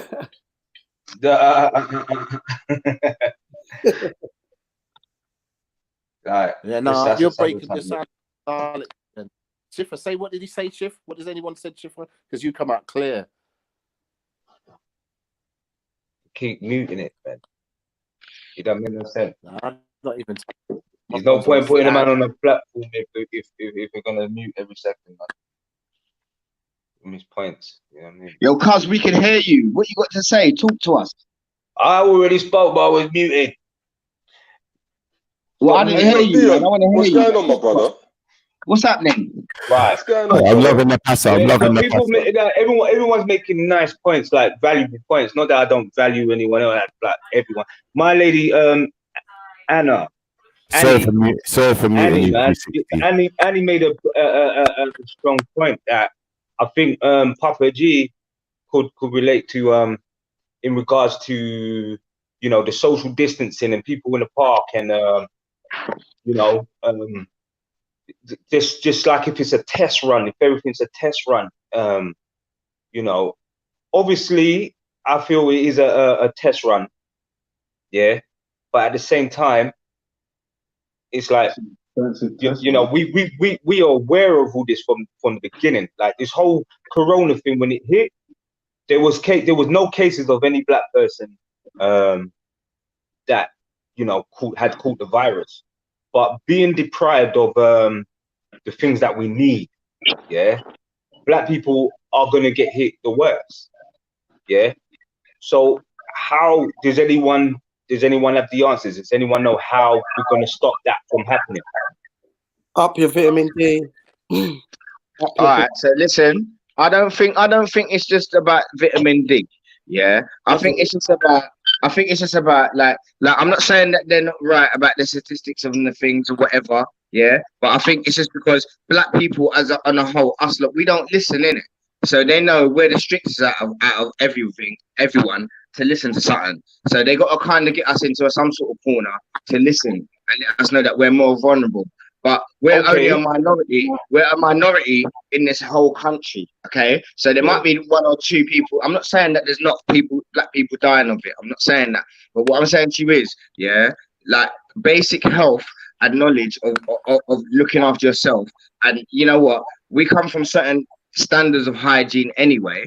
And I'm not saying just because I feel that like that, not to flip in, buy a sanitizer and them things as well. But I do believe in not over sanitizing, if that makes any sense to you. Look, you know what I mean? At the same time, yeah, just keep it basic. Yeah, if I like, I'm gonna tell you this like this. Yeah, when I go out, yeah, I of lately, I've not been going out and running up and down in it because where you going? Yeah, I'm going out. So when I'm going to the shop, innit? Or I'm going to get bits and pieces, or I'm going to do proper shopping in Iceland or Tesco's or wherever, you know what I mean? Yeah. So when I'm going out, I'm going to that destination. But what I come to find when I'm in all these destinations, like I said earlier, yeah, everyone that's serving me has got these gloves on. So they could have corona on their gloves, as far as I know. So it's not about, it's like being a good driver. It's not about how good you can drive. It's about watching the other drivers around you. Yeah. So at the same time, I think about me when I'm out, innit? And when I come home, and it's like my family's at home. So I got to clean off myself, yeah, in case of whatever, yeah. Clean off myself enough when I come through my door, so I'm not passing it around.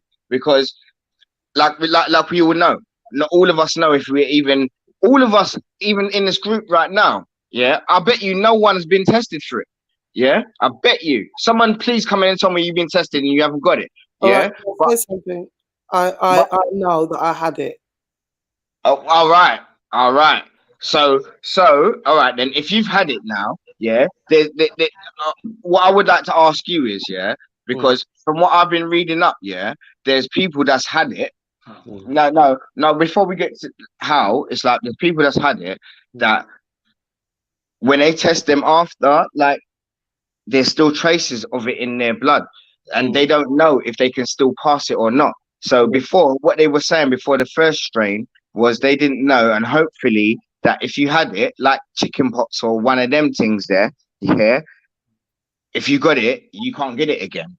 But there's no nothing to tell you, my sister, that you can't get it again.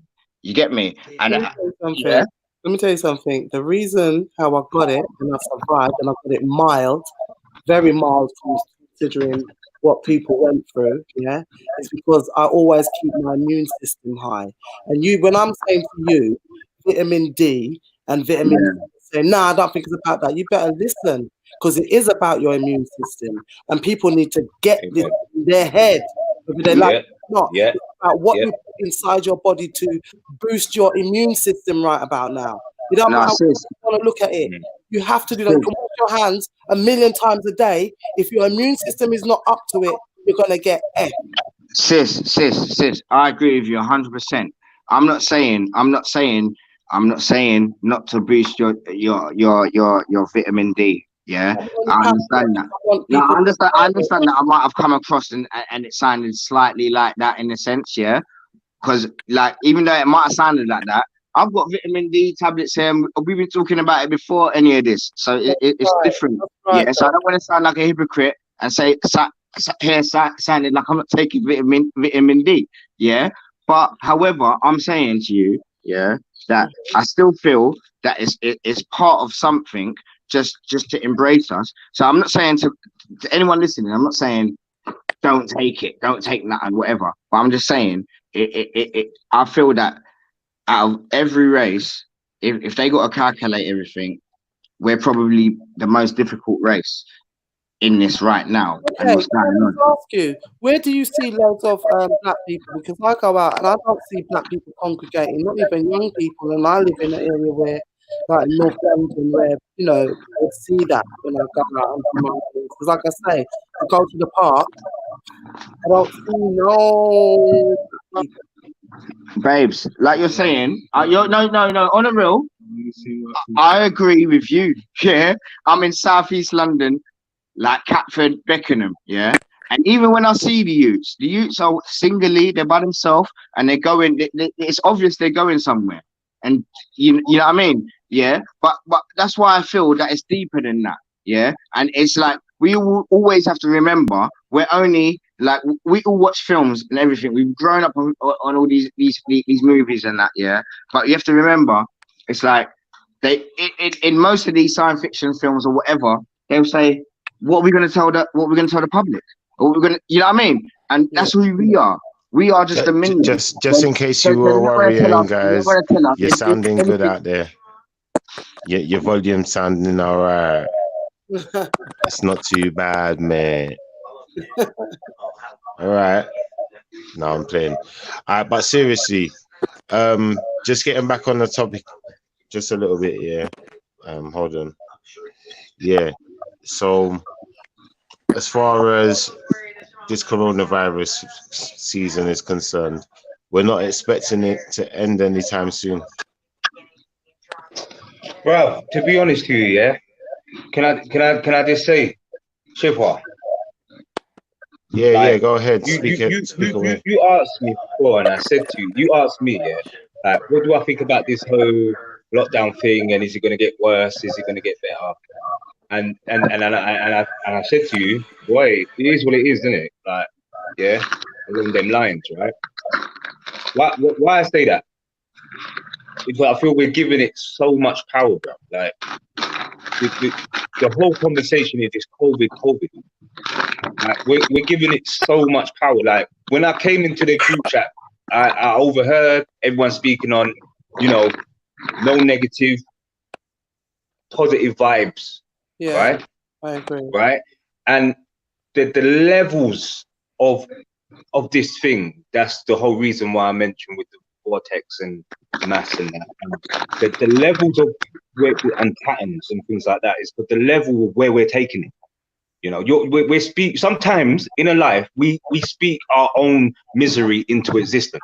Yeah, I'm hearing you still. Yeah, so we're giving it power. So someone like my mother would tell me, yeah, you say like, you need to, if you don't care about your enemies or this and that, like, don't speak on it. Don't speak on it. The moment you speak on it, you're giving it power. Even if you're speaking on it positive, don't speak on it. Do you get what I mean? Like, Papa G was talking about, and this is before you muted me, yeah, was talking about the culture when he came up with the music and everything. And I thought that was empowering. Like, I can connect that with what Annie was saying. The fact that solution, she said, like, end of the day, we need action. So to me, that I can home in on that, because end of the day, it wasn't like you were speaking on. You can, Papa G can correct me if I'm wrong, if he's still here. You still here? Yeah, I'm sure he'll be back at some point. But right, cool. But like, it wasn't. It was one of those things that it can go either way. We were talking on how we're going to empower ourselves, whether it's black or just people in society. Like, I'm liking that talk, though. I'm liking that talk. So, do you know what I mean? Like, how we gonna, how we gonna find a formula that can work? Like me and my cousin was talking the other day. Just 30 seconds, yeah. Me and my cousin was talking the other day, and we was just like, because we black, we were talking about blacks like uniting as one, right? And I said to him, which you know what I mean, I just kind of tried to rock the boat, really. Kind of like, I said to him, it will never happen, bro. Like, it will never happen because obviously we live in a system. I said to him, there's only 2 ways I can actually see that actually taking place, right? As far as contradiction goes. Now hear this. I said, everybody, let me just finish off that one, yeah? I said to him, everybody, every black person, whether you're light skin, dark skin, middle skin, whatever you want to call it, everyone, one time, just take it back to Africa or to the Caribbean. I guarantee you'd like to elaborate on more though, because it sounds like you'd need more time to elaborate on something on such a big subject. Nah, everyone can give me what they think on it, but literally, just another 30 seconds. Then it's just like literally every black person in the Western society, yeah. One time, everyone go back home for the first time. Go back to the Caribbeans, go back to Africa, yeah, and everyone, I guarantee you, everybody from Africa who wants to go to the UK or to America, they wouldn't want to leave. They're like, raw, everyone's coming back home. Why do we want to go there for? Everyone's coming back. That's changed. I'm hearing you still. Or like the scoop that sat by the door, if we infiltrate like decoys, you know, the system, yeah, and just come together on a guerrilla tip and just take over the thing. If it ain't gonna be those, how do the rest of you guys feel about that though? What about Annie? How do you feel about what 360? Oh, 360. You're kind of talking my language in all different ways. I mean, the whole going back to Africa, and taking back what you know what's ours, and not taking back in a military way, just going taking back the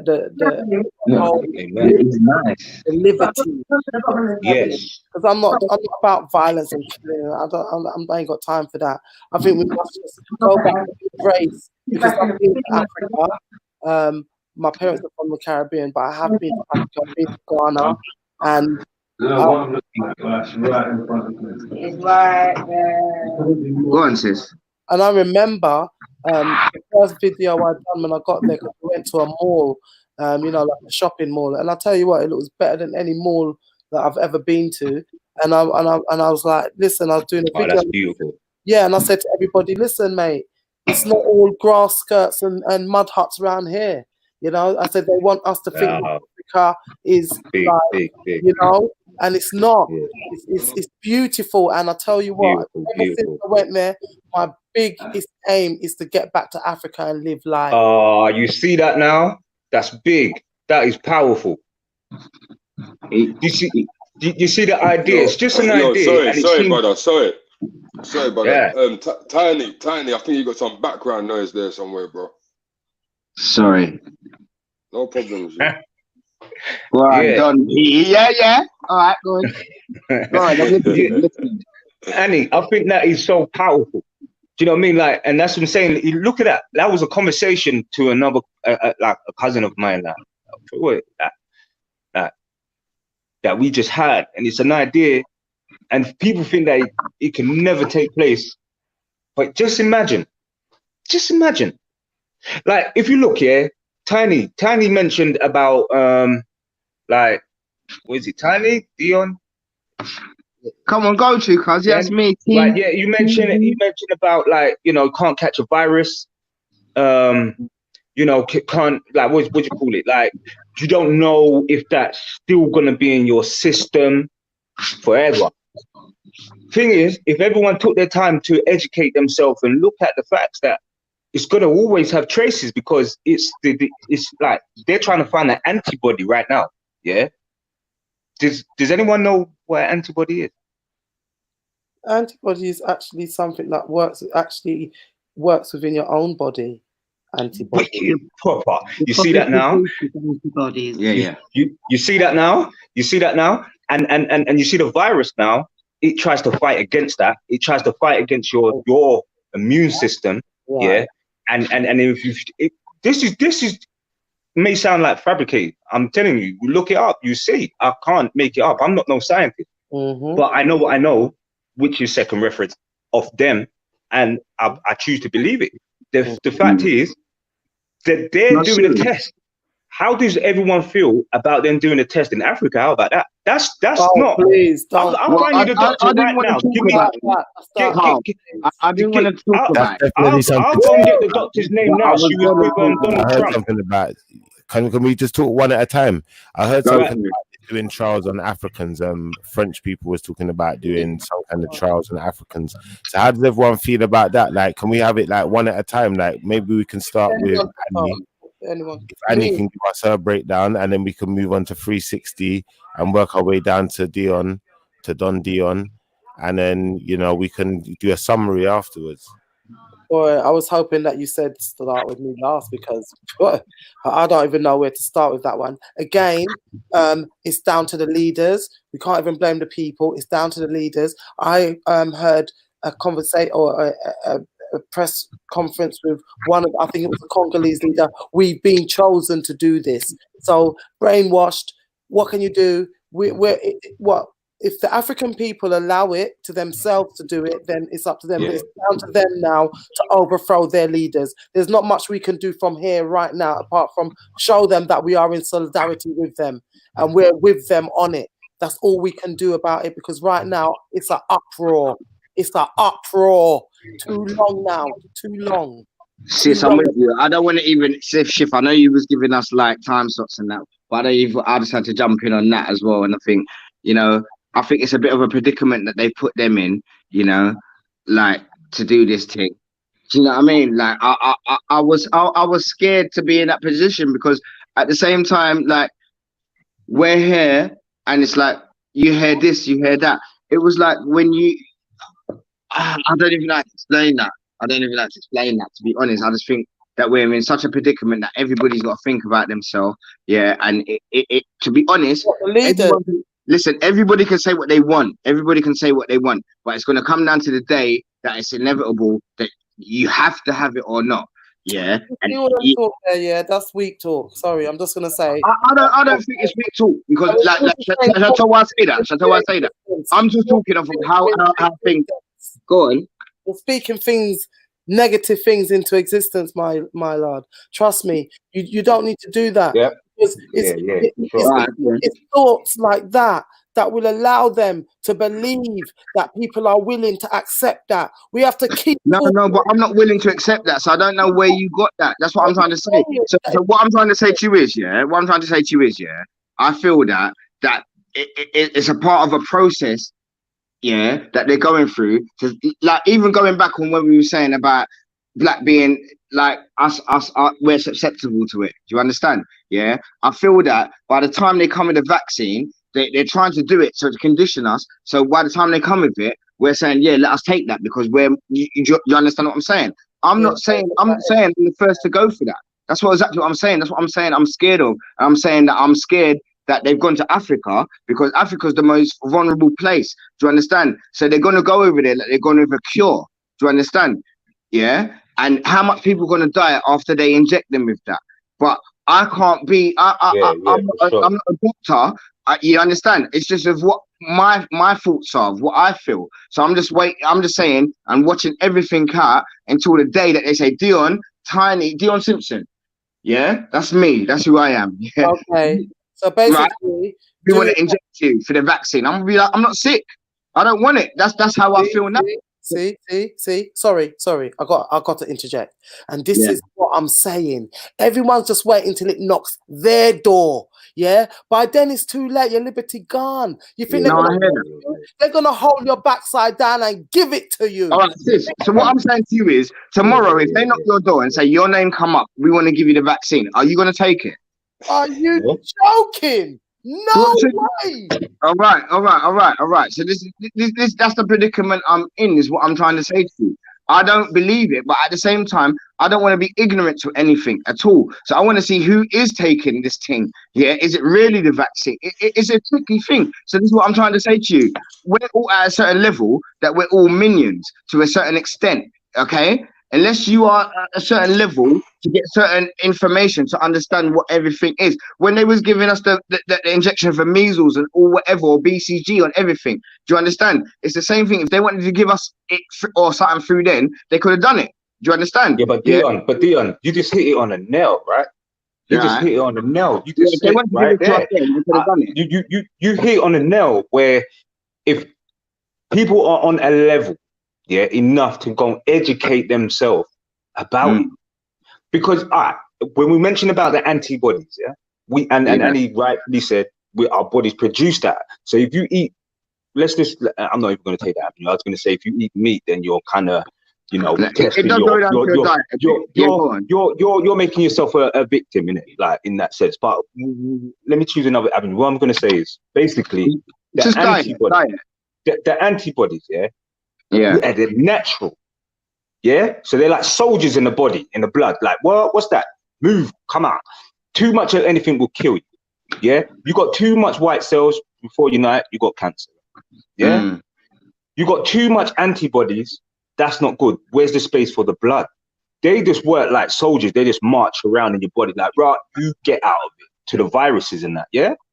Now they want.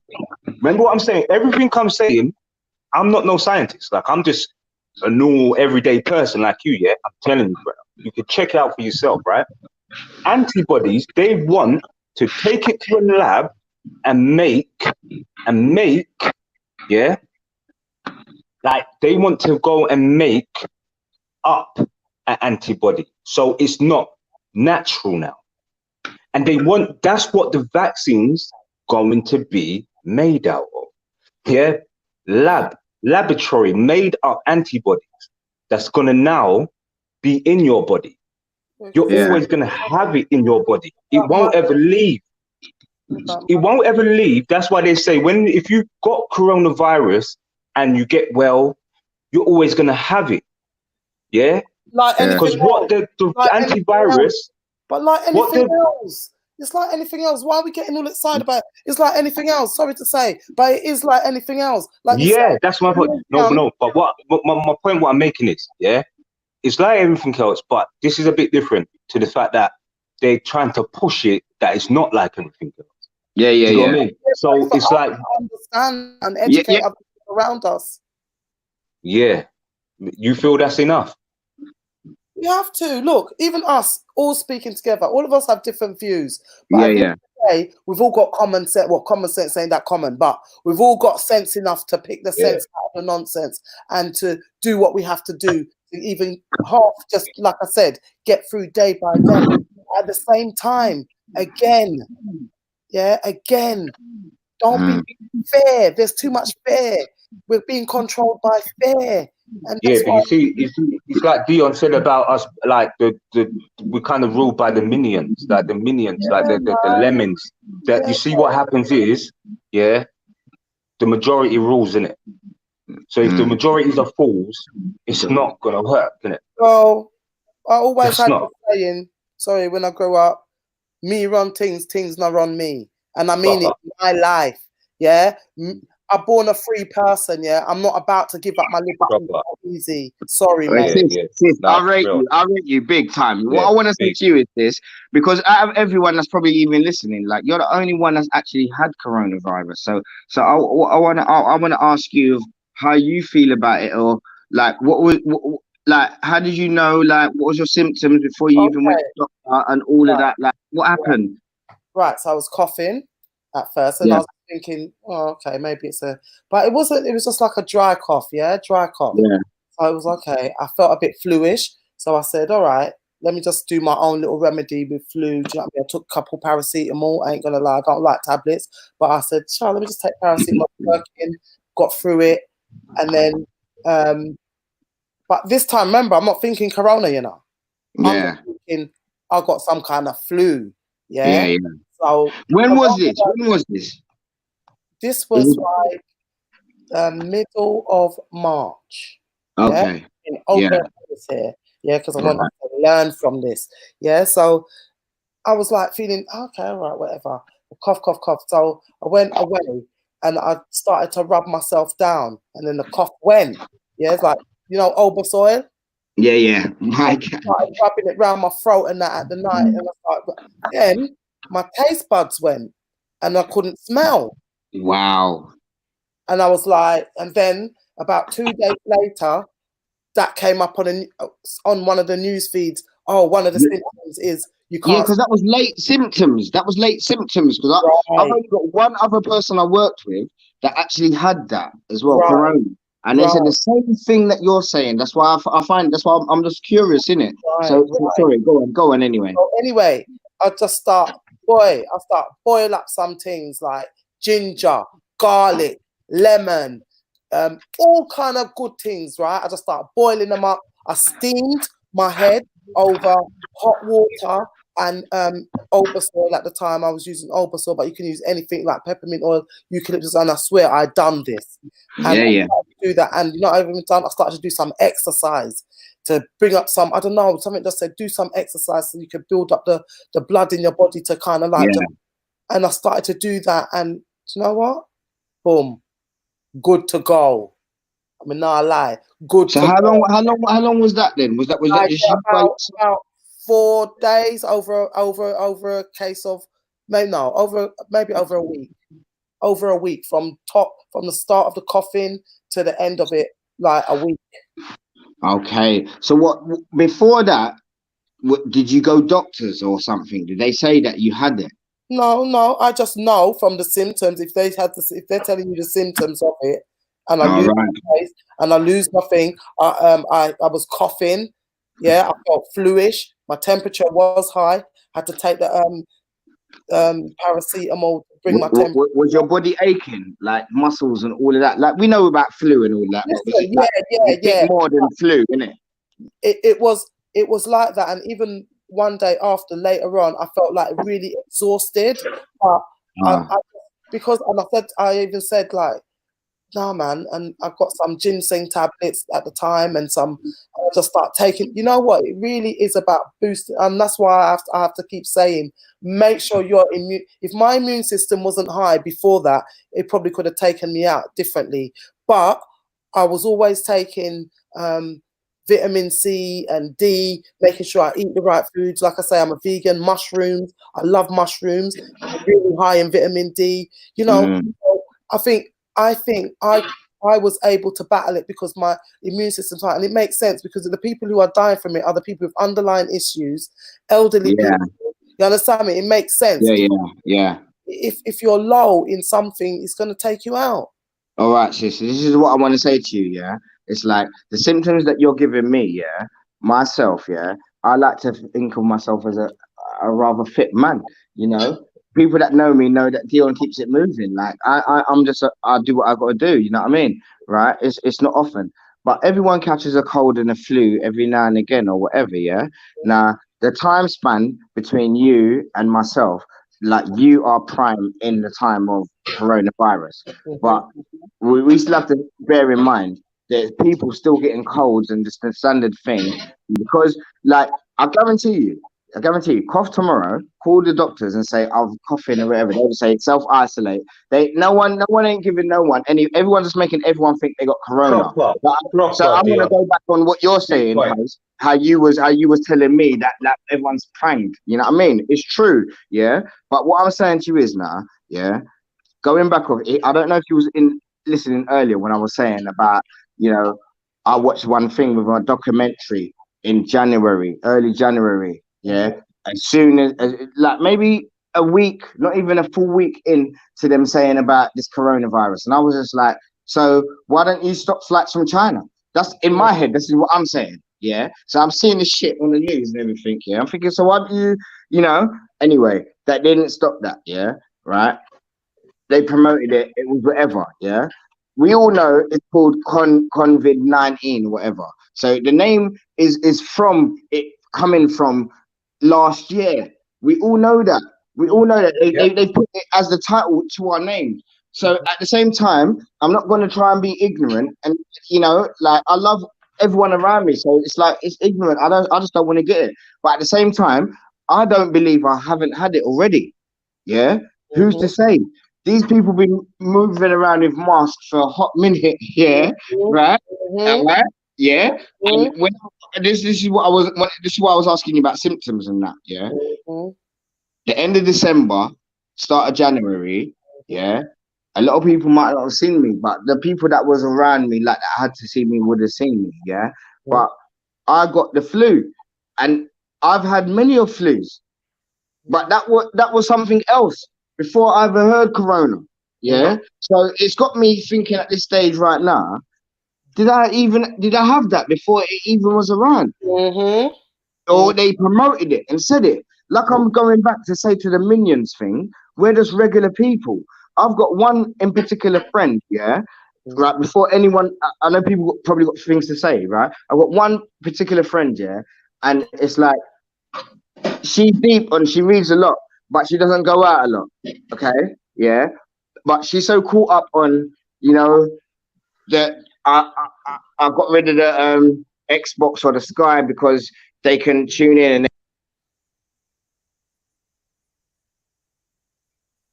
and Hello? You got thrown off there? Someone's got thrown off. Who's there?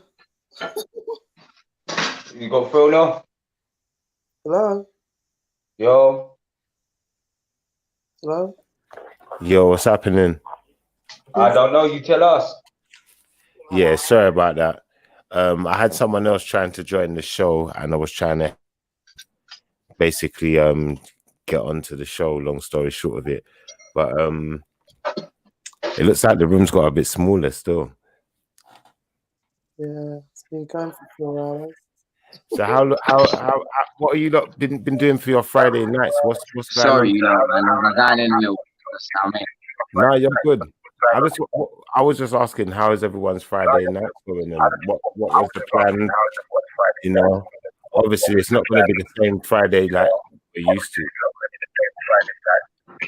Listen, every day is another day. You know, Fridays, Saturdays, all the rest of them are as it stands. You know, like we've all been at work and we've all been at a position where we're complaining about a man needs a bit more time with their family or whatever.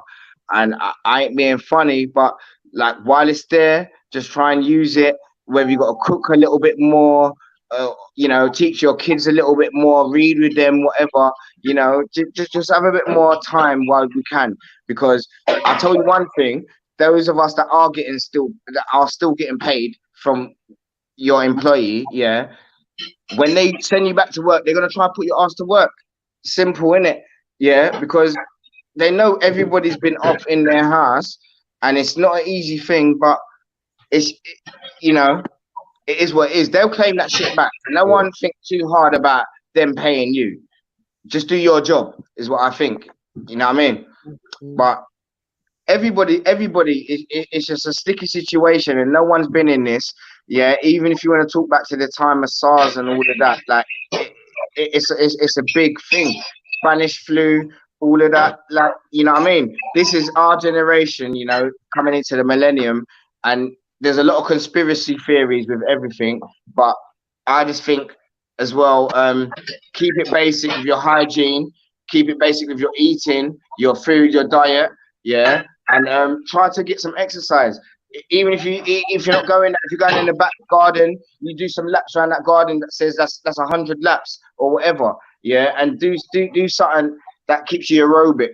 You know what I mean? Yeah, that's right. Keep it productive, innit? That's what I've got to say, blood, on that. You know what I mean? So eventually, like I said, going back to the Minions thing, no one wants to pay no one for nothing. Whether they're gonna claim half for what they've paid us or whatever. You know, the ones that are being, like myself, I'm still being paid while I'm not at work. Yeah, so the ones that are being paid while you're not at work, when you go back to work, expect to do some grafting, innit? Expect to just do some shit, because, you know what I mean? Even though they're gonna claim enough, they're gonna claim, you know what I mean? They're not gonna tell you how much they're gonna claim back, even if it's 150%. You understand? So you just gotta do your job, is what I'm saying. Dion, it goes a bit deeper. That's very true what you're saying, and I totally agree.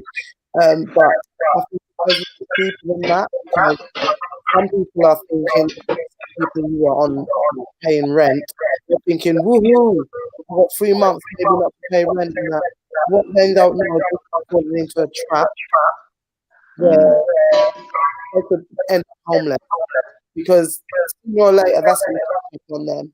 They're going to spend their 3 months money buying toilet paper or God knows what, say, look, it's a crisis, and we needed to buy it, and we don't know what's going on.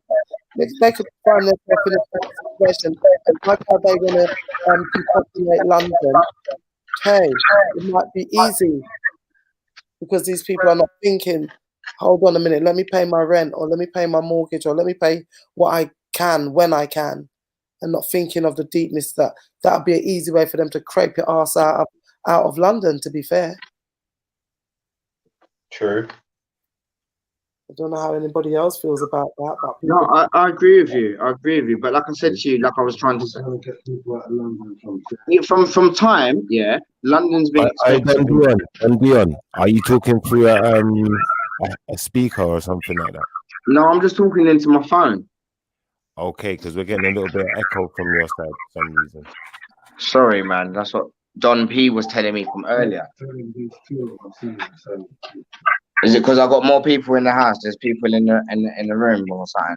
No, it's just you. It's just an echo, like a repeat signal. My room is big. Sorry.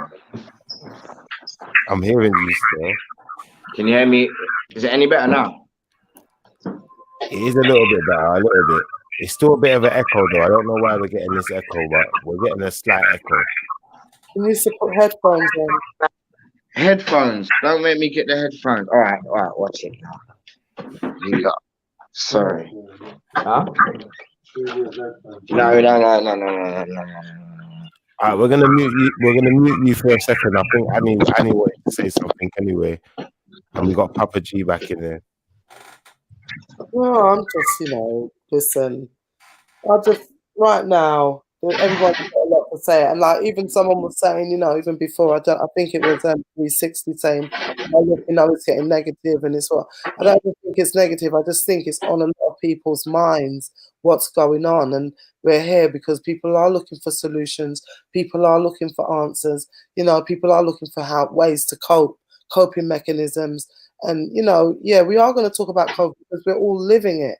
That's one thing we have to say. Every single person, nobody can't say, well, me just a rare. Even if you do rare, you can't do your rare to the fullness because COVID is going to cut you off somewhere along the line.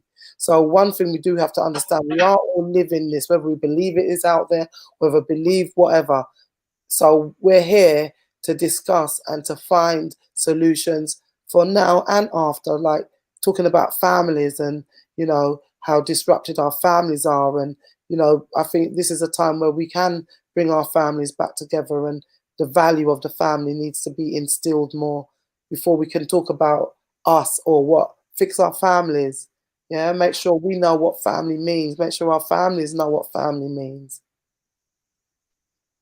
Yeah. I think one of the key things you guys touched on, though, is that we need to be knowing what to do at particular times, Yeah. We can't just be left, stuck, sat somewhere, not anticipating anything, and then something big hits us. Yeah. We have to be prepared for things right now. Yeah. Get your petrol generators, get your walkie-talkies, get your friends to get on some sort of network. You need to talk about it. You need to act on it. Look it up. It's not even that expensive to get a petrol generator. Petrol's really cheap now. You can get storage for petrol as well. Think of it. You have to think of, imagine if the whole power network goes down. Who knows? Who knows what they're going to try to push you into a corner? Yeah, it's definitely something to think about. I'm very passionate about this because I think we need to start thinking outside of the box. Yes, Michelle Gray saying boost your immune system. Yeah, Michelle, we've been talking about that. And that's another thing as well. I will keep harping on about that as much as I can, because why aren't they? I mean, okay, on the news now saying black people have it, and it's about the vitamin D and your respiratory organs will suffer if you don't have it. So now they're talking about it. I'm thinking that's a bit funny that they're talking about it now. They don't usually tell us something that's good for us. So I'm even skeptical, thinking, what are they going to do? Are they going to put stuff in the vitamin D tablets? Trust me. So that's why I'm thinking, try and get it through food. Then organic food, a lot of black people don't grow their own food. They don't have allotments. They don't have this. They don't have that. We don't have nothing. We don't have jack shit. We're always depending on someone else to give us something or supply us with something. Yeah, I know there's a lot of people out there that will definitely share your opinion. I can vouch for that. Yeah, same here. What the hell we got? What have we got? Honestly and truly, what have we got? Wakanda. What have we got, man? Do you know what I mean? Oh shit! They're trying to give us one. Even women now, they're gonna have to start looking in the mirror and saying, "This is who I am." This is a great awakening. There ain't no pack shops open.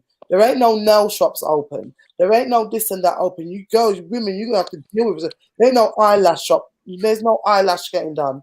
Yeah, they're gonna have to start dealing with who they are. This is a rude awakening. And men too. If men get all shaved up too. Men have got, you know what I mean? I've seen some men looking rather different. I'm not going to say rough because that's unfair, but looking, you know. Obviously, trying to keep it on a more positive though. Like we was dealing with more solution-based, you know, thinking here, and you know, what do we think are some of the solutions, you know, that can definitely benefit us, you know, in the future, going forward from all of, you know, what we're enjoying. But I think Annie kind of put down those solutions, bro. Like I can listen to Annie. I'm just trying to refocus the conversation. That's what I'm trying to do. But I get where you're coming from. She did kind of lay down a precedent. I'm just saying in a sense of, you know, what kind of solutions are we thinking towards now? In the sense, I think Annie just kind of put it down to it, like in the sense of just awakening, like this, just self-educating yourself, being like Dion said, be productive. You know what I mean? Use your time. And people like, raw man, I work too much, you know, and I want to spend time with the kids. Reggie, let me tell you something real quick. Yeah, you see, if we go back, all right, 30 seconds. I have to time myself because I can go on forever. Yeah. If we go back to like, right, if I was born in the 80s, say the generation before, yeah, they messed up somewhere. Yeah, they fought. They got all this. They fought some wars, man. The NS. Teddy boys, all this and that, yeah, it's all good, and started partying. Somewhere down the line, they forgot about their kids. All right, I'm talking about the ones who are now in their 50s, 60s. Yeah, they messed up somewhere. See, like now, people can reverse it now. Yeah, children of the atom. If you check it now, yeah, now is the time to, like Annie said, to educate yourself, educate the people around you. You know, you understand? Self-awareness. Yeah, life skills. Yeah, do you know how to grow your own food? All them worries, eliminate that. Do you know how to grow? I grew up with my grandparents, and I'll go in their gardens. I'm like, bro, never seen a tomato in the street. Yeah, but how are you advocating for that now? Like, what are you putting in place to make sure that, you know, the next generations are protected? You know, listen, together we stand, divided we fall, bro. If you look at it, we even said it earlier, several times we said it before. Yeah, the majority rules. Yeah, if everybody over here is saying, listen, we're not having that, they're gonna have to start answering. Look, we're not together. We're not together, and we're okay, but we can complain. We can complain that we're not together till the cows come home. Someone's got to stand together. We're here together now. All right. You see what it is? What it is? Correct me if I'm wrong. You're talking about a platform. We're not together. Like there's not something there to say that we're you know, to show that togetherness. And I'm like, sure it will grow. We're not together in we're not together in ideology. We're not together in anything, to be honest. Yeah. You know what I'm saying?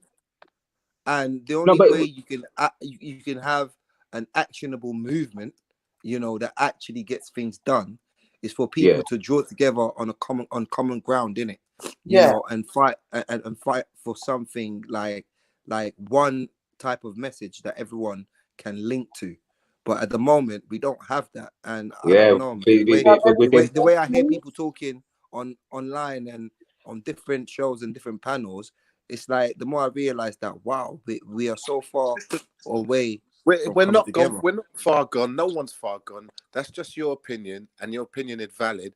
But just like a seed, this is a seed.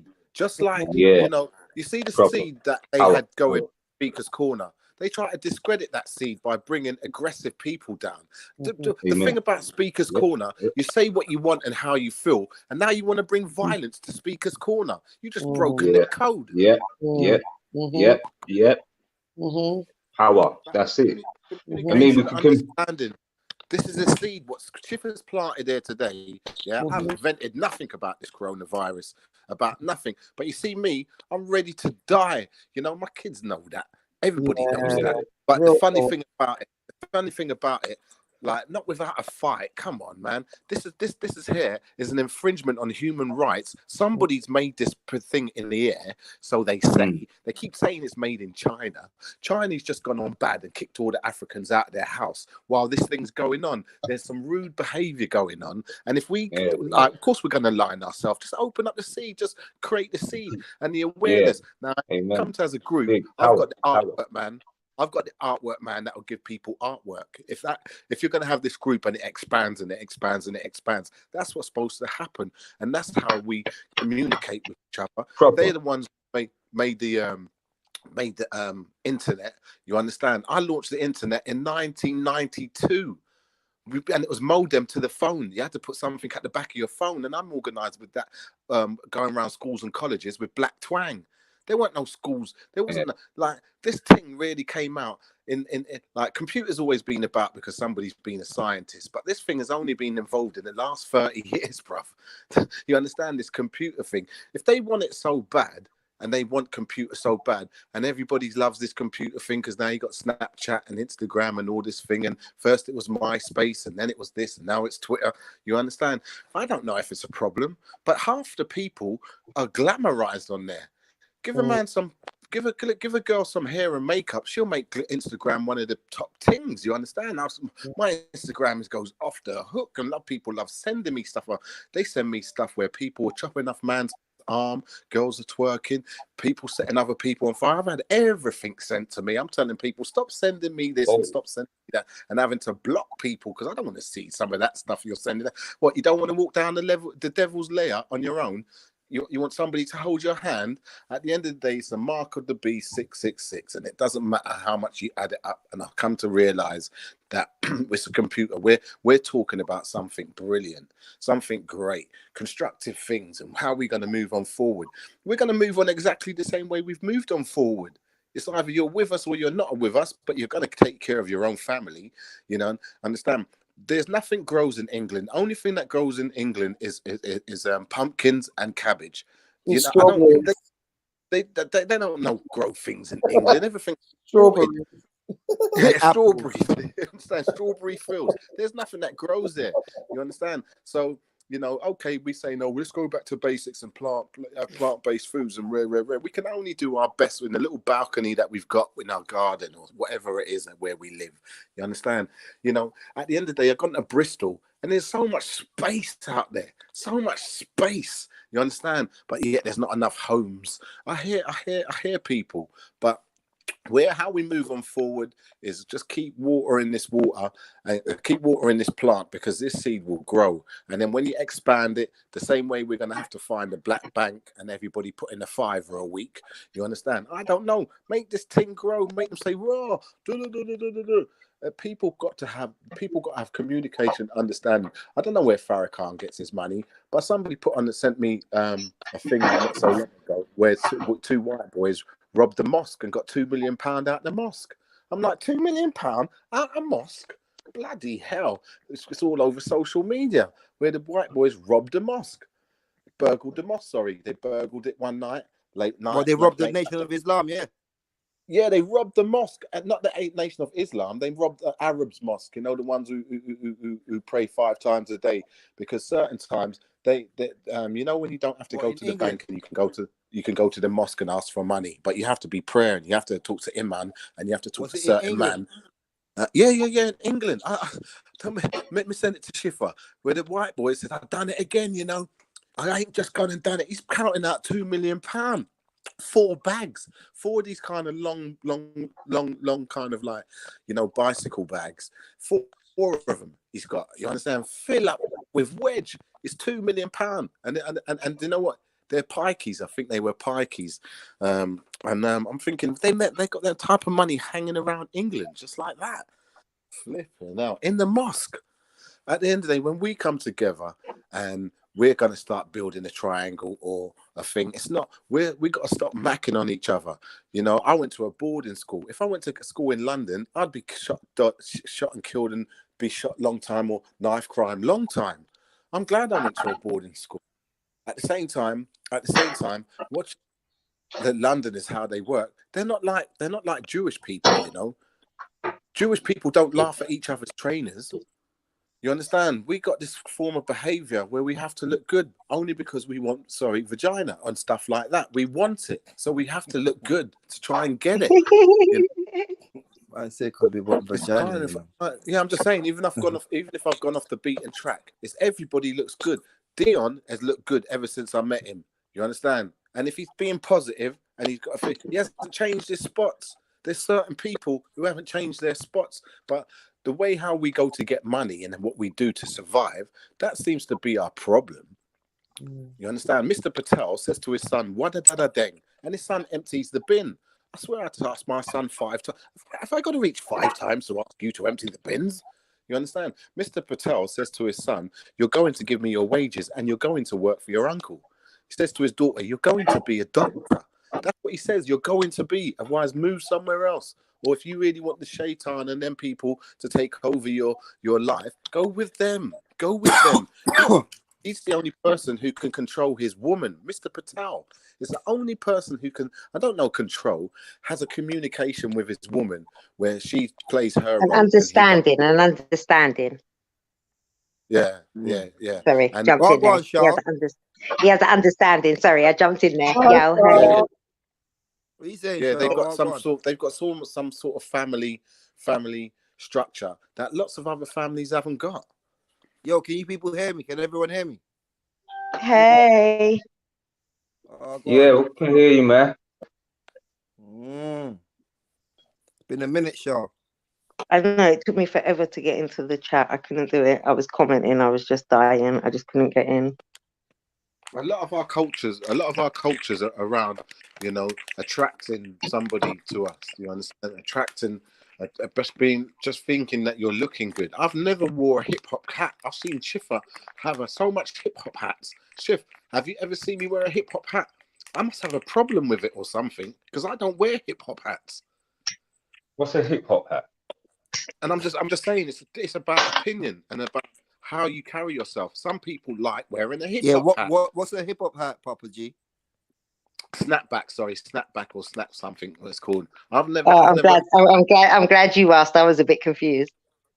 Yeah, what's it called? Snapback. What kind of? Yeah. I get what you mean. It's never been in my culture. Like my culture, who I am, where I'm coming from. Yeah, but don't you think the people who do that, like the people who you see that, I've always thought there's at some point of seeking some kind of validation. If you're always looking trying to look to get something else, you're seeking something from someone. So all the time you're doing that, you ain't never ever gonna be like anything more than someone else's number two. I think that's what Papa's trying to. I think that's what Papa's trying to say, though. Is that correct, Papa? Or yeah. Looking at it wrong. Right. Yeah, I mean, no. Yeah, that's what I felt he was saying. Because when he first started saying, the first thing that came to my mind is the perfect thing is what he's saying is that we, as a generation, as a culture, as everything, we need to stay away from people who are still broke, still not working, still doing what they were doing when we were 12. We ain't 12, we ain't 15, we ain't we are grown-ass people. We're raising the next generation. So if we've seen what we've been through, we can either sit and bitch about it and then let our next generation live through it, or we can everyone can say something in it. It's about whether you're going to actually stand up and do something.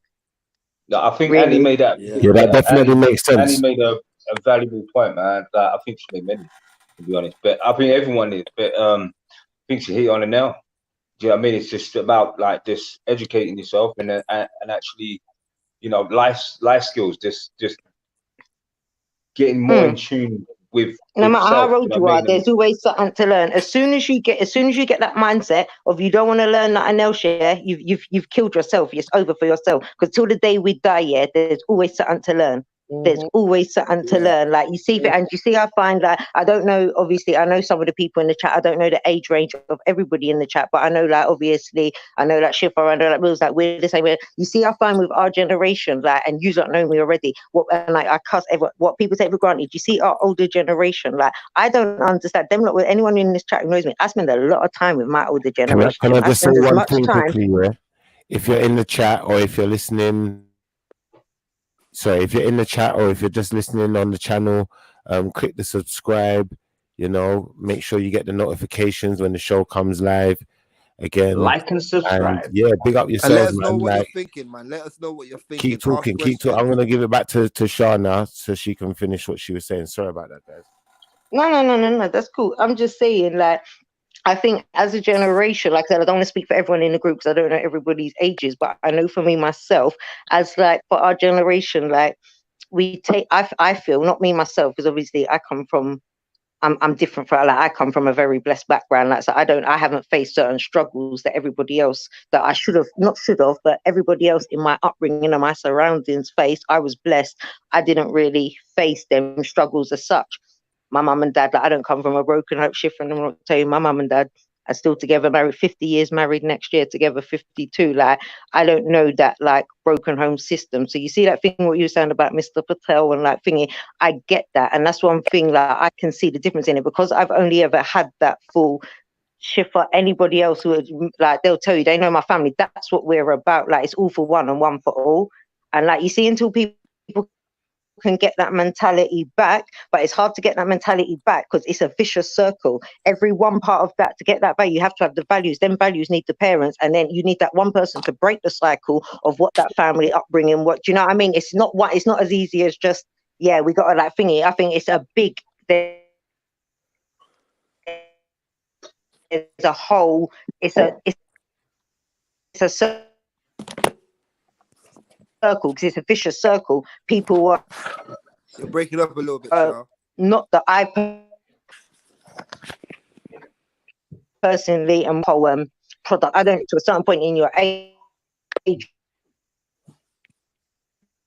decisions to be made in it, and at a certain point, like we all know right is right in it, and like I think we live in an age now. People are not made to help. People are not held accountable, should I say, in this day and age for their actions. People start being held accountable for their actions again. Like, I don't think nothing's going to change because it's one thing leading to the next to change the racism, one thing to change something else. You've got to change something else. But sorry, that was me done. Sorry. Yeah, you mentioned a good point about the family setting and, you know, families staying together and stuff, but with the current state of things, it's a bit mad because how many people want to stay together nowadays? How many people are even talking about marriage nowadays? It's do you know what? It's good to get some different perspectives on things as well, you know, and to get some female perspectives as well, you know, not just male perspectives. Yeah, I hear that. Well, that's what I'm trying to say though. Like, you know, like Shah mentioned, she mentioned a very valid point, innit? About families staying together, you know. And my question is, how many families are staying together today? How many younger people or even people in our generation are properly thinking about marriage? You know, how many marriages last today? They're not. Bank boy, they're not. And you know why? Because you've got too much things like, what's it called? Tinder, swipe. Too much choice. Exactly. Too much choice out there. Was that Tinder swipe, yeah? Yeah, whatever. Yeah. I don't even know what they are. What are they? The swap. I don't use these type of things. These are what people are. These dating apps where people can just swipe and next minute they're in bed with them. So what's happened is as well. I mean, I remember growing up. You know, you'd be a slag if you just slept with a guy or even just make a guy kiss you. You're a little slag. You know what I mean? So nowadays, that's nothing now. Standards have just gone. So marriage now, why are they going to get married when they can just every night get somebody different and think that they're living the life? And to tell the truth, I do bring it down to both man and women. It's not just man, it's not just women. I think women at the end of the day do kind of have a little head start on this because what are we accepting as women? Yeah, what are we accepting from a man coming to us knowing that even maybe he's got another woman on the side? Yeah, why would the next woman accept that? So if we as women start saying, no man, what next woman? Nah, bye, louder, bye. You know what I mean? Then the men are gonna have to start upping their game and saying, okay then, the women them are not actually standing for that. But what people are which people are like that though? I mean, is it all races? Is it just in particular? All. I'm not talking about black. I'm not talking about white. It's a generational thing. It's a generational thing than a racial thing right now. It's not a racial thing. That's where it crosses. So basically, it's a society that we live in. You're saying, yeah? Absolutely. So you're talking about marriage, and you're saying why? All trisexuals. Look, you're talking about marriage. Okay, let's stick to what your original question is. You're talking about why are people getting married? Why aren't people getting married? They don't have to get married. See, people before, marriage was like, a family situation. Everyone's together. Everyone's in the fast lane, mate. There's no little family car in the slow lane, chucking along with the family, looking out the window saying, are we there yet? No, mate. It's gangster rap played a big part in my life. Just because I like the vibration and I like the ideology of like getting something hook or by crook, and you'll get something out of life if you get these things. The material world is where we run to for some reason, and what we aspire to, trying to think that. Sorry guys, I got kicked out for a minute there. Yeah, I was just saying that the material world has gone really it's huge. We got a thing called lesbians now, and they got an opinion. Man said a thing called lesbian. And then man said we got a thing called lesbians. Sorry, go on. Sorry. And they've got an opinion. So yeah, man, we got way more than lesbians right now. We got transformers. But before we get deep into that conversation, on the more lighter note, you saying about we got lesbians, we got a whole lot more. I don't want to offend no one, LGBT, we got everything. But just on the more lighter note, have you noticed since this corona thing, like every report has been male or female? I just want to just put that there. Sorry, but anyway, back to and sorry, the lady who was talking before. Sorry, I don't know her name, but yes, I agree with everything she said. Thank you.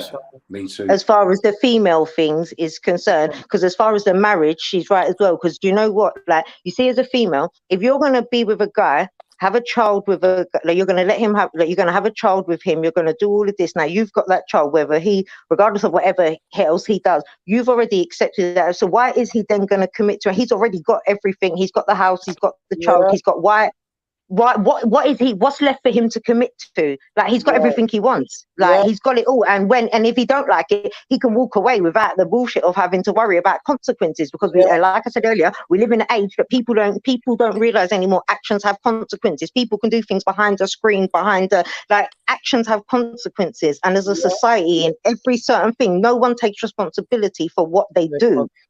That's right, Shah. Taught the thing. Absolutely. So that whole, you see the thing, I know a lot of like I said, for me, I don't know no different. The reason, like I said, I'm 35, I'm 36 this year. I've been in 4 relationships in my life. Like, you see with me, like I said, my mum and dad, I only know the marriage thing. My mum and dad have been married 50 years next year, together 52, like, don't know no different. There's me and my brother's sister. It weren't until I went to secondary school and started talking, like meeting other friends, and you see their setup and mum and dad in different houses and going places on weekends. Obviously, I can't comment on that because I don't know it. I can have an opinion because opinions are arseholes. We've all got one. But I can't give a valid fact on it because I haven't lived it. I don't know it. I can only tell you from my point of view. So, but because of what I do see in the difference in me and people that I was brought up around that came from not broken homes, but like mum and dad not together and separate houses and doing weekend visits, is as I grew up, the difference. Oh no. So I noticed in me and them was that my values as far as a relationship and things, there's certain things that I will accept and won't accept because I've only seen a certain level, like from my mum and dad, innit?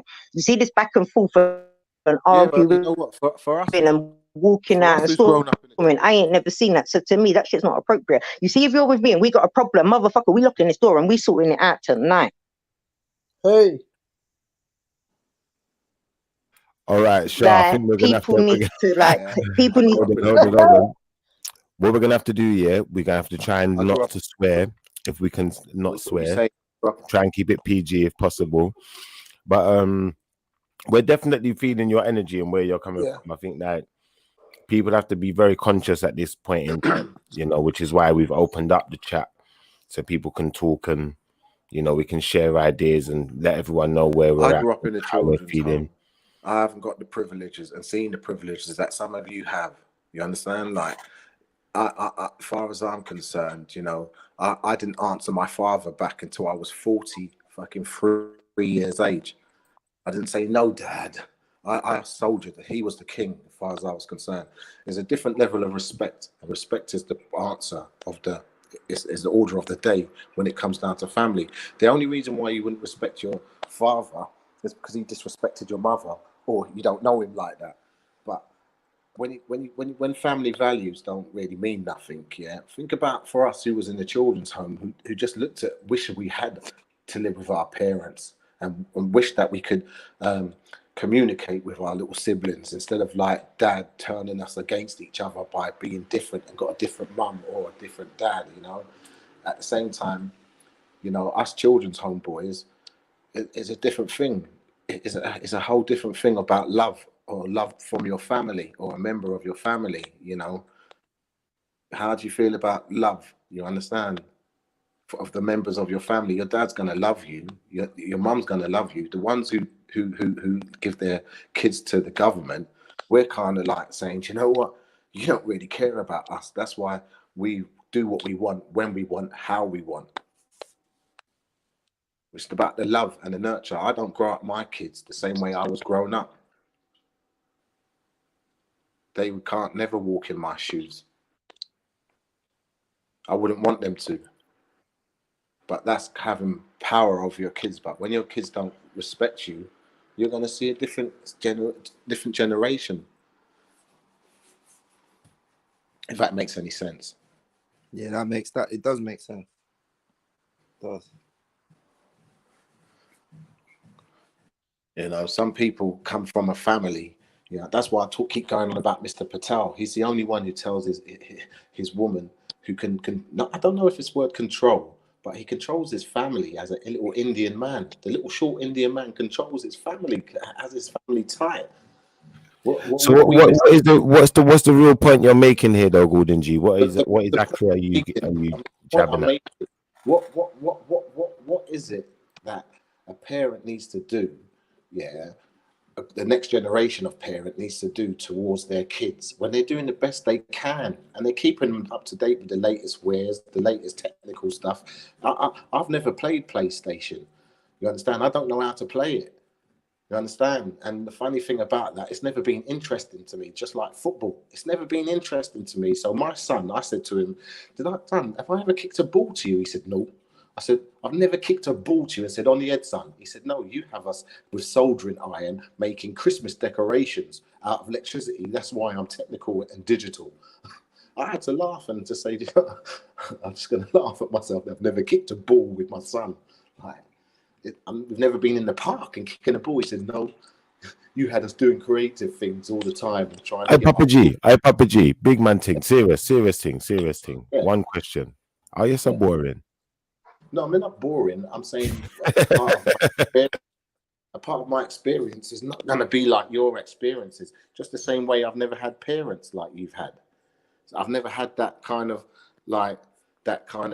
I do what I want, when I want, how I want. We were catching the bunk in the underground at 7 years of age or 8 years of age, going North London, West London. You know, I remember every day we used to get up at 12 o'clock in some school summer holidays and go and meet each other. Some people don't leave their hood. They don't leave their hood. So they grow up in a society with their own cultures, doing their own behavior when the music's hit their town. Half of you grew up in garage. I class garage as drug music. As far as I'm concerned, it's bubblers music, alcohol and all them thing there. jungle, crack music. I don't know what you know. You lot grew up in a time when Soul Solid was the thing. You understand? So, And I never grew. so Papa G, can you give us a bit of a breakdown? You see, when you say it's crack music, and you know, you put names on things. Meaning it was drug-related music, just like certain vibrations.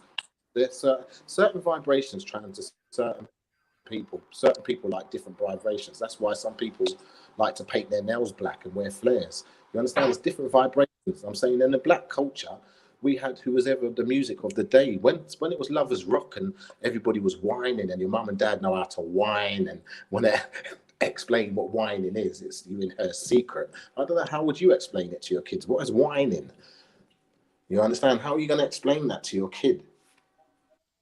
When you explain it as the proper shit, not that foolishness you just be doing right now. Loving music, because let me tell you something. People going back to the whole music thing and thinking, where did we go wrong? I'll tell you where we went wrong in the 90s when it just started to be about sex. And it was openly spoken about just sex and banging and this and that, and it was all okay to say the stuff that really you don't usually say. It kind of just started to get a bit nasty and explicit. Rather than serenading in a love song, you were just straight like grimy and disrespecting. I'm sorry, ladies. I don't mean to cut you. Yeah, just to direct the conversation a little bit. Are the ladies in the room saying that there's a difference between whining and wine pon the body? Of course, there's a difference. Okay, there's a difference in the generating. There's a difference in how the generations whine. Flip is a joker. He's a joker, you know. He was more like a. You couldn't resist yourself, innit? No, he's not a joker. He's a fool. That was a loaded question. I'm on the body and quickly mute. I can't. It's true though, isn't it? It's true though. I think it depends on the generation. What is wrong with you, man? I can't. Before the 90s, people used Sorry, 1 minute. Shifa, shut up so I can hear her, please.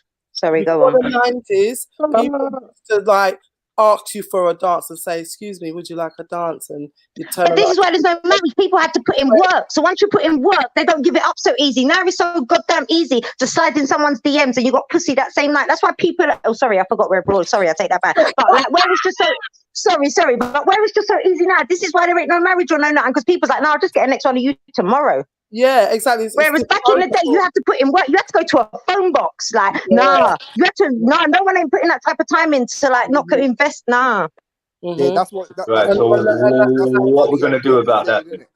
Well, I just think women need to. In the chats, innit? Women. Yeah, but what we gonna do about that then? Sure. Like women are the rulers, they're the leaders in that. All we can do is just keep trying to educate our next generation of queens coming up.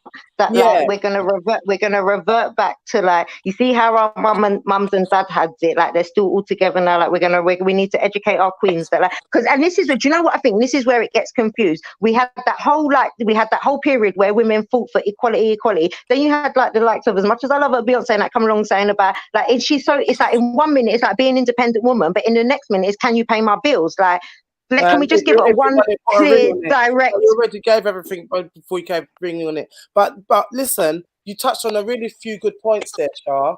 I just wanted to say, at the end of the day, it is down to women. Women hold the key to the No, unless the man are gonna rip them, they can't get that. So I don't think men are going to go out there and just rape a woman because they want They're just going to go to the next easy game. But I think as soon as men start realizing, women do actually have some women. Yeah, well, as soon as women stop making it so available. Yeah, and have some pride and realize. Ladies, have we come a long way from wine and dine, and we've come from wine and dine to wine upon the body then? Yeah, but you the Shifra, shut up, because you're thank you. So yeah, right, exactly. But no, it's not about going. It's not about going from wine and dine to wine on the batty. It's about finding that perfect medium where you can wine and dine and just wine upon the batty of one certain person. Yeah, and listen, the thing is, do people actually get to know people these days about your marriage? Marriage what? You even get to know the person? You know what their favorite this is or their favorite that is? You don't even know that thing. Next minute you wake up next all right. Being big and serious though, yeah. Are you not then saying, yeah, it's not about wine pan the body then, it's about wine pan the edge? You're a dickhead. Like, are we having a serious conversation? If you weren't so far away, I would hit you right now. But people, we're not condoning violence. We do not condone violence. But he's an exception to the what rule. it is today, yeah. Like all people do is just all I need to do with a girl is just slide in the DM, innit? Pan the edge. Nah, that's the wrong type of girl. You can't slide in my DMs, bro. Nah. You know what I'm saying? Just slide in the DM because that's what I want to see some effort put in. But then I think the other guy who was in here earlier, this is what I mean. He made the perfect example of what we're saying about different upbringings and different things. Because exactly what you're saying there. You said that the guy who was talking before and said about like in the children's home and not having that family to know the difference. So exactly what you're saying. Slide in the DMs to someone from that bank, female, that might be appropriate. But to me, this is what I say to everyone. And Shipper, you know, I've been in the car. I tell people when I ain't in no dance looking for no daddy in it. My dad's at home in it. I've got a role model. You see me. I see how my dad treats my. I know from a young age. All I've ever seen is like a respectful way of how a man treats a woman. That's right. I don't know no different. So you see, to me, you can only give me what I know or better. Otherwise, I'll just continue doing me on my own, innit? Yeah, that makes sense. Well, it's gonna be. We're gonna have a problem if all the girls nowadays want to look like Kim Kardashian and them things. Who wants to look like that? And putting up photos and so makeup on. You seen what girls are Instagram. doing with their eyebrows? That's what they're doing on Instagram nowadays, man. It's a madness. What are they doing? So someone educate me then. Yeah? Are we saying that this is all women's fault, like this society? It's Kim Kardashian's fault. No, I think you're a dickhead. You need to stop as well. You need to stop. Shipper, you need to stop. Like, no, I'm not saying it's women's fault, but I'm saying serious, if we're keeping it serious, it's what both sexes accept from each other. Yeah. So if a man see a woman as an individual, you set your own precedents. Right. You set what you set what you allow, what you don't, and what you do. So you set. You know, it's that old saying: "Put up or shut up." You can't be with someone, they cheat on you. You take them back, take back. Then you can't complain about it, innit? You can't keep putting and complain about it. No. So from when you accepted it the first time, you set the bar. You told him that's all right, innit? That's cool. Like that. I accept that. So what you're saying is. Then the naughty 90s wasn't naughty 90s, it was like nasty 90s. Yeah, more like it. Like there was a big there was a big like spin, like there was a big change in how everything was. Where how did we get I just think in the 90s there was more drugs put out on the market, so it fucked up more people at once. So it fucked up a whole generation rather than just a few. That started right now we're living in the drugs. The drugs thing started from the 80s. Well, right now we're living in the era. Yeah, of that's what I mean. But I think by the 90s, it was so more available. In the 90s, you had your crack epidemic, you had you had the separate bits. But by the 90s, it was just like, fuck it, anything goes. Like, so they just fucked up more people in a shorter space of time than what it did in any other, like the 80s, the like 90s. Like, I grew up in 90s. I was born in 84, so I grew up through the 90s. Like, and like it's like it's not normal. I was born out of my time. So what happened? Did the women go from wanting a man with sensitivity to Bobby Brown? Or like, talk to me. Yeah. So literally. I just think the women got confused between wanting equality and wanting independence, and then wanting to like women got confused. They thought that independence was I can do what I want, so I can be a hoe because I choose what I do with my body. Yeah, you do, babes, but you ain't got to start. I'm hearing that argument. I'm hearing that. A lot of there was a lot of confusion. A lot of women and you know what happened? Women turned into the man and the woman, and they took the man out of the equation. You're not going to see your kids. I can't stand women like that. I don't care. I can't stand women like that, and I'll say it loud and clear. I'll trumpet. I can't stand. Amen. I'm right behind you. Stop their children, the children from seeing their father just because they broke up with the man. So basically, everybody's to blame. the sense of everyone is to blame because it goes back to the same thing. Everybody has to take responsibility for their own personal. So the same way, you see, I have to take responsibility for my personal actions, but my personal actions, you're my friends, they could affect you because something I could do. So I have to take. It's a chain reaction to everything. Like, but if each individual person takes responsibility for what they do, which is what people can't do, this seems to be the biggest problem. People being able to say sorry, I was wrong. People don't know how to say it no more. Like, it's like everyone's so out to prove something. I'm like, to who? Like, who are you? See me? You know me? Like the 3 Fs. If you're not feeding me, fucking me, and financing me, what the fuck have you got to say to me? Like, I'm like, I just don't understand people's logic. Oh my word! They're living to impress people. So look at it this way. Don't laugh, right? But when I was, I can't remember if it was Roald Dahl who wrote the book. Yeah, it was a book that we read in school. Man, it was long. But yeah, I think it was Animal Farm or something like that. But anyway, they were trying to the animals in the farm. They tried to overthrow the humans, and did that GCSE English? Yeah. I know what you're talking about. Yeah, and I swear, as I got older, maybe it's just the way I project things, but I looked at it, it's like, bro, you see, like you had the horse in it. He was called Boxster, and he was the hard worker. And when he died, they sent him off to chop him up and send him his food or whatnot, or what have you. Anyhow, if you look at society, it's like they were kind of. Sorry, guys. Can I just stop you for 1 second? We've got a new member to the chat room. We've got Bilal. Bilal, can you just introduce yourself, please, if that's okay? Hello. He's typing. He said his name's Mr. Bangladesh. Mr. Bangladesh. Me, Bangladesh. All right. Well, yeah, you can feel free to stay in the chat room. I'm going to put Bank Boy back in, but just stick to the rules. No swearing, please. Let's keep it all respectful, guys. No nudity. Can you take your own advice? Yeah, innit? Hello, Bella. You know what I mean? Pick and choose. Hello, Bella. He's shy, man. He's shy. How are you on this fine Friday evening, morning? You have to like help him warm up. So basically, yeah, Shah, like what you're saying is basically with that analysis like doing, with the Animal Farm, it's like basically it was everyone's kind of signed in and agreed to this big system that we live in.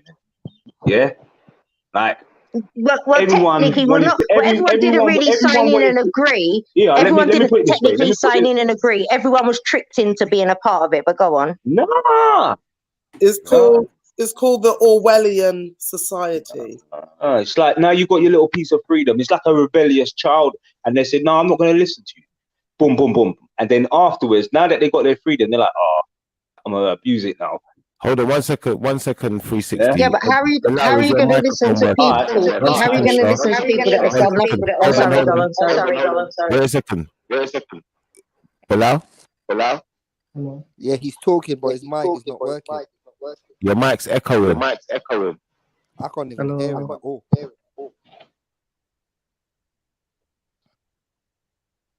Okay. Yeah, Schiffer, put me out and put me back in because I can't even hear him. Put me out and put me back in because I can't even hear him. Hold on. Hello. Yeah, I can hear you now. Hello. Hi. How you doing, Bilal? You face the coronavirus. Pardon? Sorry, say that again. Coronavirus. COVID-19. What?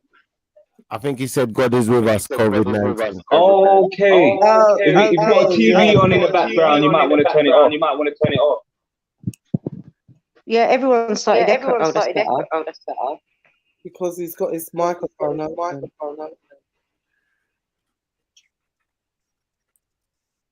Try and speak now. The fact that it was echoing when you speak, it's his mic. Yo. Oh, it's gone. Yeah, he's muted his mic because his mic, there's an issue. Okay, yeah, I think Bilal needs to sort out his mic. But when you're ready, Bilal, you can join the conversation. So I think, Shah, if you want to continue where you left off.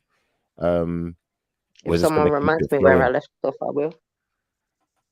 Well, no, I was just actually, you was responding back to where I was saying that it's kind of like everybody got their little piece of freedom now, and then they just instead of doing good with it, they run with it. It's like what they say in the Bible where Moses freed the people, and they were just walking around this mountain for like 40 years. Oh, and they tried to turn. And they didn't have no one to worship, so they start doing their own thing again and start mash up the place.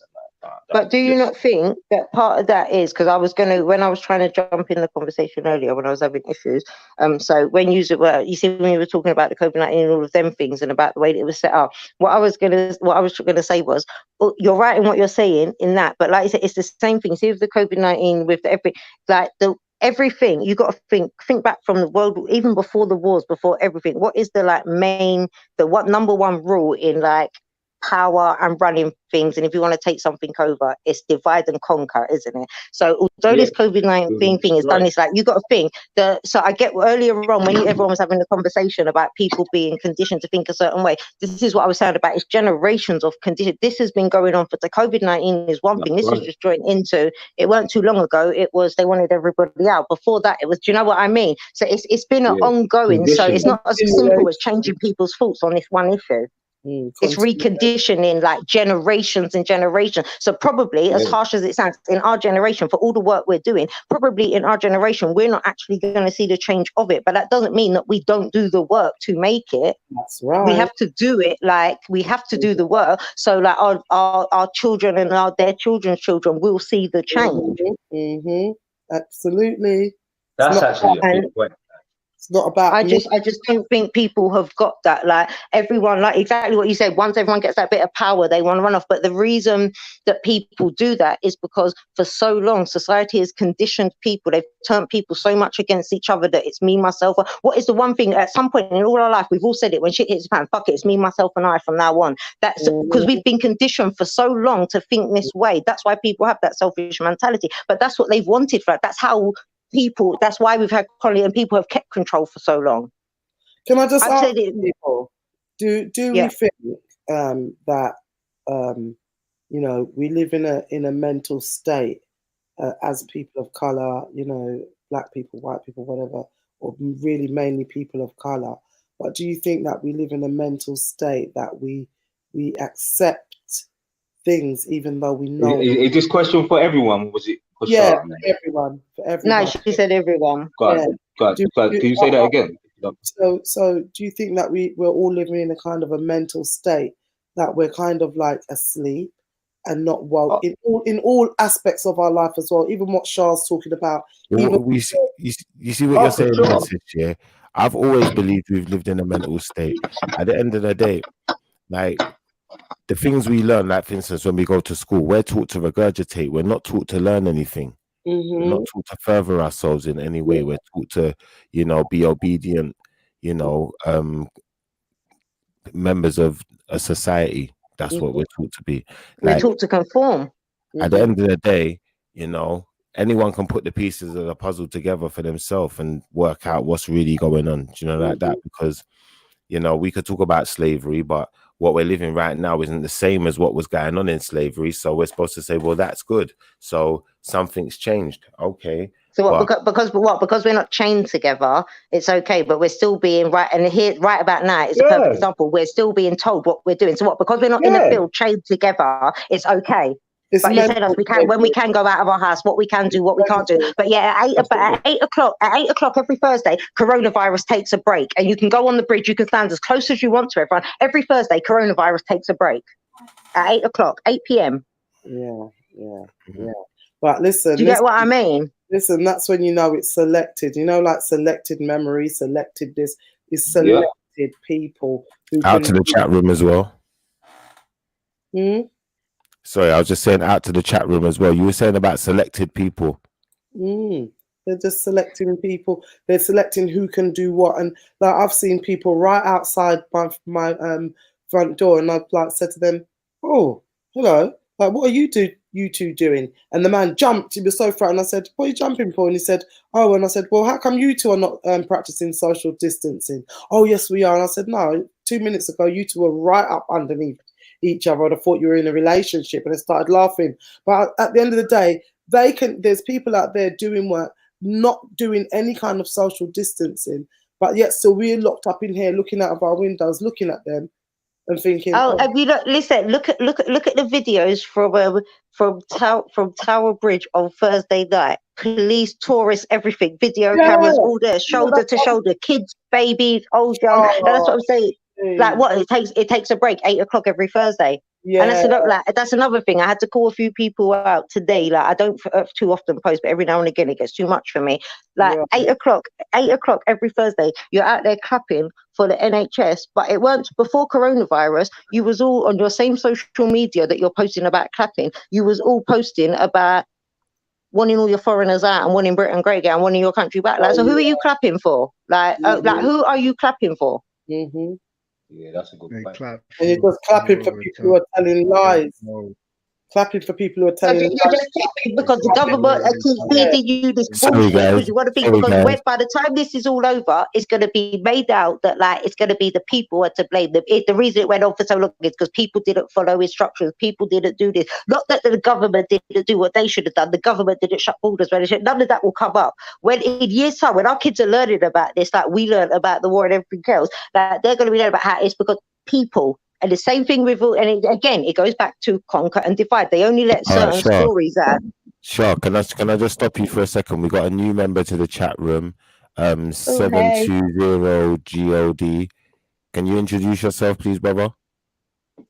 Yeah, my name is 720 God, and I'm from London. You might need to turn up your microphone a little bit because it's a bit low. Could you hear me now? Is that a bit better? Yeah. Is that a bit better? Can you hear me now? Yeah, I can hear you got a you. lovely accent. 720 God. Thank you. Who is that? Shah? Is that you there? That is me, but you got a lovely accent. Oh, thank you for that, I appreciate that. How was your Friday evening? Are you coming to join the debate? How long have you been in the chat room for? Do you have anything to add at this moment? I was literally just listening in pretty much, and like I'm very informed about a lot of topics that you guys are touching on, and I'll just chime in as and when.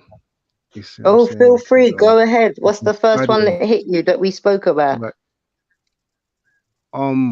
well, this Orwellian society scene was mentioned, and that's a stance that I've taken in myself as a whole. Like I don't adhere to a lot of things in the society that have become norms and generally accepted. I don't like I'm very natural and very organic, you see what I'm saying? So like this lockdown to me has been like a breath of fresh air because it's like everyone kind of steps into my world. Like I'm very What you've been doing anyway. You see what I'm saying? Like I'm very much deeper into it than just self-isolating. Like I go into, I'm a meditation instructor myself, so so for someone who's been doing this long before this whole epidemic, what are your views? Like you as a person, individually, not trying to push it, you as a person, what is your take on the situation at the moment? Sorry, Sheffer, I'm taking over your show. Sorry. I mean, in what aspect? No, you guys feel free. Sorry. Like in the aspect of, like, in the aspect of, as far as the one rule for like the whole, so obviously what is your opinion?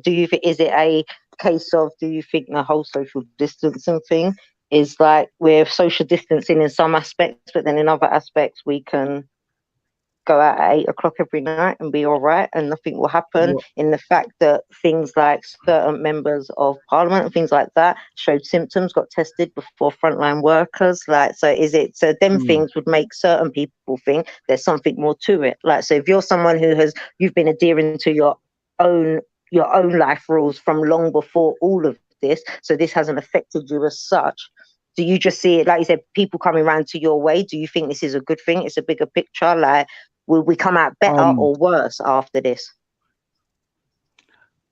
That's dependent always upon how people perceive it. You see what I'm saying? Like the I don't delve into the the little bits of it, because it's all a sham. It's all a game. You see what I'm saying? This is basically September 11th on a bigger scale. You see what I'm saying? Yeah. This is a whole fraud that's being pulled over people's eyes. You see what I'm saying? So I don't really get into that aspect. Yeah. It's crazy. I mean, it's an it's like a film. Like they actually made a film about it. You see what I'm saying? Like this is a whole movie that we're living in. You see what I'm saying? So I don't really get into the credits of who done what and what's happening. Like as a whole, if people see it in a good way, it can come out good because people will actually become more in tune with their family and themselves. You see what I'm saying? But if people go in line with the narrative of fear and separatism, then that will be the outcome. It all depends on how people but do you not perceive it. feel that that's what the media and the government are trying to focus more with the statistics and the things that they put out on the news? Every morning there's an update of the deaths. There's never an update of the survival rates and the things like that. Absolutely. Like, do you think they're trying to push it to, because otherwise you would give it even 50-50 balance. Hold that thought, Shah, hold that thought, yeah, because now what I want everyone to do, yeah, if everyone can just put a comment in the chat room, please, and also, yeah, like, you know, for all the people that's died from coronavirus, like, can we put some RIPs or, like, you know, if you're gonna put some, you know, some memorials in there, like, come on, man, let's be a bit sensitive about what we're talking about as well, innit? But saying I will, but obviously me and you have had separate conversations which we're going to touch on in the group. I will put, obviously, I wish my condolences to anybody, not even just from anybody who's going through anything. You know, I'm one of them, but I don't wish bad on nobody. That's not my thing. Like, but at the same time, like, we all know, like, well, not we all know, but like I said, we'll touch on it in a bit. I have a personal first-hand situation that we're going to talk on later. Like, that it's not, them numbers are not as what it's like as it seems. They're putting that on people's certificates that are not, like. Yeah, we've touched on that earlier, Sharp. Yeah, that's when I couldn't get into the chat, so I had rung Shipper to try and put it in forward to explain, because I had a personal issue with my uncle passed away last week. My uncle passed away of organ failure. When he first went into hospital, they did a test for coronavirus. He'd had a stroke before Christmas. He was in a nursing home. He was in the vulnerable groups, blah, blah, blah. He was showing symptoms. So when he first went into hospital, they did a test for coronavirus. We have got test results where they did when he first went in, no, without the test, they said, we've got notes saying suspected coronavirus, blah, blah, blah. He was in for a few days because he had underlying things. They did a test. We have the test that then comes back that is negative. They tested him for coronavirus. It was negative. He, due to other things he had going on anyway, his organs failed. He passed away anyway. When we went to collect the death certificate, we had to go back and forth because once we had arrived at the morgue, we were told they hadn't been given a reason of death yet. We're like, well, it's organ failure. When they got back to hospital, when we actually went to collect the death certificate, on the death certificate, the cause of death was recorded as coronavirus, and we was asked to sign a document to say that we're okaying that they can put reason of death coronavirus. Obviously, we didn't, hence why he died last week. We had to wait 2 weeks. He died last week. We have to wait. We now can't bury him until the 4th of next month because we have had to wait an extra 4 days to get the death certificate because we refused to sign a document to say that we will accept coronavirus as cause of death on the death certificate. So we should have got the death certificate the Tuesday after Easter Monday, but because we wouldn't sign that, they had it there. They said you need to sign this bit of paper to say you're okay. And then I spoke to Schiffer earlier, where we've challenged it now. Do you know what they actually came back and told us the reason why they said they put it on there? Apparently, this is their word. So when we questioned it and wouldn't sign a bit of paper, they said, oh, after he died, they did another test and that test come back as positive. So you're telling me you've got corona tests to do on dead people, but not the frontline workers? Liars. Do you see what I mean? Wow. Shah, can I just say, you know, sorry to hear about your uncle, you know, may he rest in peace. And that's an ordeal that you lot are going through right now. Do you know what I mean? And, you know, like power to you, man. Just stay strong. You know what I It mean? is, but because they did them fuckeries at the beginning, we've now had to organise a funeral that only 10 people can attend. Because we had to, for us to arrange a funeral in time, we had to, although we've argued the death certificate and we've got a proper one now, for us to do it, to get it in time, it was as So what did they coronavirus. put on the proper one? What did they put on the proper one? So the one we have now is organ failure, but the one that we had for us to, for the funeral directors to book the funeral, while we was arguing it back and forth and had to get solicitors and had to go back and forth, we've had to take one that says coronavirus to book his funeral because we couldn't book one without a death certificate. So although we've challenged it and we have a correct one now, his funeral is now on the 4th. Only 10 people can attend. That's why I don't. Because of social distancing rules, apparently. But every Thursday, so my argument was, I said, well, let's book his funeral for 8 o'clock on a Thursday, because clearly every Thursday this coronavirus don't hit, because we all go outside and we all get together and clap. Yeah. So let's organise this funeral for 8 o'clock and the whole family can come. You just confirmed exactly. And that's how they get their numbers. You're talking from a first-hand situation. You know, at the end of the day, they're lying about the numbers. And this is what people need from the beginning. They're lying about the numbers. Like, why? Why are they doing this? Why? Because they need to install the fear. They need to make it think like it's something bad. So once they find this final vaccine, they want to make it sound like it's so bad that people are going to run out and get the vaccine and like go and run and take their vaccine. If you're not ill, why are you going to inject an infection that you don't already have into you if you don't have it? Because they're trying to control people. Yeah, well, not this person. This person will be living in a tent just to prove her point. Let me tell you from now. I'll be there with you, girl. Trust me. A friend of mine also she wasn't sick. She was older, so obviously she had her ailments in it, but she wasn't like on her deathbed, and she went to the hospital. And then the next word I heard was that she's dead. Sorry. Sorry, guys, I can't help it. I love it. Schiffer would tell you, I love any type of accent. I can't help it. Man said she went to the hospital. But sorry, carry on. I can talk Bajan if you like accents. You know, I can talk Bajan if you like that type of accent thing. Oh my God. I'm just saying, I love an accent. I love it. I can't cope. Can you do like a Birmingham style one? Sure, let the man say what he was going to say. Man. Oh, sorry, I forgot. Sorry, my bad. I need my girl's number so we can rap after. Yeah. Nah, so what I'm saying is, so my homegirl, she went to the hospital and she wasn't really sick. She was an older lady. Yeah, she was an older lady in her say 70s, but she wasn't sick to the point where you were worried about her going to the hospital and dying. You see what I'm saying? Maybe going to the hospital, staying over the night and coming out the next day, but not going to the hospital and you getting a phone call like, yeah, this person has died now. And to this day, like the word hasn't come across why she died.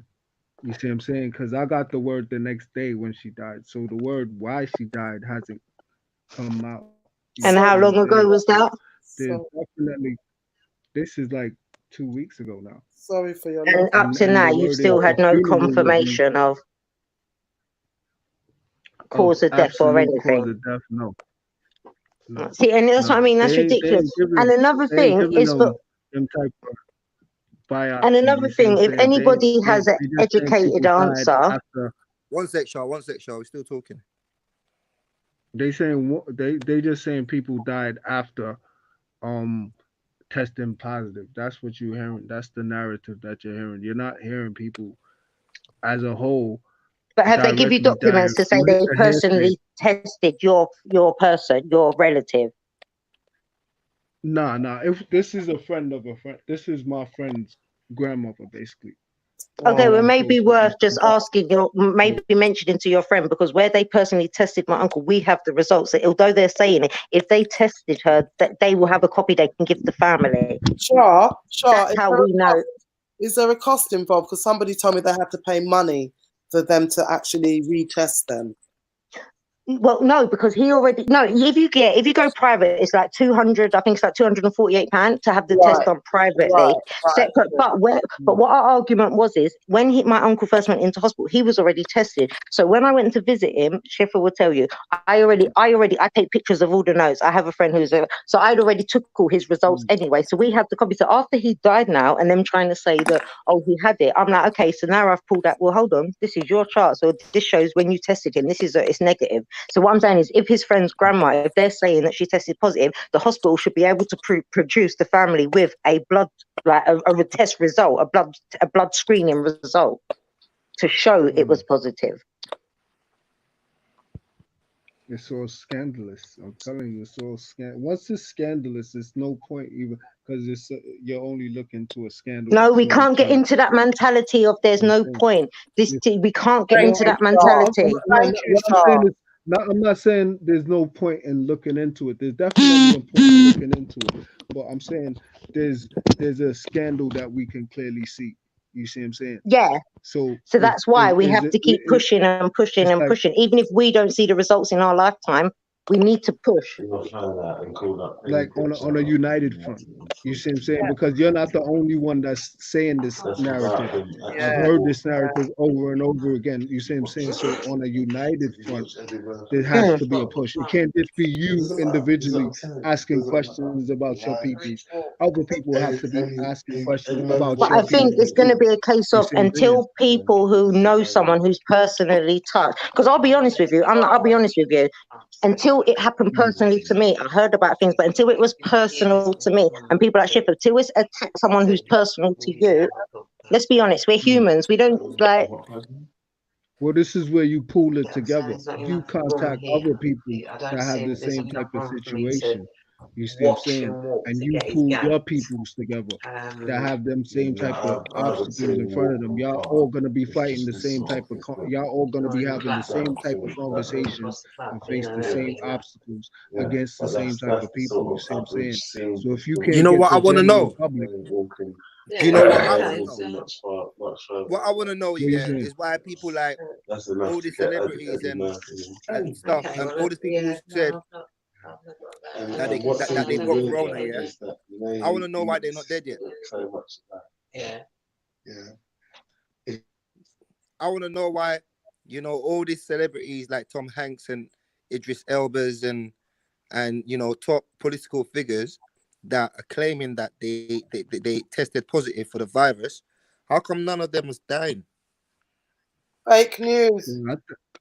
Can anyone tell me that? I think some of them are gonna be collateral damage. Like when they need a distraction, one of them will be pulled up. You see what I'm saying? You'll hear one of them passed away, or Drake passed away, or some crazy shit, and people will we've not heard it so far. That's what I'm saying. Well, not so far because everybody's been kind of calm. Like Tom Hanks announced that shit everybody's been kind of chill. Absolutely, and they keep it quiet as long as everybody maintains their peace of mind. You don't see people going out in the street like fuck that shit, man. I'm going the fuck outside. You see what I'm saying? Because you don't see that. They keep it calm and they do what they continue putting up their towels and shit and continue going on the news and telling people what the fuck they gonna do and shit. You see what I'm saying? Because that's the narrative that they see outside. You don't see people going crazy until they tell people go outside at 8 o'clock and clap your hands when we tell you to, and then go back inside. You see what I'm saying? And then when you see some crazy shit happen and people start really rebelling, then they'll just slap that in them and then tell them, look, it's crazy. Look, your biggest star is dead now. Go back inside. And that's what they'll do, bro. You see what I'm saying? That's why these people, they'll say, yeah, I got corona. You see what I'm saying? Now you listen, and then they don't have to do nothing else. Yeah. Like the homie said, Boris Johnson, he said, we're going to do the right things at the right times. See what I'm saying? They're very specific with this shit, bro. You see what I'm saying? They don't do things they don't need to do. As long as people pay attention and do what they say, like the homie said, you guys need to conform. These are the words that the homie is saying. You see what I'm saying? This is the language and the narrative that he's putting across, that they want people to conform, look in different places. It's worse. so you guys conform, they'll make sure it happens. You see what I'm saying? All of this shit has been planned ages ago. Like they ran tests to see what they thought people might do potentially. You see what I'm Yeah, saying? but So they got this yeah, shit but all patterned out from yeah, but day. yeah, but I think at the same time we are the masses, and it's all good to say yeah, whatever they've got it patterned out, but it ain't over till the fat lady sings, and you know we don't. Well, the problem is, They've got their way of thinking and they've got their way of this and that. But yeah, if a lot of people get enlightened, and remember, a lot of it's got to do with a planetary movement, and people are going to be enlightened. yeah, Things are going to be revealed. That's why they have to lock us down and trap us up, because they know a lot of things are going to be revealed. We're moving into a different system, a different time, well, a whole well, different. let me touch on that. Let me touch on that narrative. Now that process has been happening for a little while now. They've Yeah. been well aware of that enlightenment process, and they've been running a disinformation program. And you got people like like Alex Jones that pop up, and what's his name, Michael Moore that pop up, whistleblowers pop up, and that becomes the narrative. But the narrative is poisoned, so it leads righteousness to become egotistical in some places, or it Yeah. leads righteousness to clash with righteousness, or righteousness to clash with religion. So you get the same separatism that they want as a whole. You see what I'm saying? So, and the paradigm shift naturally will cause people to become enlightened. And what what will happen is certain people, we are not the masses, we're the minority, Yes. because the program has such a grip on the masses that the masses will control it, because it will literally destroy their mentality, it will destroy their way of life, and that's too much for them. like Yeah, like they're weak hearts. They're weak hearts. There's only a the few warriors. There's only a few warriors well, out there. No, it's true. There's only a few warriors the out there. subtle thing is mental health is rampant right now. They Yeah. ain't even touching the surface of mental health Oh my right now. God. Could you imagine? So it's like this paradigm shift. They've encompassed it in the program that they have set. You see what I'm saying? And this credit system, this AI technology, people, the same people that you see going out and clapping for the NHS. Well, not all of them, but the majority and the masses that are really locking down. Those are the same people that will fight to defend the system. Our brothers, our sisters, our cousins, not because they want to fight us, is because they simply don't understand any other way. You see what I'm saying? This is all they know. They got told the sky is blue, and that's all it is. They don't need to understand why it's blue. They will fight because So 720. Okay, so you're basically saying, look, it's going to happen. What do we do? Just lie down and let it happen? What do we do? Well, we got to notice that it is, remember, this is the divine construct as well. You see what I'm saying?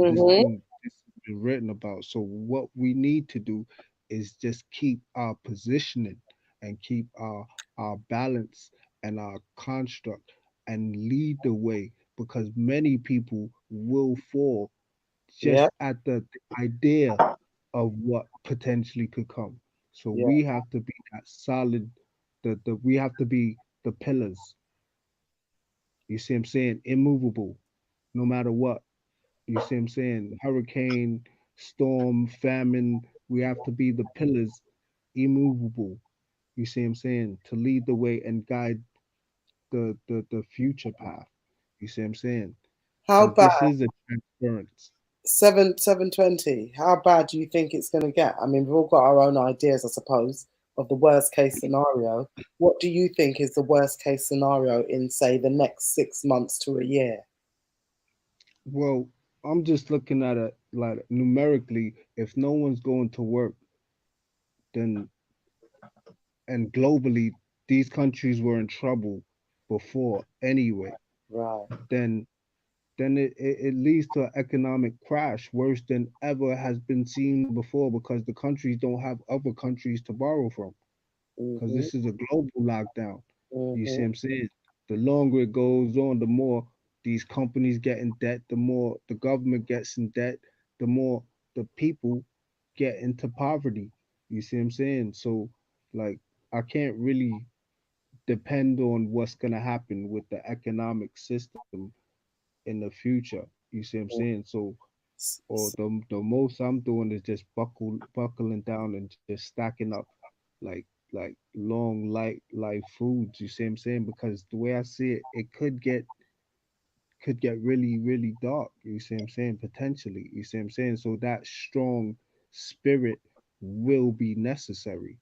Is it worth? overcome Is it crazy worth times. like 360 was saying earlier, and me and him seem to be, I'm not saying anybody else isn't, but we've actually shown that we are in agreement of a sense of going back to Africa or going back to the Caribbean or going back to the homeland, the motherland, in a sense where at least there's sunshine, at least we could grow food, even if it does mean leaving what we regard as luxuries behind and just saying, right, that's it. That's my next goal now. When this whole thing's lifted, maybe we should start making a way to get out of this place. And at least if we're trapped in a place where there's sunlight. We're trapped in a place where we can grow food in a garden. Is that something we should be planning for? Is that a realistic plan? Is it something that we should be going for? What do you think? Well, the problem is that this 5G thing is much more potentially than what it seems. You see what I'm saying? Like, because the 5G thing is tied into Nikola Tesla's technology, which has weather controlling potential. You see what I'm saying? So the migrating from one place to another is almost pointless because the governments in Africa are basically trained in Oxford and Cambridge. You see what I'm saying? So it's like moving to my cousin's house. So it's very touchy on that point. Like, this is like the brains and operations, like between here and America. These are like powerhouses of what happens globally. You see what I'm saying? Like they call the president of America the president of the free world. You see what I'm saying? Yeah. Including What's your Africa. take? What's your take on Bill Gates? Well, he himself is a puzzle, like from birth, because beyond Bill Gates, his parents are deeply involved in the whole genetic modification saga, where you can literally like pick what color your kid's eyes is before he's born and shit. So for him himself, he could potentially be a whole like. I hope you lot can say. I hope you lot can see that I'm highlighting what these things are. You know, like this COVID-19. Like it says there, look, it says SARS-CoV-2. So, like, we know SARS is something old. That's not something new. Yeah, but go to the government website. Go to the government website and look up COVID-19, because it was done on the 19th of March 2020, where they took it off of the HCID list. This is very important for us to know, okay? Because if it's not, and I think SARS is still on the list. I'm not. Don't quote me, but have a look. But COVID-19 is not on the list of highly contagious infectious diseases. Trust me, guys. Go and look at it for yourself. Don't rely on other people. Look at it on the government website. It says it.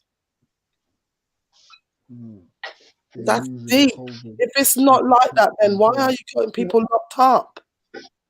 Hold on. What do you want me to type in? Tell me what you want me to type in. Government, coronavirus, government. No, type in coronavirus and HCID. Hold on 1 second. Or COVID-19. No, put COVID-19 and HCID, because that's their name for it. COVID-19. COVID. With all of their agendas, they got a punchline. HCID. Yeah, HCID.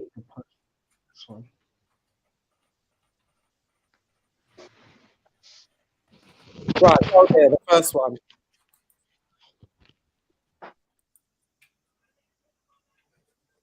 Go down. Right. So as of the 9th of March, is no longer considered to be a high consequence infectious disease. Look there, right there, sir. And I've known this from a long time. I've been trying to tell so many people, and they're not listening. Right there in our faces, because you know what? Black people don't read.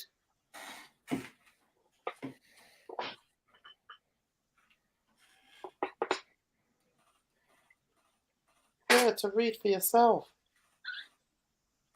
And you've gone straight to the government website.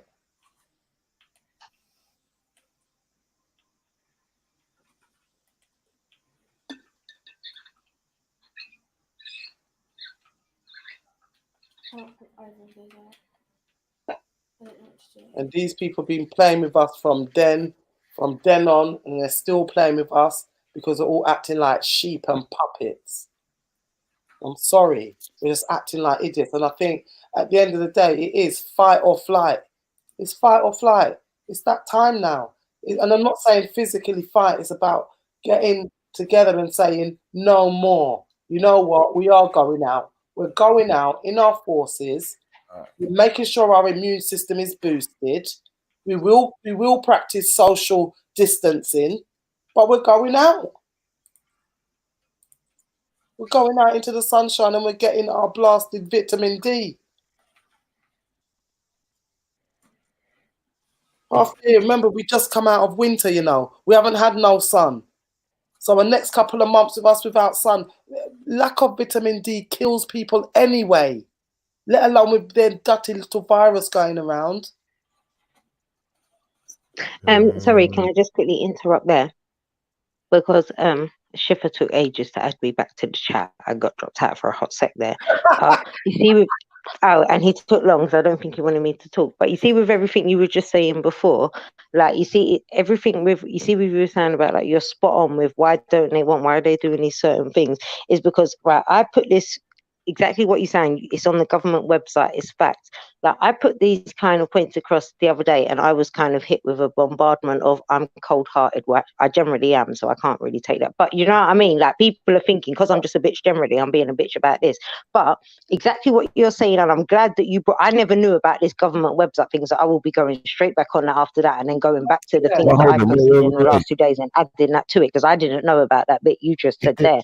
But going on the same thing that you said, I've been having this argument with people because my point is this whole, like, I know it sounds bad because like, and it goes back to what we said, it's scaremongering. Every morning it's like this many 100 people or 1,000 people have died from COVID-19. They never say in the morning, but how many people recovered from it. And also the reason that they won't put this information only until you told people, like, and I'm quite a good researcher, but even I didn't know that bit, like, until I watched it for as you did it. So to know that bit as well, that is on there. But the reason that they do that, I think as well, is because like I said, I didn't know about that bit about on the website, but all the time that they're doing this with their numbers and they're doing their statistics and things like that, like exactly what you said, everyone's staying in their house, everybody will do it. They've already said certain things. It's already not that the tests are conclusive, so we're not, let me just say this because we're being broadcasted, we're not saying this is just a few researchers, we're not saying it's conclusive,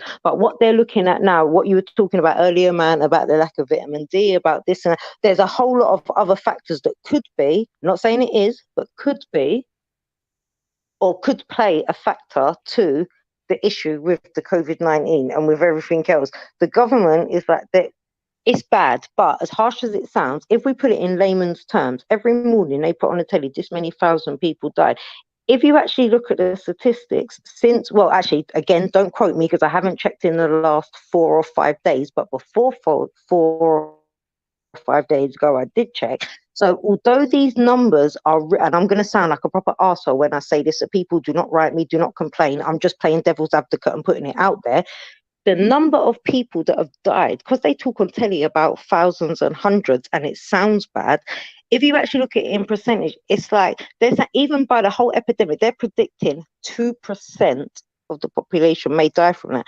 2%, more than 2% die a year anyway. Not in horror, and again, I know this is, and I'm just trying to play devil's advocate. I'm not trying to say it in a cold-hearted way, but do you get what I mean? Keeping it real. We're keeping it real. We're keeping it real. And yeah, trust me, I know people who have gone through it, nearly died, got out of it. I know people who have died, and you know, may they rise in eternal paradise or wherever it is where they go. But at the same time, they didn't necessarily die of COVID-19. What it is, they had no. But if people are not challenging it, that's an easy thing. But they're trying to put it on everybody's. They had underlying issues. But and you can't judge no one, because why would someone? If you've just lost someone, why are you going to challenge it? It's only because the conversation with the type of people that we are, I was the one person in my family that did challenge it. Nobody else, because from an emotional and a normal stance, they just lost a relative. No one weren't thinking nothing else. No, they're not going to think anything else. They're just to be honest, when I first brought it up, to be honest, a few family members looked at me like I was the crazy one. Yeah, until you had to put your foot down and say no. Until I showed the things, until now we actually, like I said, he died on the Tuesday before Easter, before Good Friday. We only got the birth certificate on Wednesday, but at least we have one now that says organ failure. Yeah. But the thing that made it suspicious, it was that thing that it was. If they just gave the document over, my aunt probably wouldn't have looked at it. It was only because they asked that you need to sign this document, and then it was my cousin was there. Her son was like, "Let me look at this," and it was like, "You're confirming that you're happy for us to put cause of death as COVID," and that's when we were like, "No, hold on, let us take this away." They were like, "You'll have to come back the next day." So this is why we waited so long, because we challenged it. Yeah, and this is what I'm saying. But how many people have been given a death, and you can't knock no one for it, but how many people have been given a death certificate and just accepted it? Because when you've just lost someone, all you want to do is sort the arrangements out and deal with and grieve and but remember, so you can't knock people for not questioning it. Remember as well, Shah, there's a lot of people who don't even have anybody, so they can put what they like on it. Imagine some of them elderly people. This was my other question I posted on Twitter about 2 weeks ago. This was my other question. For all these deaths every morning that they're saying on first thing, and I still have to, like I said, for me, it's been business as usual. As harsh as that sounds, it hasn't affected me as such because I have to still go to work every day. So for me, it's been business as usual. I have, apart from obviously isolating me mum and dad and having to do it, but for me personally, it's been, I don't have no children, like, do you know what I mean? It's been business as usual as such. I get up Monday to Friday, still go to work, like in between well, my dad's been really ill, so before he got ill, but that's another story. But do you get what I mean? In that sense, all these people, these hundreds, 36, whatever, how many thousand people that they said that, where are all these bodies? Oh yeah. Where are the people? Now the first thing that I was saying is, where are all the people who say, "Oh my God, listen, man, this is a terrible funeral. You know, this is I know it's personal, whatever, but oh look, my mum just died. Oh, this is real." Because what they did with a lot of people, the people who didn't question the death certificate, the people who just accepted, oh, the person died of COVID-19, they think that's where they got it. You can do a cremation like more than 3 people. That's why we had to argue it. This is why my uncle's funeral is not now to the 4th and next month. This is why it took so long, because we've questioned it and argued it. We're like, but no, he didn't have COVID-19, so why would we be put on this restricted thing kind of thing, blah, blah, blah, whatever. That's why our one has took so long. But how many people, like I said, not knocking them, in that moment of stress with everything else is going on, like you said, if it's one person or you're a small family, how many people have just accepted it? Exactly. Maybe illiterate, can't be bothered, can't, overcome by emotions, all sorts of reasons. Yeah. And it is a lot with everything that's going on now. Everyone's still self-isolating. So the way that they go on, again, go back to the scaremongering, because conquer and divide, that's the best way to control people. Because I've said it from before, forget this corona thing, from the whole terrorist thing, from years and years. I've always said, if as a country, if we all came together and stood as one, we're bigger than our government, innit? But this is why the government will always divide us, because the government ain't stupid. They know that. They know if we all came together, we will be bigger and outpower them. Because remember, the government are our employees. Our taxes pay for them. They're our employees. We pay for them. Do you get what I mean? So if this is why they do the whole, when the terrorist thing, they had to keep the divide, make it look like a Muslim thing, keep that whole divide. So they could always keep control, because there was always a balanced divide. Whereas if there wasn't that balanced divide and people were given the opportunity to think for themselves how us lot are, people would realize that it wasn't that. We'd all come together and realize that us as a unit are bigger than the government itself. Then we can take them on and we can. But that's what the government will never allow, because they know this. They're not stupid. These are very educated people. 360, are you there? Yeah, I'm here. What do you think? About what? Everything. Oh no, like I Yeah, man said said about earlier, what, like you know? I'm being honest. Like I said earlier, we give it too much energy. I've been here the whole time. I'm just selective. Do you know what I mean? Like So when selective. you say we give it too much energy, Way too much. yeah, okay, way too much energy on the COVID-19 and all of that. Fair enough. But obviously, people, like I said before, people are concerned. People, but even just learning, even coming here and even showing people that it's not a HCID, that's something that you learn. I mean, you know, we're paying a lot of attention to it, but we're learning each conversation that we have. We're learning something new. Like What are we learning?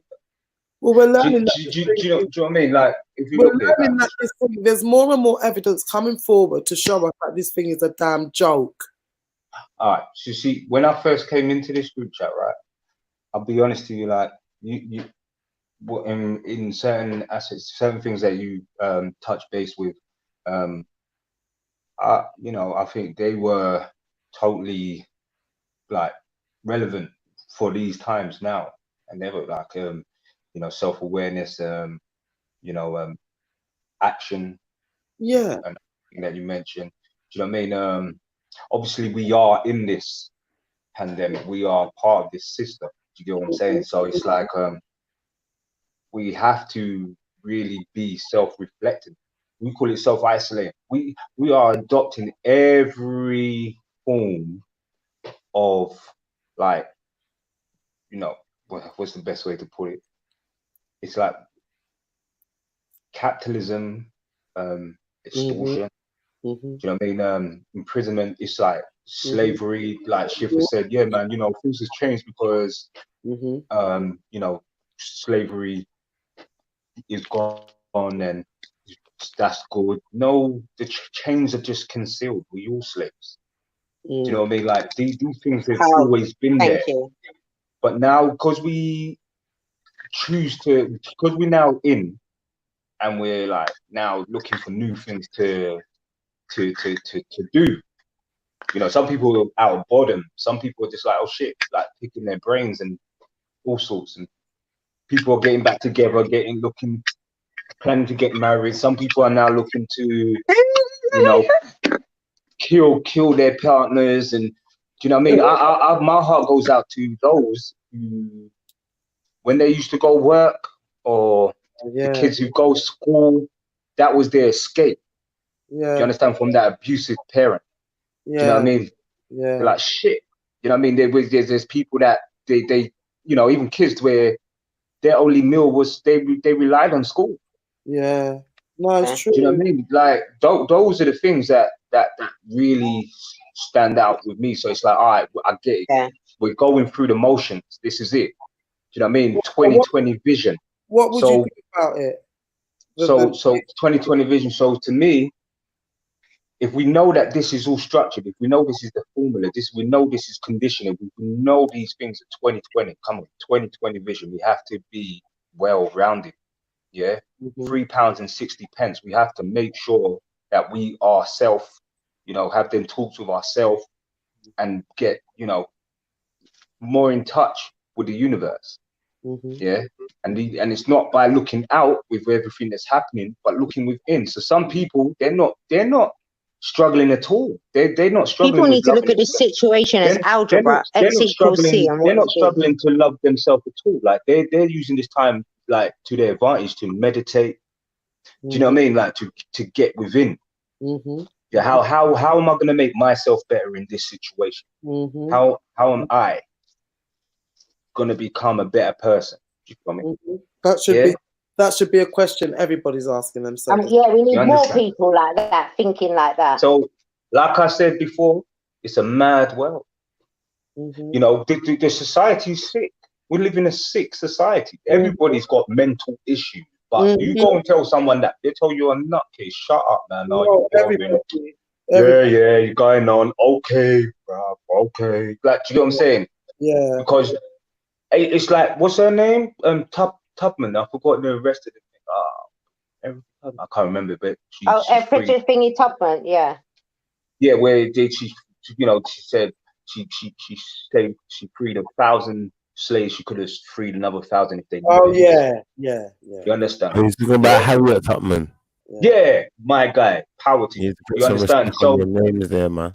Nah, love, that's big. You know what I mean? But it's like, look at around you. Like, how if the more you tell people the truth, the more they're gonna fight. How sick is that? The more you tell people the truth, the more they're gonna fight. Yeah, I've always the art said, of fighting and without fighting. Like, do you understand? No, you're right. You're right in what you're saying. People that like you can lead a horse to water, but you can't make it drink. So just from this, and I don't want to like generalize, so I don't want to say that I'm talking on behalf of anyone else, but just me personally, touching on what you just said there, you're right in exactly what you're saying. Do you see with the mental health thing or so much different there? So I'm talking for me personally, someone who generally, I'm 36 this year, someone who generally has mental health issues and has been diagnosed and has dealt with them from age of 14, 15, like was a bit of an arsehole back in the day, sorted me life out, like they have a good life now. Do you know what I mean? So you see what you're saying about that mental health thing, you're right in what you're saying, because you see like with the way that, again, it goes, everything interconnects. It goes back to that whole, the way ruling people being sheep and following. So like what you're saying, people thinking outside of the box for so long, even if you go back before us, like back into the medieval times, people who thought outside were classed as witches and things like that and were outcast. Right about now, it's the same thing. People who think outside of the box are classed as mental health and sectioned. Yeah, that is exactly that. Conspiracy theorists. Do you get what I mean? And maybe it's because I am one of them mental health people that people would say, oh, you're just saying it. But I've always said, and Shifa would tell you, and Mills, whoever's in the room who knows me, from the longest while, how long have I said, you see us people who they say have got mental health, we actually don't, I believe we don't actually have mental health. We're just deprogrammed to the way that everyone's been formulated, been programmed for so many generations. And that's why we look crazy, because we're not conforming to what they want us to. I've always said that. Well, like I said earlier, the greatest lesson ever learned is yet to be taught. So if you look at it, I'm not saying some people, everybody. I'm not differentiating. I'm saying everybody. You live in a system. Come on, man. I ain't trying to school no one. I ain't trying to be I'm not trying to get no scholar. I'm just saying. Yeah. As a human being, all right, it's going to seem like I'm coming off topic, yeah? So give me 30 seconds, maybe 60. Give me a moment, right? No, go. Look at, I'm going to pick on someone right now, yeah? And I'm going to say a black man, statistic, you know what I mean? Like, doesn't want to go work, doesn't want to do this. Now, if you look at, I get it, it's kind of comical in one sense, is that, the irony, like, you can't tell them to do shit, pardon my friend. But it's like, who in their right mind wants to go work for someone who took you from somewhere, like, no choice, giving you a number like you're flipping cows on cattle, and basically telling you're worth £10 an hour. No, like £6 an hour. Huh? Yeah, and you got to do this and do that. Nobody wants to take no. It's get real. Yeah, no, I get what you're saying. Can I just quickly jump in there? Now people now are forced to breathe that air within the 4 walls, if you even have 4 walls. Yeah, but why? Yeah? In the environment. Why are people forced to breathe that air? In the environment, because it's why? But why is exactly what you explained? Why are they forced to breathe that air? Because do you know what my opinion of it is? And probably a lot of people won't agree. You see exactly how you explained it. You see that point, like when you said, who wants to go to work and do this job when it could be done for this £6 or thing, whatever hour. So this is what my point is like, we can all sit and talk about what's not right, but until you're about to stand up and be someone that's going to make change, even if it's not for you, your words are really like that. They don't really move. You know what I mean? Because the people who are not accepting that £6, you're right. You're right in what you're saying. Who's going to go and do that job for them? But at the same time, you cannot do that job and you can sit down and bitch about it. But you not doing the job and bitching about it, where is that getting you or your next generation or the system forward? Slow dough's better than no dough, innit? Slow dough's better than no dough. Sure. correct me if I'm wrong, yeah, but you know what that sounds like to me? That's conforming. That's giving in. Like, you can't beat them, join them.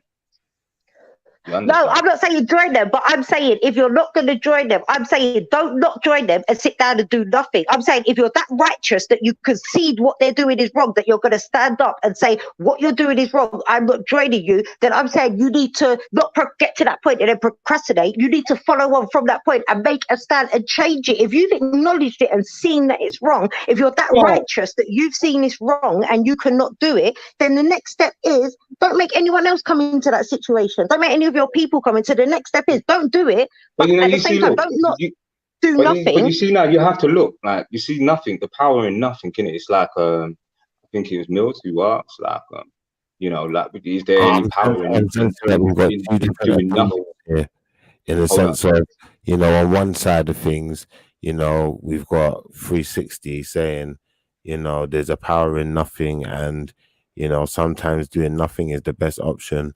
Whereas no, I never said that. I never said yeah, but if you're not part of the solution, you're part of the problem. What were you going to say, shit? I didn't say that, but you kind of cut me in my. You get what I'm saying? No, that I was just kind of picking that up, but I'm asking now. Yeah, so basically, Shaw asked me, like, and doing something better than doing nothing. And so I followed with saying, like, well, you know. And I don't mean doing something, accepting their bullshit rage. I don't mean do something like that. I mean, if you're not going to accept it, at least go and fight for the rights of them. But don't but here's the thing. Don't say it's wrong and sit and do nothing. Yeah, but you see those people. I'm not saying that, oh, I'm siding for them and this and that, playing devil's advocate or any of that. I'm just saying, end of the day, like I said before, the greatest lesson ever learned is yet to be taught. You see, everything's a lie. Well, maybe this is just where I'm different and I don't have friends, because I would rather stand alone and be right than stand in a group and be wrong. Yeah, because I see that, like, stand up for something or sit and or get run over for nothing. I mean, yeah, if you're not part of the solution, you're part of the problem. I'm not saying you've got to go and work for that shit money. I'm not saying that they're then part of the go and do problem. something about it to make it not be wrong. Don't just sit and do nothing at all. No. You see, we're forgetting that, like, value point, like, it's a system we live in. Yeah, so that's, I know we know it's the system. So we were talking about breaking the system. If we don't break the system, who's gonna? We can talk about breaking it, but if we don't break it, who's gonna break it? It sounds Talking's all fair and good, but we need to break the system. If we don't break the system, this is what Annie said before about action. Do you get what I'm saying? So this is my whole point. Like, so this is my whole point. End of the day, yeah, I don't blame them to a certain degree. I did say, I'm gonna pick on this individual, this person that doesn't want to get up and go work or do any of that. They're only a problem if they adopt it as what you say, that they're a problem. Now, man. And I agree with you. I don't have a problem. If someone doesn't want to get up and go work, that's cool. You see, you're born with these natural things, man, like iron, potassium, all these different type of metals, and and zinc, you know what I mean? Like we need stuff like minerals and vitamins, but yet you want to go and get work and get like desensitized by television. I mean, television. No, but that's what I'm saying. I'm not saying go in and get in the work, but I'm saying if you're not going and getting the work, then don't sit and do nothing. Use that time that you're not using to do that work to go and fight for the things. If we don't break the system, who's going to break it? Not because they don't want to go and work for somebody like that. They don't mean they're not doing something. They're doing something. Not necessarily a person who. When I mention that person, I'm not saying they're just someone who's just loafed in the bar. You see, that's what I'm saying. That's why I mentioned. No, but that's what I'm saying. I'm just talking from a recruitment point of view. The amount of people I've interviewed and offered jobs to, the people who say they want a job and actually want a job, I'm talking from a work point of view, the people who actually come and say they come for the interview because they have to do that to get their benefits and actually want the job in the interview, there's a very, very big, more than a 50% difference. If I've got a job, if I've got 2 job vacancies, I know I need to interview at least 40 people to fill them 2 job vacancies, because out of the first 40 is going to apply because some of them need to get their benefits. Then out of them 40, I'm going to get 20 for the interview. Then out of the interview, I'm only going to get at least 10 that's going to turn up. Then out of the 10 that's going to turn up, I'm only going to get 5 that are appropriate for the job. And then out of that 5, getting them. What are you saying though? And on top of that, who told them they can close the pub as well? Who told them they can close what? Shipper, you're a dickhead. Wait, listen, my banker. Listen, closing the bankers to help me out. Like, listen. No, but for real, like, no, but go on, shot. Like, for real, like, you know, that business. What is it a part of the system? What business is it? Like, what you know, the narrative. No, but no, just generally like recruitment, like it just generally in recruitment. When I've worked in recruitment, like, and when I've had job vacancies and I've had to apply for jobs, and I have this argument on social media all the time. When people want to do this whole people coming and taking our jobs, I'm like, but hold on. When I'm interviewing and I'm opening the jobs, and I'll be, as bad as it sounds, to be totally honest, it's easier for me to employ a British person as far as where I work in the cleaning industry. So as far as health and safety and ramps and getting things signed off, it's easier if you're British spoken, because if you're not, I have to then translate everything, and then I'm not fluent speaking, so it's easier for me to approach. So I'm talking about, I get what you're saying, it's not everybody, but the vast majority of people, like, they've got, and I've said it from day one, I'm not blaming the people, I'm blaming the government and the system, because if I was in them people's situation, I would do the same. If I know, like, that I could, like, I have friends, so I'm 36, I don't have any children or whatever, I've worked since I've left school, I don't know the difference. So I have friends who have kids who live on benefits, so I can understand their point. My friends on benefits, certain months live better than me, and I'm working, and I'm not in no low paid job, I'm in a management position, I'm in a very good job, but just through when I was living at my mum and dad's, I'm nice. But as soon as I had to go and rent private because I'm working, my friends who were on benefits, they were living a better life than me. Like, so I'm not knocking the people for it. This is what I'm saying. It's a whole system thing. The system needs to change. But when I was growing up, you know, when you had job opportunities, what do you want to be when you grow up? Being on benefits wasn't an option, but right about now, being in benefits is a job choice. You can be on benefits and earn as much as you would on a low paying job once you take out if you've got kids, once you take out your trust. So I understand why people do it. That's what I'm saying. From the beginning, we've been saying you can't just change one thing. You have to change the system, you have to change racism. To change racism, you have to change the system. Everything interconnects. That's what we've been saying from the beginning. But until people stand up and we all talk about it, but until people actually, we can talk about it. And even if we start making change and making movements now, we're probably not going to see the full effect in our lifetime, but we have children and we're bringing up the next generation, and the next, we need to be putting something better for them. We all sit and moan about how bad it is for us, but for all the people that moan, like, you've got about 90% of the population that moan about it, but only 30% of the population are actively doing something to make it better. Do you get what I mean? For the next generation coming out. So it's either put up or shut up. What I'm trying to see is, though, Sharp. What I'm trying to see is, where are you going with it? I'm going back to where we first started with personal responsibility and actual having consequences. As a system, you can't change one thing. We can fight all day long until everything changes. Like, it ain't never going to change. But all we can do is in our each individual groups, the little bits that we can change. So we know we can't change right about now, in this moment, in this hour, in today. We know the people that are on this chat, we personally, us people in this chat right now, we know we can't change the whole government setup. Yeah, but correct me if I'm wrong here. I'm trying to follow what you're saying, and maybe it's the way I'm looking at it. Like, you're concluding, but there's no method. Like, I've always believed it's like the method and then the conclusion. You know, obviously you have like the introduction area. But you're right. But this is what I've been asking.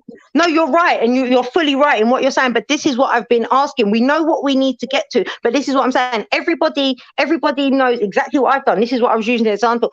We know what the problem is. We know where we need to get to. So that's why we're having this platform to put it out there. How are we going to get from just, rather than talking about it and not making a stand? This is what the conversation is about. How are we going to get from just to what is the method? Let's like I said, we can all talk about it, but unless we do something, we need to make the method. No one else ain't going to make the method for us. Like I mentioned before, like everyone just take it back now. Or Caribbean, wherever it's different. You know what I mean? Wherever you prefer. At one time, I don't care if you dark, brown, like, got a piece of black, they take it back to Africa. Everybody at one time. It sounds unrealistic, right? Mm. Do you know what I mean? Like, I don't have But the answer. why does it sound unrealistic now? Because everyone's been conditioned, conquer and divide. Everyone's been divided so much over so many generations. Like, that's what I'm saying. I'm not saying like what we're going to talk about. I'm not saying we're going to change the world tomorrow. No, but at the end of the day, we can do our part to start making the movement to change it, innit? Yeah, Like, like that's an do action. you get what I mean? Like, It goes back to that whole it takes a village to raise a kid. We can all do our little bit. I agree with that, Shah, 100%. I know by the end of this conversation, as much as the passion all of us has got, I know by the end of this chat, we are not going to come up with a worldwide solution for this. But at the same time, the least we can do is come up, at least if we just affect our own communities. Like I said, we can't change the government, but we can change our next generation, how our queens look at themselves, how our kings look at themselves. You see what I mean? Things like that, the people we're bringing up. I don't personally have children myself, but I have nephews. Once a month, my nephews have to go for a meal out. They have to wear suits. They have to wear ties. We give them the money. They're, Schiffer, Carter and Dre. They're 9 and 6. They get the money. They have to take me and their mama because we ain't got men to show them. So we have to, once a month, we do a meal. They have to take us to a restaurant. When we get there, they have to put the order in. They're 9 and 6. They have to put the order in. They have to go up and pay for it at the end. They have to pull our chairs out. Like, if we don't make changes and change the next generation, we're just talking for no reason. Yeah, absolutely. Right. So we're changing the generation, yeah, the next generation, right? And it's to do what? The next generation is kings and queens. That's all we're raising. Nothing in between. We're not accepting nothing less. Kings and queens. That's it. But to do what? On a higher level, spiritually and mentally and emotionally. Yes. Can deal that's what I'm saying. We are raising out the like, system, or is that within the system?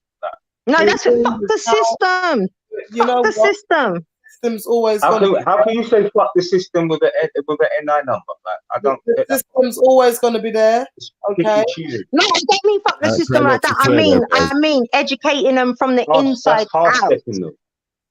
No, I don't mean. No, I don't. Let me take that back. I don't mean fuck the system as in fuck it like that. No. Yeah, no, that's why I said let me take it back. I don't mean fuck the system like that, but I mean in the context that we're talking from raising inside out. We're talking about like the generation, the people no, are bringing out, the way that we've been reformed to think. If we sorry, go on. Sorry to cut you. I'm not sorry to cut you. I'm speaking from when you mentioned like we go all the way, not just talk about it and like no half stepping here. Like end of the day, everyone out. System is gonna be there. That's fine over there. Like you do your thing. Everyone go.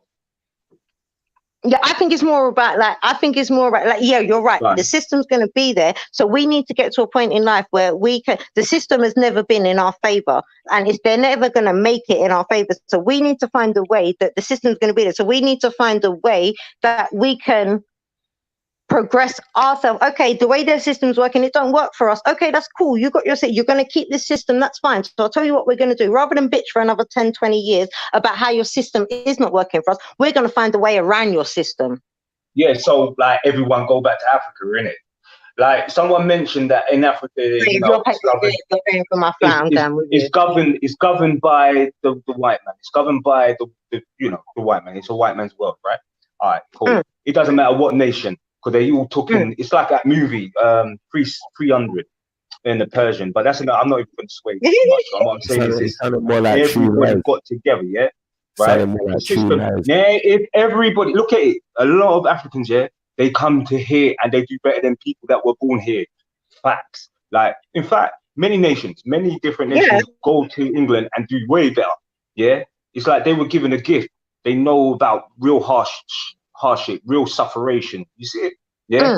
Yeah. Right. But you don't have to be locked up to be in jail. Facts. Yeah? It's a state of mind. I get it.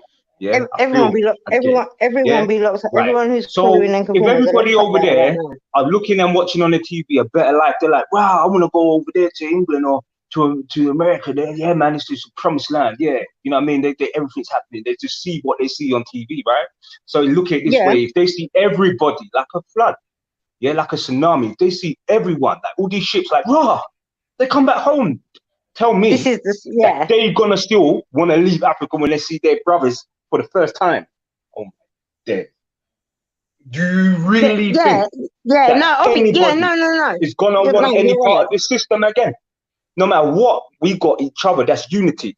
Yeah, together we stand, divided we fall. Someone Yeah, mentioned but that that's earlier. why Forget it that's why now. the government and the All for system have one, divided all. that so much that there is no unity, and that's what we said Yeah, from the but beginning of this conversation. Once we can get unity back, if we could all stand together, we're bigger than the it's government, and we're not bigger than everything else. designed But for that. that's why the government will never allow that to Shah, happen.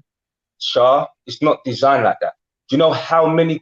Do you know once upon a time, yeah, not too many decades ago, there wasn't much black people in an old person's home.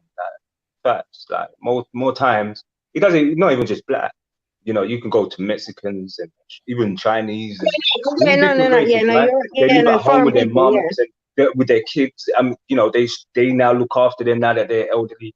That's all abolished. Like Yeah, now, because that's instilled in us. That's our culture. That's what we do. We look after our own. yeah, but what I say, like the culture is disintegrating to the fact where the system it's like a glitch in the matrix. It's like the virus is taking over everybody. So everyone's stuck on this COVID thing, not really looking at the true virus or the media, yeah, the net, the internet, yeah, the web, World Wide Web, you know, you caught in a rapture. It's facts. And this ain't complaining, this is just conversating about it. The facts. Yeah, This is what it is. no, It's not no. designed that way. It's great conversation. It's As great long as conversation. you accept 0.01% of the system, you are a prisoner. Fuck all that mindset. Yeah. Do you know what? Yeah, do you know what? You're right. You're right. It's a system. I'm not, believe it or Everybody knows not, how I'm a one of clock them works. females. I ain't got a problem admitting when I'm wrong. No, you're right, but like you're right in what you're saying. But like we said, exactly. So even like 1 point, like 1. You're cracking up. Is it just? Or like we've already started the system. We've established that. All right, sure. Look at it this way. Yeah, can you hear me? Yeah. Yeah, you can hear me. Yeah. Look at it this way. I'm a bit of an off. I can hear you. I'm a bit of an off-key person. Yeah. Yeah. And you're gonna be like, that's a bit extreme, maybe. But you tell me. Yeah. Look at it this way. I'm not saying a bit of it is a lie or most of it's a lie. I'm saying everything is a lie. So in order to change everything, you got to now reverse everything. So okay, we got time. What's the time right now? Oh, it's 3:16. It's 3:06. It's Yeah, but you guys, are you Nah, saying man, the time problem for is anything in life. No, is hold on. hold on. Let me finish the point. Yeah. We accept the time is 2:51, yeah, for example, for argument's sake, yeah? But look at it this way, yeah? But the first person who made that clock, how did they know it was that exact time? God, we not had this conversation years after you. Oh my God, I love this guy. Who are you? So I don't even know who you are, but I love you. Who the hell told you that? Who said 60 seconds was a minute? Who said 24 hours was a day? You understand me? So to me, because you think like that, God, Shifa, I don't understand I'm you. sorry. And because I don't understand you, Shifa, who is you're this a guy? madman. Like that. You know what I'm saying? Because I don't understand you, I'm going to dismiss you. Just like that. You know who it is, man. Job done. No, You I understand? don't. So to me, I'm a rebellion. Like, if they ever put up a resistant team, I guess I'm going to be part of it. Sorry, one I'll sec. play my part. Like, that's just it.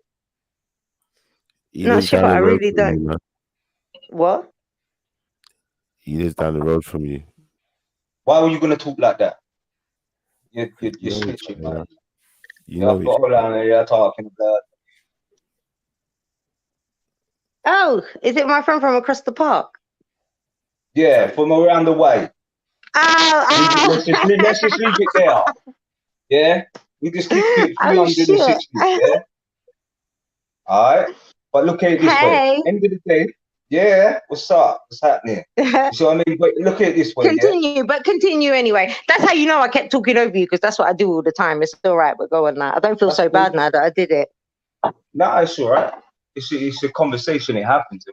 It's you know, everyone say what they say. But I'm just saying we have to let nature. That's why I said to Annie and Papa G at the time. I said, look here, yeah, I truly believe that Rastas, they got it more on point than any other like movement.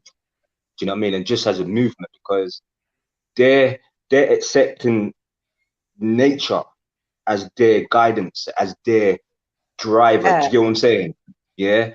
And I'm not saying that they're better than anybody else. I'm not saying it. I'm just saying I have to admire the elegance that, you know what, you cannot, it's impossible. Facts, it's impossible. You cannot con an honest person. That's why you can't sell them bullshit. They know the prices.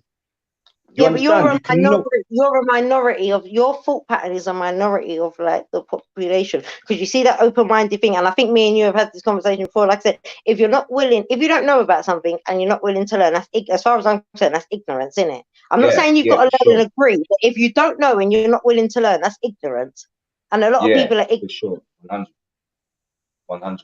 And that's the problem. Until people stop being ignorant, like I said, you can lead a horse to water, you can't make it drink. We can preach to them all day long, and I said, so if they're not going to listen to us, all we can do is, you know what? Fuck it. All we can do is they're not going to listen to us. So all we can do is recondition like our children to not think the way that we think that we're a lesser fool. No, we've learned we're not a lesser fool. Although these motherfuckers don't want to hear us, we know now we ain't. So we're going to make sure our kids and our next generations know that we're not.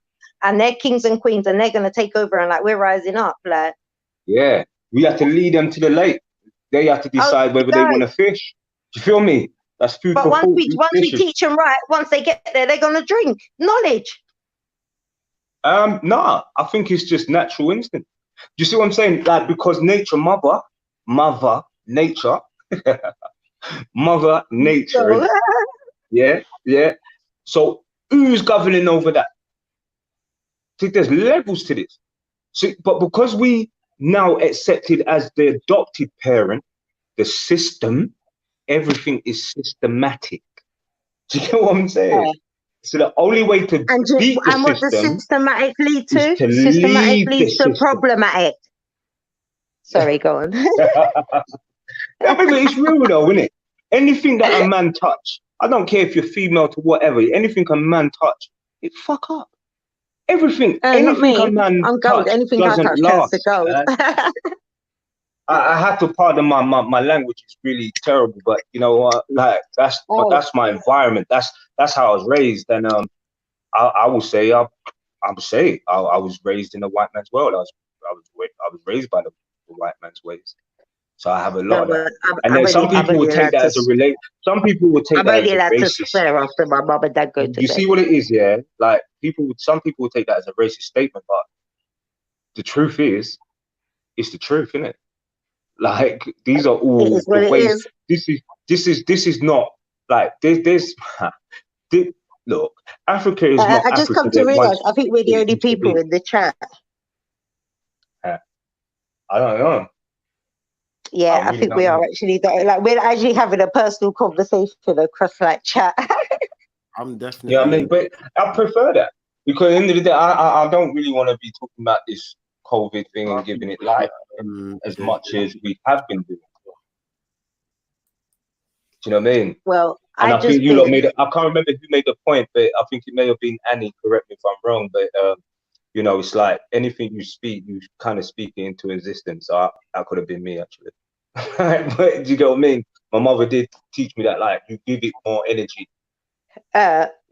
That's what I'm saying. That's why from this beginning, as much as I've been saying, like I said, for most of the conversation, I've been playing devil's advocate. You know me, I like to throw both sides because I'm that in-between person. I'm not a parent. I'm not so I like to throw that in-between bit because for me, personally, it's been business as usual. Like I've since this thing's happened, I've not been released from work. I've been like going to work Monday to first. So for me, honestly, apart from the fact of obviously 007 coming into my house, but I'm making sure my mum and dad don't need anything and dropping things off for other people, for me, it's been business as usual. That's why the conversation's good for me, because that's why I said I'm playing devil advocate. That's why I want to hear everybody else's opinion. Because for me, I ain't been on no lockdown. Like I've got my letters. Like if anyone stops me, like I've got to go to work. I'd much rather. I would like to be at work and get 80% of my wages, and like stay at home because the 20% I'm losing will just be my travel. Yeah, I would like to do that, but I have to go to work. Yeah, but I think what you're doing is wonderful. It's how do we get that Like, how do we get? It's like an antenna, yeah. It's like like a transmitter. How do we get that to everybody? Do you get what I mean? That's what I'm saying. There's someone as we speak right now. Go on. We're never gonna. So that's where, like, I've been having an ongoing joke from the first week they did this 8 o'clock clap for NHS. Then the second week it was for all frontline workers, and I have this ongoing joke. Like, a few of my mates, they'll message me on a Friday just before rain. Are you ready for your clap? I'm like, I don't need no one to clap for me, because you see what, I get up and do my job every day. Amen. Like, as harsh as that sounds, I'm not playing down what's going on, but I'm a realist. I get up. Do you know what? I get up and do my job every day. So I don't need someone to clap for me on a Thursday. Because you know what? You can clap for me on a Thursday. If I drop dead on a Friday, you don't know me. You're not doing no different. As harsh as that sounds, let's keep it real. I go to work to get paid. Here's the thing, yeah. I got close people in NHS right now, yeah. Right, we work for them, right. But the way I look at it is that I'm a believer. I'm a strong believer in that. I don't believe in carrying a burden you don't understand. Like, why am I going and clapping? Like, do you know what I mean? I got people, yeah, I get it, but that's not my. This is not my burden. Why am I accepting it? That kind of cut out there, sure.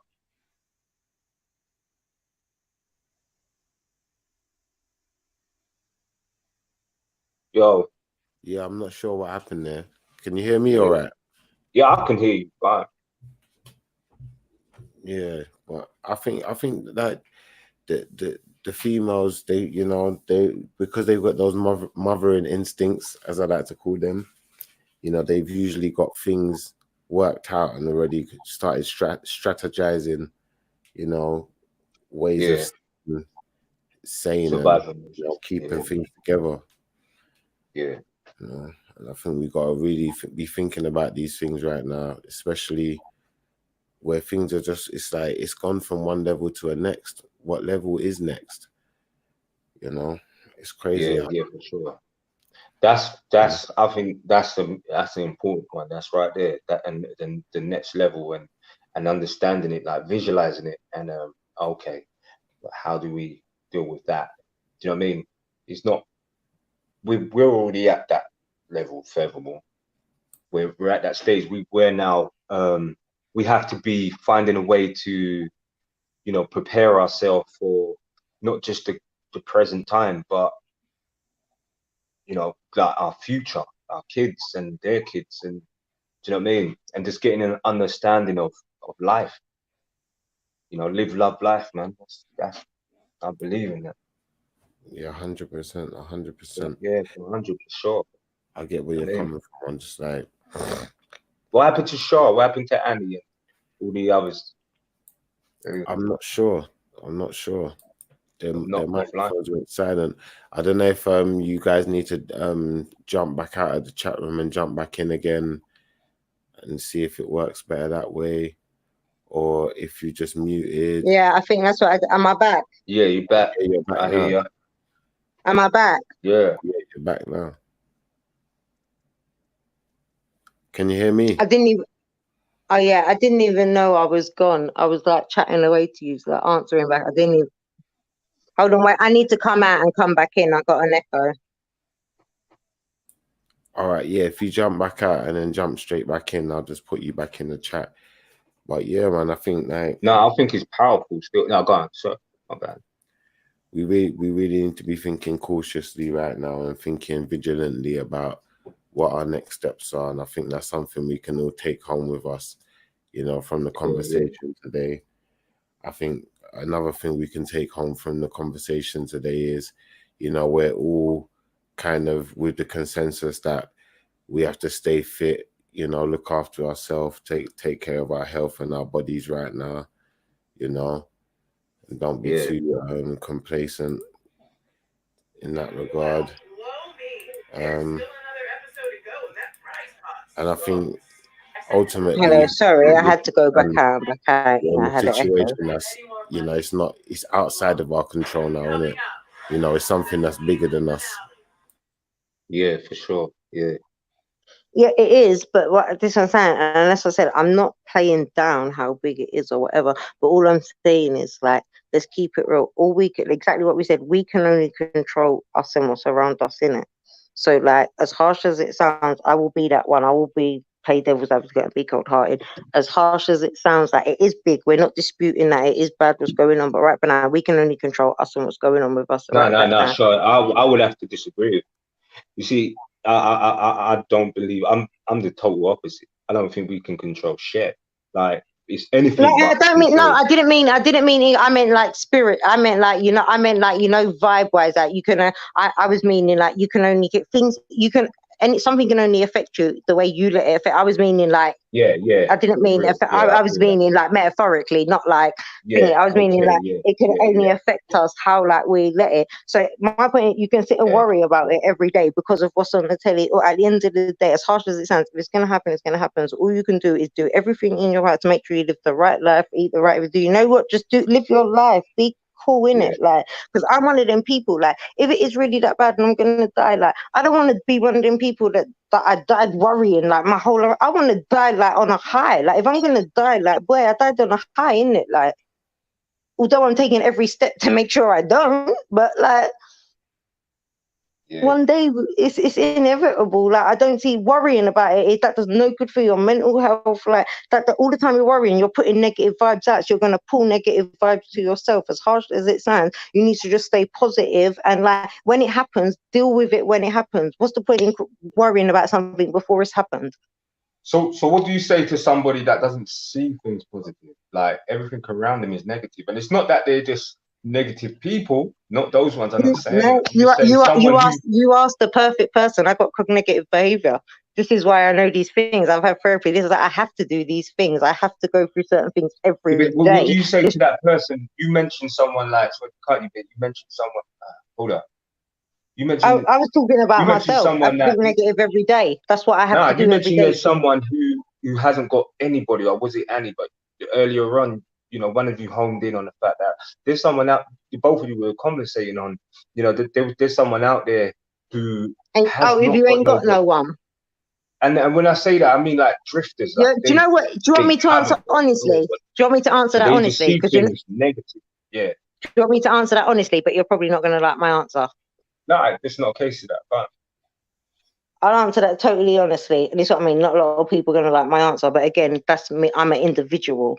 Like, because of the way that I am, a mindset, exactly what you said, that one person that's on their own, like, if they haven't got anybody else and they feel like that goes back to the first thing I always said. Like, and again, I'm probably the worst person to talk to, because you see, you could, again, only you, as harsh as it sounds, only you, I deal with tough love. Only you can do it. Even if you've been put in a bad situation, in it, you can have a wallow on that bad situation. No one else can change that bad situation. But if your mum and dad was arseholes and didn't bring you up correctly, that's cool. Once you get to an adult and you're not in there, only you can change that. You can continue to progress that on your life, like project it onto your own life and live that way. Or no one, I'm not saying that it makes it right what your mum and dad did, but no one else can change it. Certain shit, once it's happened, it's happened. So if you're one of them people that's on your own, as harsh as it sounds, until you get to that point, if you generally have no one, then until you get to that point that you can rely on yourself, and if you have no one, you need to get to it real quick. Like, you have to, because in this life, you come into this world on your own and you're going to leave it on your own. As harsh as that sounds, kids, mum, dad, aunts, uncles, whatever else, you come in on your own and you're going to leave on your own. So my attitude is, the way that I was always brought up, for every situation in life, prepare yourself for the worst, innit? Then anything else that happens, you're prepared for. So if you're truly on your own, prepare yourself, get yourself mentally, emotionally, financially into a place that you are prepared on your own. Then if anyone else comes along, it's an added bonus. If they walk off and leave, it's cool, innit? Because you're prepared. If you always prepare for the worst, you will never be disappointed. And if you generally have nobody, as harsh as it sounds, you can sit and wallow for the next 10 years that you have no one and not change your life. Or you can, I have no one, cool, fuck it, I don't need no one. You can find that inner strength. Rather than taking 10 years of wallowing, you can take 5 years of working on yourself and then get better for 5 years, rather than having 10 years of doing nothing. Yeah, in theory, this sounds really good though. Like, no, it's not in theory. It's just people don't know about tough love anymore. We live in a generation where we fucking mollycoddle everything. There's been a system put in place. Don't go to work, have kids. Everything's been made easy for people. Back when our parents were alive, they didn't have the options that we had. And they made real good. Like, they did good. They didn't have the options we had. I'm not disagreeing to be argumentative. I'm just saying it in the sense of like there's kids down there that's in foster care. Ain't no one caring. They're just getting paid. Yeah. Do you know what I mean? And it's like and that's what I said. That's what I said. like I'm not disputing that. It's like a fish just suffocating in hot water. Yeah. So you see that kid that you're talking about? You see that kid? Like that's what I said in the beginning. Feel me? No, so you see that child, you see that hypothetical child you're talking about in foster care, yeah?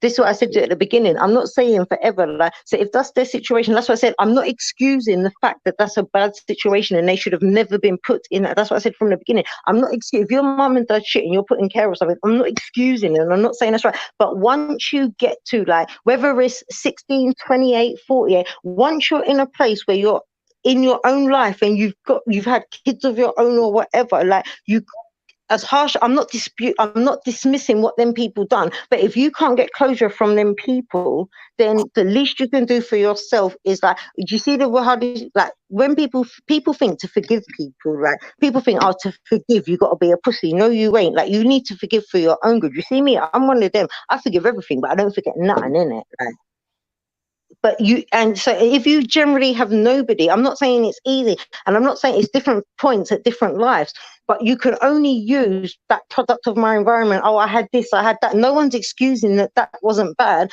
But if you've been brought up in care and now you're 28, 29, 30, you've got your girlfriend's having a kid or whatever, you can use that excuse from 30 to 40, or you can be like, do you know what? Yes, that wasn't right that it happened to me, but I am not gonna now, I'm gonna break the cycle. And that's what we were talking about earlier. Someone has, in every generation, every family has to break the cycle. I feel that. And someone has to say no. I feel everything you're saying. I think that's quite interesting. Do you know what I mean? I'm not saying it's easy, and that's what I said. I'm not putting no disrespect on it. I'm not saying it's an easy thing to do or nothing like that. But I'm just saying that I'm talking black and white. Obviously, there's ways. It's not as, but obviously, I know it's not as easy. But I'm just saying that's the beginning and end of it. You can only like blame certain things for so long. If you blame something, if something's wrong in your life and I'm in this situation because of this, after a certain while, how long can you use that excuse? Once you've acknowledged that you're in that situation because of that, only you can change it, innit? So you can wallow for another 5 years, or you can change it. I think that was me to kind of put a twist to it.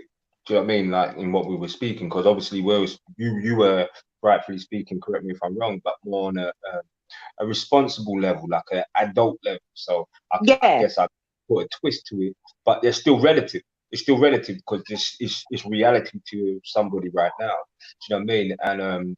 And being responsible as adults, as you're saying, like to overcome, like override, like instead of understanding shit all the time, just try to overstand. Just reverse everything.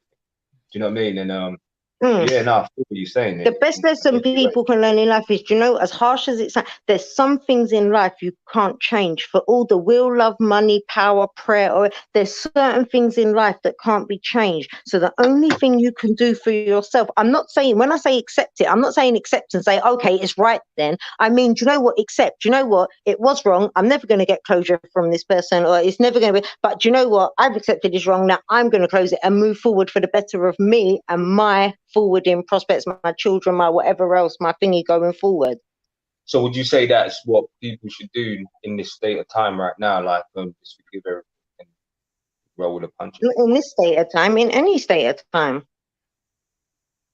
The best thing, the one bit of advice I give all my nieces and nephews and all my friends, the one thing I say, do you see what in life, whether you're a mum, dad, forget this time of life, epidemic, not epidemic, like as a thing, the best, you see as a human being, yeah, until you're comfortable with being on your own, yeah, like in your own company, your own thing, you will never find the right person. Because all the time you're not complete with that whole thing. You will accept a lower level of something else to justify something else. So certain people don't like being lonely, so they will accept their man cheating on them just because they would rather not be lonely. So until you get to that point, I say there, and once you can get to a point in life that you like your own company, you're happy being on your own, then the right people, friends, boyfriends, the jobs, everything, the right things will attract to you. I mean, that's it. It's like what you just mentioned, but that's the system. That's the media, and it's never changed from the 90s. You know, everyone was But talking that's what about the we're talking 90s and about. growing Like up. I said, we know we're not going to change the world, but if we could change one or two, if we've got 4 nieces and nephews and we could change one of their mindsets, we've done something good in it. Because Yeah, at that one, they might change 2 of the next generation. Like I said, I know we're not going to see the change, but people need to get out of that lazy attitude. Oh, fuck it, I'm not going to see it. Well, the system's the system. People's got too relaxed. Fuck it, the system. Yes, it is the system. We know we're never going to change it in our lifetime, but it don't mean we can't start sowing the seeds. Sow the seeds for the next generations and not living through the same yeah, bullshit. and just empower yourself as much as Do you you get can. what You know what I I mean? mean? I'm not saying go out and fucking be right and do it. I'm just saying, like, sow the seed. Everyone complains about how it's so hard. So if it's so hard, why are you having children for them to live in it? If it's so hard, if you're not actively trying to do something to change it, do you get what I mean from a moral point of view? Yeah, but Why the would truth you hasn't do been that? told. So It don't make no sense. the truth hasn't been told. You know what I mean? It's like that. Again, the greatest lesson ever learned is yet to be taught. You know what I Like mean? I It's said, just back to and that. it's accepted. We know we're not going. We know we're not going to change the system, but it Yeah, we doesn't just have mean to. that we. We It have doesn't to mean you understand have that. to because you can't change it. It's like a cheeseburger comes with pickle and onion. Just because it comes with pickle and onion, it don't mean you can't have a cheeseburger if you don't like pickle and onion. You take the pickle and onion off that you don't like. No, you can't do that now. Yeah, You know what I you mean? And can. that's the system. You know, you can't. No, you can. You can't. You can. They want you to think you can't, but that's what I'm saying. Even if we only change But one of the next yeah, generation's mind and they change 2 of the one after, like we can. Like that's what they want us to think we can't change it, but we yeah, can. that's right. Because let me tell you Yeah, something. I don't need no burger with pickle or onion on it because I don't yeah. like Do you pickle know what or I mean? onion. Yeah. And that, my friend, I see that as standing up and being counted as somebody like your own mind. But that's what I You know said. what I I don't mean? know if you were in the chat earlier. That's what I said. I would rather. I will rather stand up on my own for something I believe in than be in the crowd for something I don't believe in. Yeah, I was there. I heard that. I'm You know that what I mean? bitch. Like I'm that bitch. I will be up there all on my own. Like if like cool. If that's what I believe in. If that's right. Like I left my last job because I didn't like the way the management was treating all the staff. But I was the only member of staff in a position that could leave because everyone else had children, had mortgages. I have no kids. I live with my mom and dad. I left my job, put a whole letter in, walked up to just to make a point on behalf of the rest of the staff. And like I said, it's not that I was trying to be righteous or anything, but like if you're not part of the solution, you're part of the problem. I weren't willing to stay there and be quiet. So the only thing I could do was leave, innit? I knew I couldn't change the setup of that workplace, but I wasn't going to stay there and accept it. So I left. I brought attention to it and left.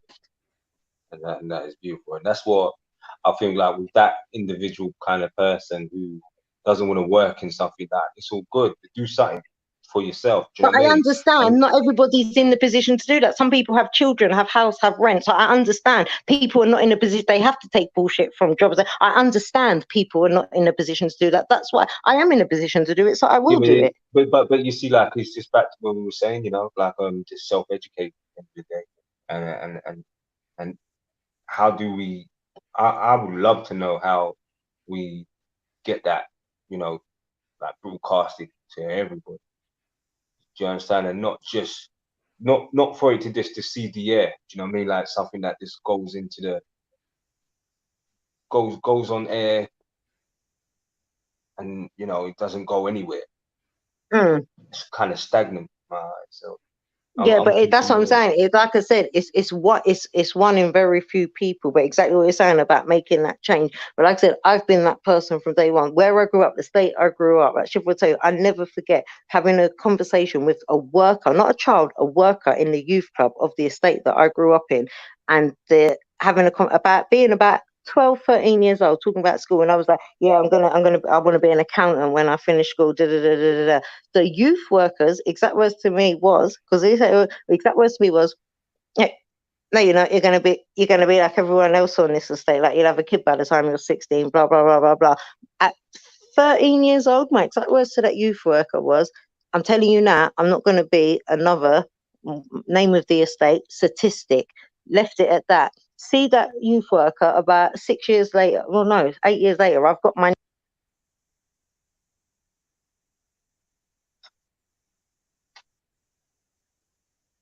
okay.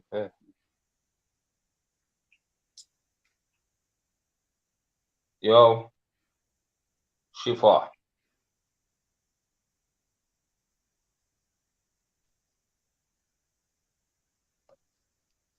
I think he fell asleep. Yeah, I think I'm gonna keep it moving now because. Yeah, that's what I said from a little while ago. I was like, yo, we're having like an actual personal conversation over. Yeah, but it's good though. Do you know what I mean? Like, even though it's a minority, end of the day, great minds think alike. At the end of the day, that's where I'm at. I'm looking at it like this. I guess you can say I'm trying to save the world and change the world, but I ain't really. It's a fault. To get what I'm saying in one side, but you know, it's a good exercise. You know what I mean? But I understand that, you know, you don't just go and try and flip in, you know, change everything that was already there. You just change yourself. So, you know, it's all good.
Yeah, can I just say thanks to everyone for joining the show today?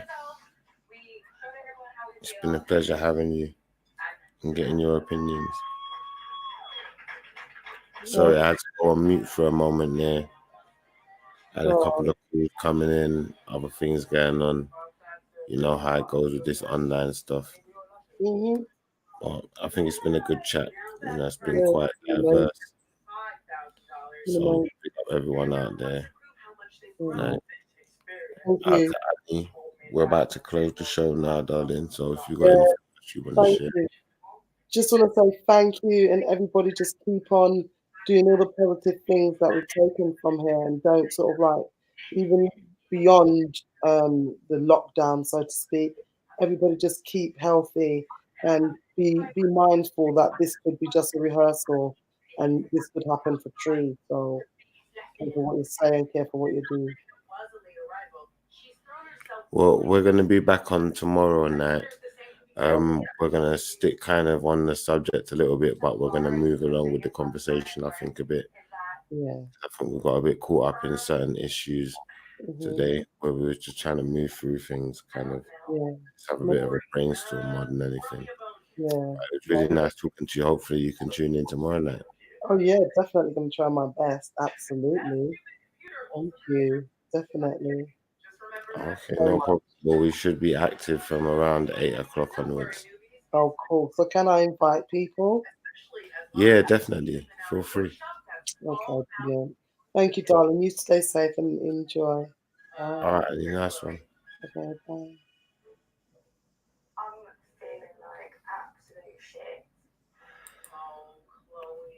Yes, people. So we're going to leave it on that note for the night. We'll be back again tomorrow night.